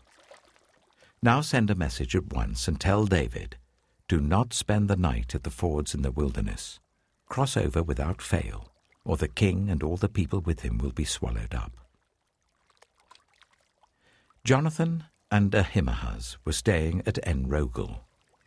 A female servant was to go and inform them, and they were to go and tell King David, for they could not risk being seen entering the city. But a young man saw them and told Absalom. So the two of them left at once and went to the house of a man in Bahurim. He had a well in his courtyard, and they climbed down into it. His wife took a covering and spread it out over the opening of the well and scattered corn over it. No one knew anything about it. When Absalom's men came to the woman of the house, they asked, "Where are Ahimaaz and Jonathan?" The woman answered them, "They crossed over the brook." The men searched but found no one, so they returned to Jerusalem. After they had gone, the two climbed out of the well and went to inform King David. They said to him, "Set out and cross the river at once. Ahithophel has advised such and such against you." So David and all the people with him set out and crossed the Jordan. By daybreak, no one was left who had not crossed the Jordan. When Ahithophel saw that his advice had not been followed, he saddled his donkey and set out for his house in his hometown. He put his house in order and then hanged himself. So he died and was buried in his father's tomb.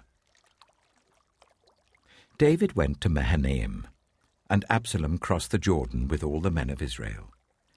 Absalom had appointed Amasa over the army in place of Joab. Amasa was the son of Jether, an Ishmaelite who had married Abigail, the daughter of Nahash, the sister of Zeruiah, the mother of Joab. The Israelites and Absalom camped in the land of Gilead.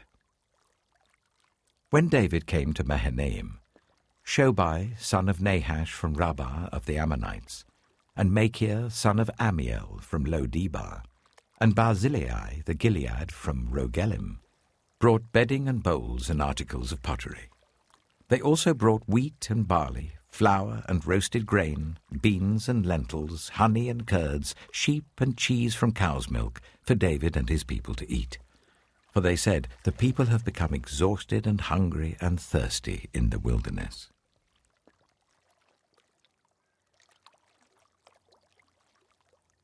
2 Samuel chapter 18. David mustered the men who were with him and appointed over them commanders of thousands and commanders of hundreds. David sent out his troops, a third under the command of Joab, a third under Joab's brother Abishai, son of Zeruiah, and a third under Ittai the Gittite. The king told the troops, "I myself will surely march out with you." But the men said, "You must not go out. If we are forced to flee, they won't care about us. Even if half of us die, they won't care. But you are worth 10,000 of us. It would be better now for you to give us support from the city." The king answered, "I will do whatever seems best to you." So the king stood beside the gate while all his men marched out in units of hundreds and of thousands. The king commanded Joab, Abishai, and Ittai, "Be gentle with the young man Absalom for my sake." And all the troops heard the king give orders concerning Absalom to each of the commanders. David's army marched out of the city to fight Israel, and the battle took place in the forest of Ephraim. There Israel's troops were routed by David's men, and the casualties that day were great, 20,000 men. The battle spread out over the whole countryside, and the forest swallowed up more men that day than the sword. Now Absalom happened to meet David's men. He was riding his mule, and as the mule went under the thick branches of a large oak, Absalom's hair got caught in the tree. He was left hanging in mid-air while the mule he was riding kept on going. When one of the men saw what had happened, he told Joab, "I have just seen Absalom hanging in an oak tree." Joab said to the man who had told him this, "What? You saw him? Why didn't you strike him to the ground right there? Then I would have had to give you 10 shekels of silver and a warrior's belt." But the man replied, "Even if 1,000 shekels were weighed out into my hands, I would not lay a hand on the king's son. In our hearing, the king commanded you and Abishai and Ittai, protect the young man Absalom for my sake. And if I had put my life in jeopardy, and nothing is hidden from the king, you would have kept your distance from me." Joab said, "I'm not going to wait like this for you." So he took 3 javelins in his hand and plunged them into Absalom's heart while Absalom was still alive in the oak tree. And 10 of Joab's armor-bearers surrounded Absalom, struck him, and killed him. Then Joab sounded the trumpet, and the troops stopped pursuing Israel, for Joab halted them. They took Absalom, threw him into a big pit in the forest, and piled up a large heap of rocks over him. Meanwhile, all the Israelites fled to their homes. During his lifetime, Absalom had taken a pillar and erected it in the king's valley as a monument to himself, for he thought, "I have no son to carry on the memory of my name." He named the pillar after himself, and it is called Absalom's monument to this day. Now Ahimaaz, son of Zadok, said, "Let me run and take the news to the king that the Lord has vindicated him by delivering him from the hand of his enemies." "You are not the one to take the news today," Joab told him. "You may take the news another time, but you must not do so today, because the king's son is dead." Then Joab said to the Cushite, "Go tell the king what you have seen." The Cushite bowed down before Joab and ran off. Ahimaaz, son of Zadok, again said to Joab, "Come what may, please let me run behind the Cushite." But Joab replied, "My son, why do you want to go? You don't have any news that will bring you a reward." He said, "Come what may, I want to run." So Joab said, "Run." Then Ahimaaz ran by the way of the plain and outran the Cushite. While David was sitting between the inner and outer gates, the watchman went up to the roof of the gateway by the wall. As he looked out, he saw a man running alone. The watchman called out to the king and reported it. The king said, "If he is alone, he must have good news." And the runner came closer and closer. Then the watchman saw another runner, and he called down to the gatekeeper, "Look, another man running alone." The king said, "He must be bringing good news too." The watchman said, "It seems to me that the first one runs like Ahimaaz, son of Zadok." "He's a good man," the king said. "He comes with good news." Then Ahimaaz called out to the king, "All is well." He bowed down before the king with his face to the ground and said, "Praise be to the Lord your God. He has delivered up those who lifted their hands against my lord the king." The king asked, "Is the young man Absalom safe?" Ahimaaz answered, "I saw great confusion, just as Joab was about to send the king's servant and me, your servant, but I don't know what it was." The king said, "Stand aside and wait here." So he stepped aside and stood there. Then the Cushite arrived and said, "My lord the king, hear the good news. The Lord has vindicated you today by delivering you from the hand of all who rose up against you." The king asked the Cushite, "Is the young man Absalom safe?" The Cushite replied, "May the enemies of my lord the king and all who rise up to harm you be like that young man." The king was shaken. He went up to the room over the gateway and wept. As he went, he said, "Oh, my son Absalom, my son Absalom. If only I had died instead of you. Oh, Absalom, my son, my son."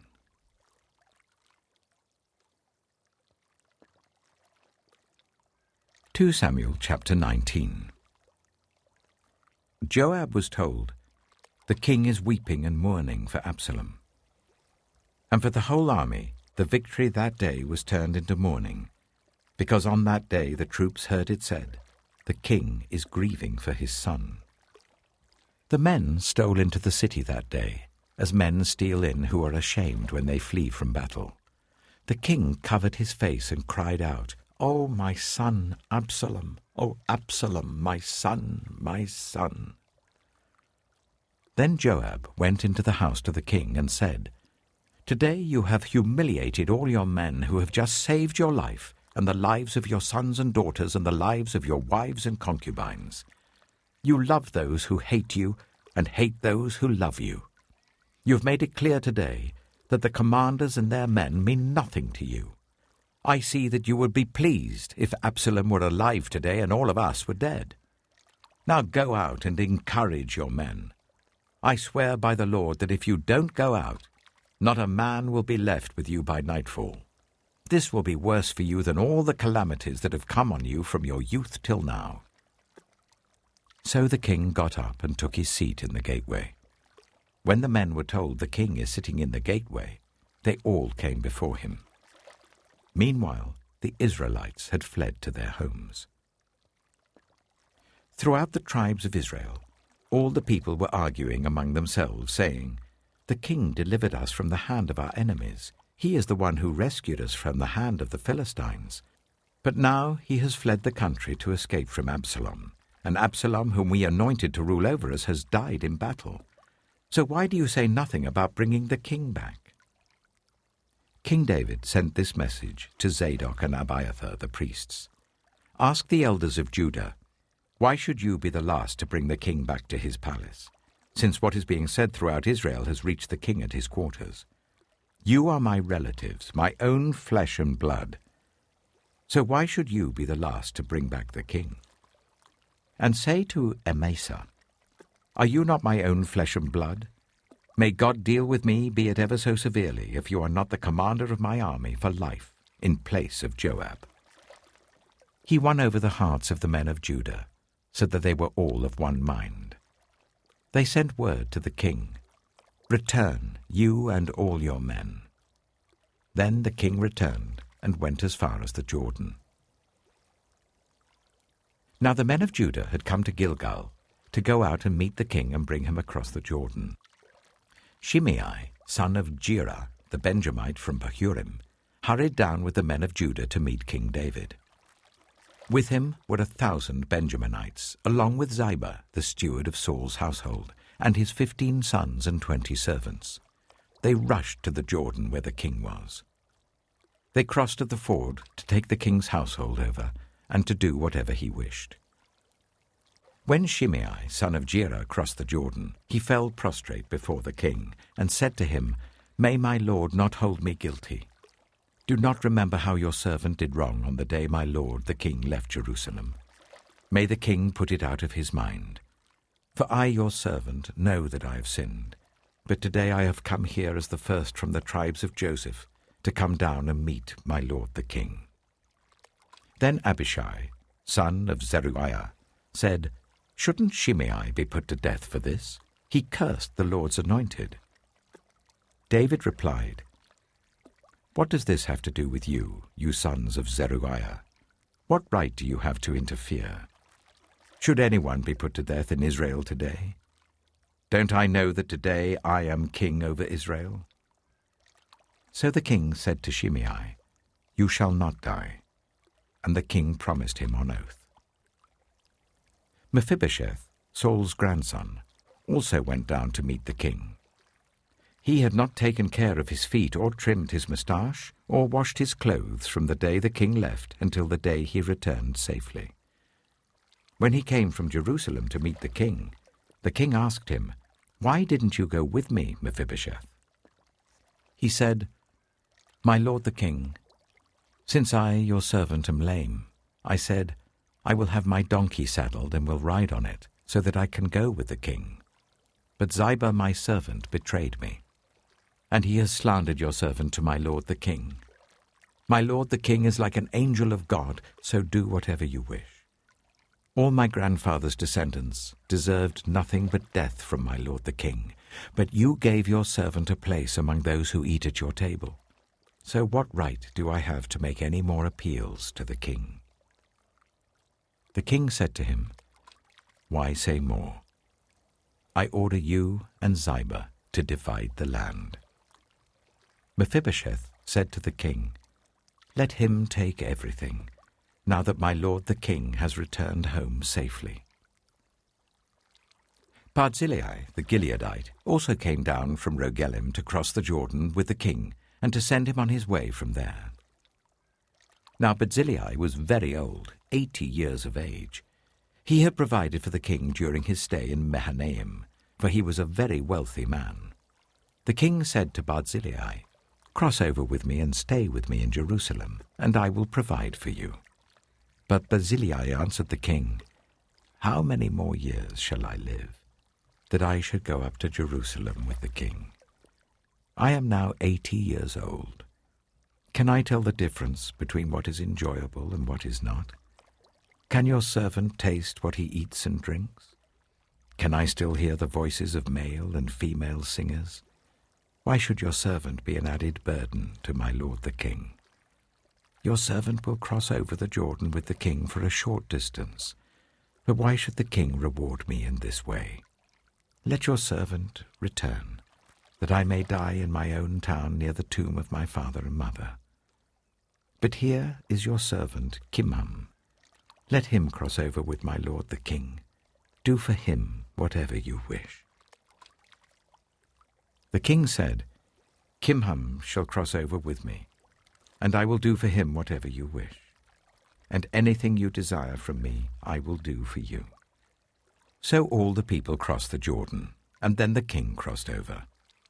The king kissed Barzillai and bade him farewell, and Barzillai returned to his home.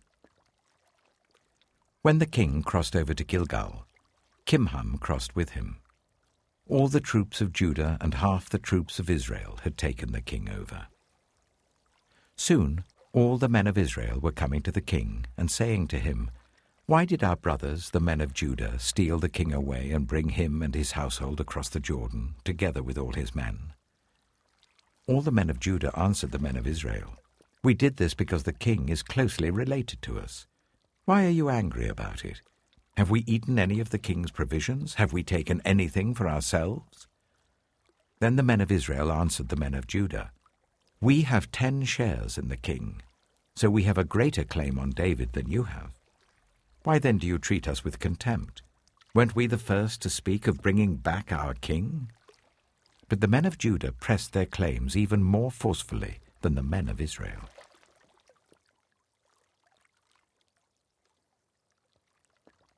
Samuel chapter 20.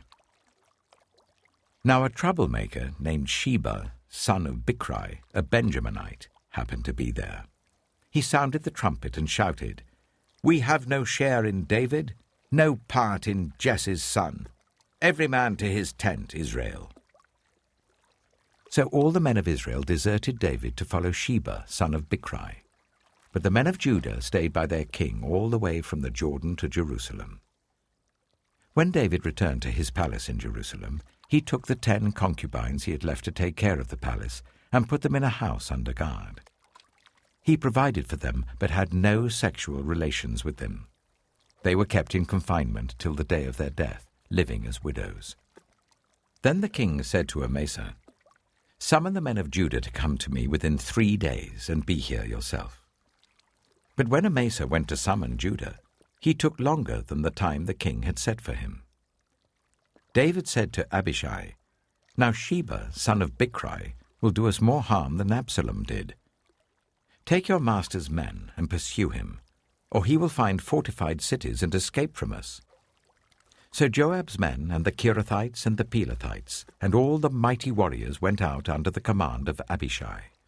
They marched out from Jerusalem to pursue Sheba, son of Bichri. While they were at the great rock in Gibeon, Amasa came to meet them. Joab was wearing his military tunic, and strapped over it at his waist was a belt with a dagger in its sheath. As he stepped forward, it dropped out of its sheath. Joab said to Amasa, "How are you, my brother?" Then Joab took Amasa by the beard with his right hand to kiss him. Amasa was not on his guard against the dagger in Joab's hand, and Joab plunged it into his belly, and his intestines spilled out onto the ground. Without being stabbed again, Amasa died. Then Joab and his brother Abishai pursued Sheba, son of Bichri.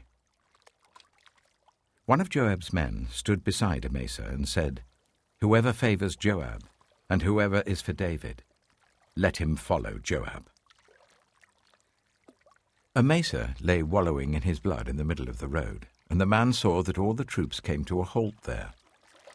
When he realized that everyone who came up to Amasa stopped, he dragged him from the road into a field and threw a garment over him.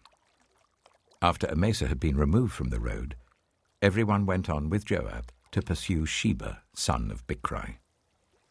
Sheba passed through all the tribes of Israel to Abel-Beth-Maachah, and through the entire region of the Bichrites, who gathered together and followed him.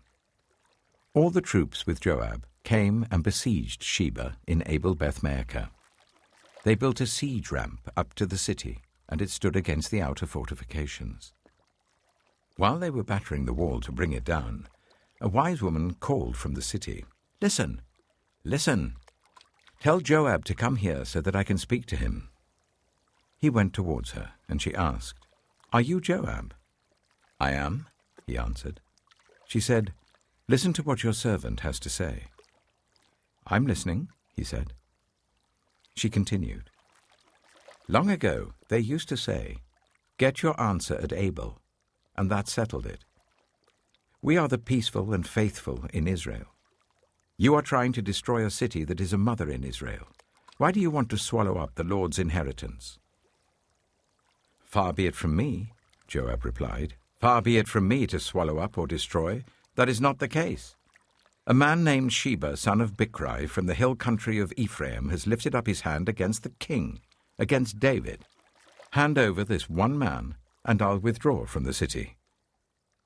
The woman said to Joab, "His head will be thrown to you from the wall." Then the woman went to all the people with her wise advice, and they cut off the head of Sheba, son of Bichri, and threw it to Joab. So he sounded the trumpet, and his men dispersed from the city, each returning to his home. And Joab went back to the king in Jerusalem. Joab was over Israel's entire army. Benaiah, son of Jehoiada, was over the Kerethites and the Pelethites. Adoniram was in charge of forced labor. Jehoshaphat, son of Ahilud, was recorder. Sheva was secretary. Zadok and Abiathar were priests, and Ira the Jairite was David's priest.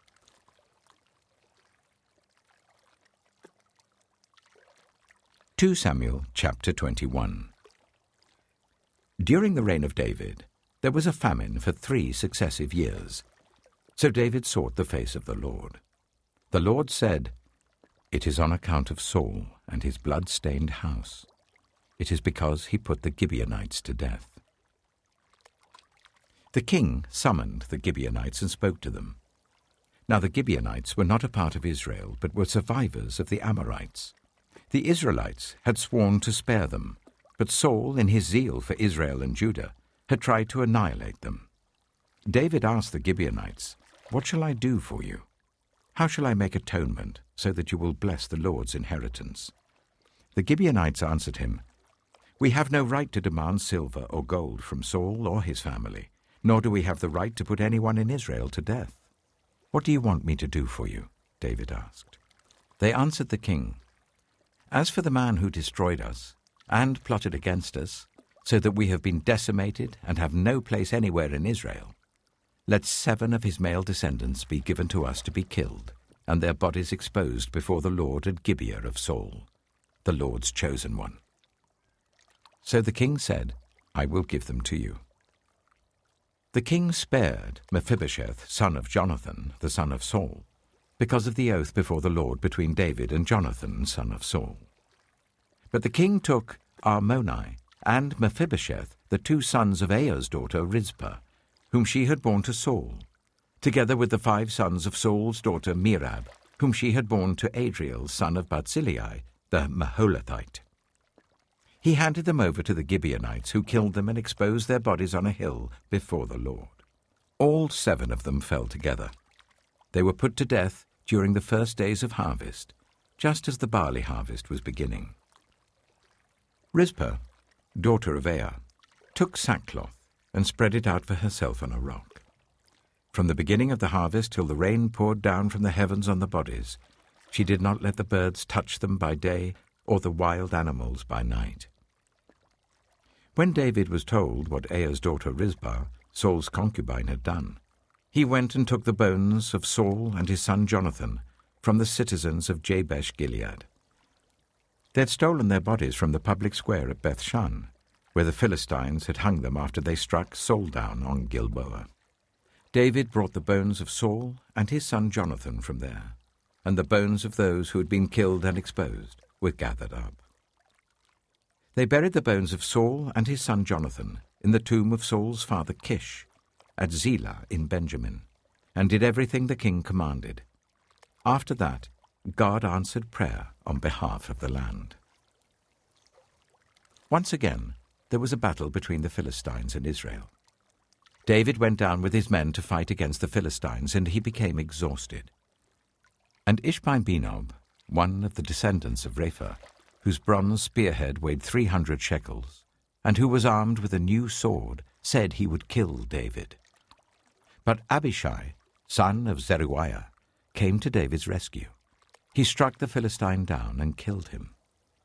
Then David's men swore to him, saying, "Never again will you go out with us in battle, so that the lamp of Israel will not be extinguished." In the course of time, there was another battle with the Philistines at Gob. At that time, Sibbecai, the Hushathite, killed Saph, one of the descendants of Rapha. In another battle with the Philistines at Gob, Elhanan, son of Jair, the Bethlehemite, killed the brother of Goliath, the Gittite, who had a spear with a shaft like a weaver's rod. In still another battle which took place at Gath, there was a huge man with 6 fingers on each hand and 6 toes on each foot, 24 in all. He also was descended from Rapha. When he taunted Israel, Jonathan, son of Shimeah, David's brother, killed him. There were 4 descendants of Rapha in Gath, and they fell at the hands of David and his men.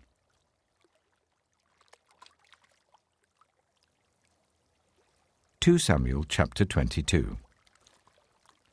David sang to the Lord the words of this song when the Lord delivered him from the hand of all his enemies and from the hand of Saul.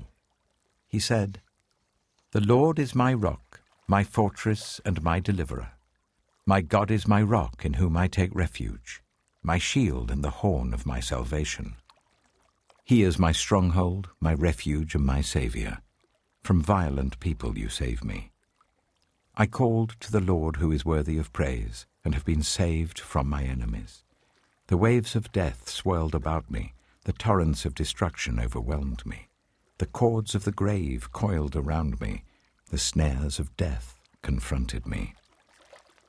In my distress I called to the Lord. I called out to my God. From his temple he heard my voice. My cry came to his ears. The earth trembled and quaked. The foundations of the heavens shook. They trembled because he was angry. Smoke rose from his nostrils. Consuming fire came from his mouth. Burning coals blazed out of it. He parted the heavens and came down. Dark clouds were under his feet. He mounted the cherubim and flew. He soared on the wings of the wind. He made darkness his canopy around him, the dark rain clouds of the sky. Out of the brightness of his presence, bolts of lightning blazed forth. The Lord thundered from heaven. The voice of the Most High resounded. He shot his arrows and scattered the enemy. With great bolts of lightning he routed them. The valleys of the sea were exposed, and the foundations of the earth laid bare at the rebuke of the Lord, at the blast of breath from his nostrils. He reached down from on high and took hold of me. He drew me out of deep waters. He rescued me from my powerful enemy, from my foes who were too strong for me. They confronted me in the day of my disaster, but the Lord was my support. He brought me out into a spacious place. He rescued me because he delighted in me. The Lord has dealt with me according to my righteousness. According to the cleanness of my hands he has rewarded me. For I have kept the ways of the Lord. I am not guilty of turning from my God. All his laws are before me. I have not turned away from his decrees. I have been blameless before him and have kept myself from sin. The Lord has rewarded me according to my righteousness, according to my cleanness in his sight. To the faithful, you show yourself faithful. To the blameless, you show yourself blameless. To the pure, you show yourself pure. But to the devious, you show yourself shrewd. You save the humble, but your eyes are on the haughty to bring them low. You, Lord, are my lamp. The Lord turns my darkness into light. With your help I can advance against a troop. With my God I can scale a wall. As for God, his way is perfect. The Lord's word is flawless. He shields all who take refuge in him. For who is God besides the Lord? And who is the rock except our God? It is God who arms me with strength and keeps my way secure. He makes my feet like the feet of a deer. He causes me to stand on the heights. He trains my hands for battle. My arms can bend a bow of bronze. You make your saving help my shield. Your help has made me great. You provide a broad path for my feet so that my ankles do not give way. I pursued my enemies and crushed them. I did not turn back till they were destroyed. I crushed them completely, and they could not rise. They fell beneath my feet. You armed me with strength for battle. You humbled my adversaries before me. You made my enemies turn their backs in flight, and I destroyed my foes. They cried for help, but there was no one to save them. To the Lord, but he did not answer. I beat them as fine as the dust of the earth. I pounded and trampled them like mud in the streets. You have delivered me from the attacks of the peoples. You have preserved me as the head of nations.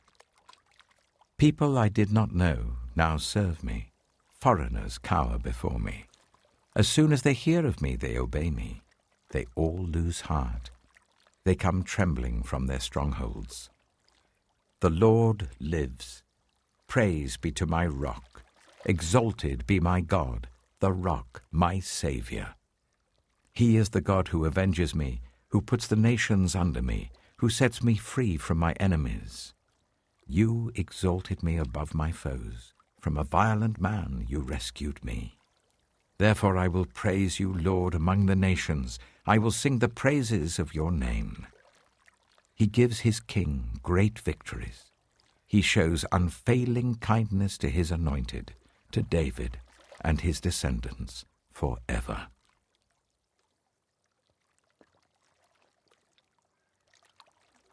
2 Samuel chapter 23. These are the last words of David. The inspired utterance of David, son of Jesse, the utterance of the man exalted by the Most High, the man anointed by the God of Jacob, the hero of Israel's songs. The Spirit of the Lord spoke through me. His word was on my tongue. The God of Israel spoke. The Rock of Israel said to me, when one rules over people in righteousness, when he rules in the fear of God, he is like the light of morning at sunrise on a cloudless morning, like the brightness after rain that brings grass from the earth. If my house were not right with God, surely he would not have made with me an everlasting covenant, arranged and secured in every part. Surely he would not bring to fruition my salvation and grant me my every desire. But evil men are all to be cast aside like thorns, which are not gathered with the hand. Whoever touches thorns uses a tool of iron or the shaft of a spear. They are burned up where they lie. These are the names of David's mighty warriors. Josheb-Bashebeth, a Tachimonite, was chief of the three. He raised his spear against 800 men whom he killed in one encounter. Next to him was Eleazar, son of Dodai the Ahohite. As one of the three mighty warriors, he was with David when they taunted the Philistines gathered at Pasdammim for battle. Then the Israelites retreated, but Eleazar stood his ground and struck down the Philistines till his hand grew tired and froze to the sword. The Lord brought about a great victory that day. The troops returned to Eleazar, but only to strip the dead. Next to him was Shammah, son of Agi, the Hararite. When the Philistines banded together at a place where there was a field full of lentils, Israel's troops fled from them. But Shammah took his stand in the middle of the field. He defended it and struck the Philistines down, and the Lord brought about a great victory. During harvest time, 3 of the 30 chief warriors came down to David at the cave of Adullam, while a band of Philistines were encamped in the valley of Rephaim. At that time, David was in the stronghold, and the Philistine garrison was at Bethlehem. David longed for water, and said, "Oh, that someone would get me a drink of water from the well near the gate of Bethlehem." So the 3 mighty warriors broke through the Philistine lines, drew water from the well near the gate of Bethlehem, and carried it back to David. But he refused to drink it. Instead, he poured it out before the Lord. "Far be it from me, Lord, to do this," he said. "Is it not the blood of men who went at the risk of their lives?" And David would not drink it. Such were the exploits of the 3 mighty warriors. Abishai, the brother of Joab, son of Zeruiah, was chief of the 3. He raised his spear against 300 men, whom he killed, and so he became as famous as the 3. Was he not held in greater honor than the 3? He became their commander, even though he was not included among them. Benaiah, son of Jehoiada, a valiant fighter from Kabzeel, performed great exploits. He struck down Moab's 2 mightiest warriors. He also went down into a pit on a snowy day and killed a lion. and he struck down a huge Egyptian. Although the Egyptian had a spear in his hand, Benaiah went against him with a club. He snatched the spear from the Egyptian's hand and killed him with his own spear. Such were the exploits of Benaiah, son of Jehoiada. He too was as famous as the 3 mighty warriors. He was held in greater honor than any of the 30, but he was not included among the 3. And David put him in charge of his bodyguard. Among the 30 were Asahel, the brother of Joab, Elhanan, son of Dodo, from Bethlehem, Shammah, the Harodite, Elika, the Harodite, Helez, the Paltite, Ira, son of Ikesh, from Tekoa, Abiezer, from Anathoth, Sibbecai, the Hushathite, Zalmon, the Ahohite, Maharai, the Netophathite, Heled, son of Baanah, the Netophathite, Ittai, son of Ribai, from Gibeah in Benjamin, Benaiah, the Pirathonite, Hiddai, from the ravines of Gaash, Abi-Albon, the Arbathite, Asmaveth, the Barumite, Eliabah, the Shaalbonite, the sons of Jashen, Jonathan, son of Shammah, the Hararite, Ahiam, son of Sherah, the Hararite, Eliphalet, son of Ahasbai, the Maacathite, Eliam, son of Ahithophel, the Gilonite, Hezro, the Carmelite, Peorai, the Arbite, Igal, son of Nathan, from Zobah, the son of Hagrai, Zelek, the Ammonite, Naharai, the Beerothite, the armor-bearer of Joab, son of Zeruiah, Ira, the Ithrite, Gareb, the Ithrite, and Uriah, the Hittite. There were 37 in all.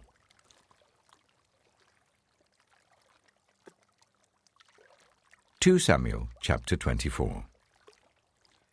Again the anger of the Lord burned against Israel, and he incited David against them, saying, Go and take a census of Israel and Judah.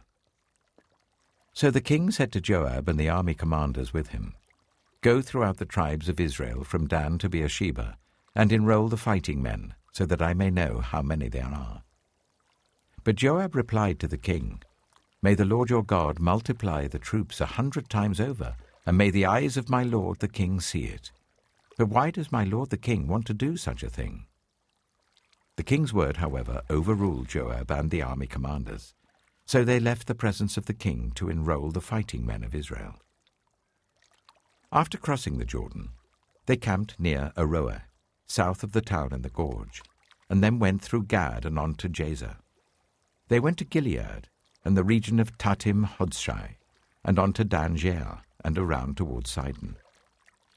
Then they went towards the fortress of Tyre, and all the towns of the Hivites and Canaanites. Finally, they went on to Beersheba in the Negev of Judah. After they had gone through the entire land, they came back to Jerusalem at the end of 9 months and 20 days. Joab reported the number of the fighting men to the king. In Israel, there were 800,000 able-bodied men who could handle a sword, and in Judah, 500,000. David was conscience-stricken after he had counted the fighting men, and he said to the Lord, I have sinned greatly in what I have done. Now, Lord, I beg you, take away the guilt of your servant. I've done a very foolish thing. Before David got up the next morning, the word of the Lord had come to Gad, the prophet, David's seer. Go and tell David, this is what the Lord says. I'm giving you 3 options. Choose one of them for me to carry out against you. So Gad went to David and said to him, Shall there come on you 3 years of famine in your land, or 3 months of fleeing from your enemies while they pursue you, or 3 days of plague in your land? Now then, think it over and decide how I should answer the one who sent me. David said to Gad, I am in deep distress. Let us fall into the hands of the Lord, for his mercy is great, but do not let me fall into human hands. So the Lord sent a plague on Israel from that morning until the end of the time designated, and 70,000 of the people from Dan to Beersheba died. When the angel stretched out his hand to destroy Jerusalem, the Lord relented concerning the disaster, and said to the angel who was afflicting the people, Enough. withdraw your hand." The angel of the Lord was then at the threshing floor of Araunah the Jebusite. When David saw the angel who was striking down the people, he said to the Lord, "I have sinned. I, the shepherd, have done wrong. These are but sheep. What have they done? Let your hand fall on me and my family." On that day, Gad went to David and said to him, "Go up and build an altar to the Lord on the threshing floor of Araunah the Jebusite." So David went up as the Lord had commanded through Gad. When Araunah looked and saw the king and his officials coming towards him, he went out and bowed down before the king with his face to the ground. Araunah said, "Why has my lord the king come to his servant?" "To buy your threshing floor," David answered, "so that I can build an altar to the Lord, that the plague on the people may be stopped." Araunah said to David, "Let my lord the king take whatever he wishes and offer it up. Here are oxen for the burnt offering, and here are threshing sledges and ox yokes for the wood.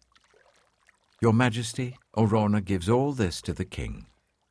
Araunah also said to him, "May the Lord your God accept you." But the king replied to Araunah, "No, I insist on paying you for it. I will not sacrifice to the Lord my God burnt offerings that cost me nothing." So David bought the threshing floor and the oxen and paid 50 shekels of silver for them.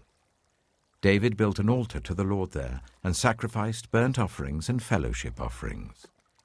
Then the Lord answered his prayer on behalf of the land, and the plague on Israel was stopped.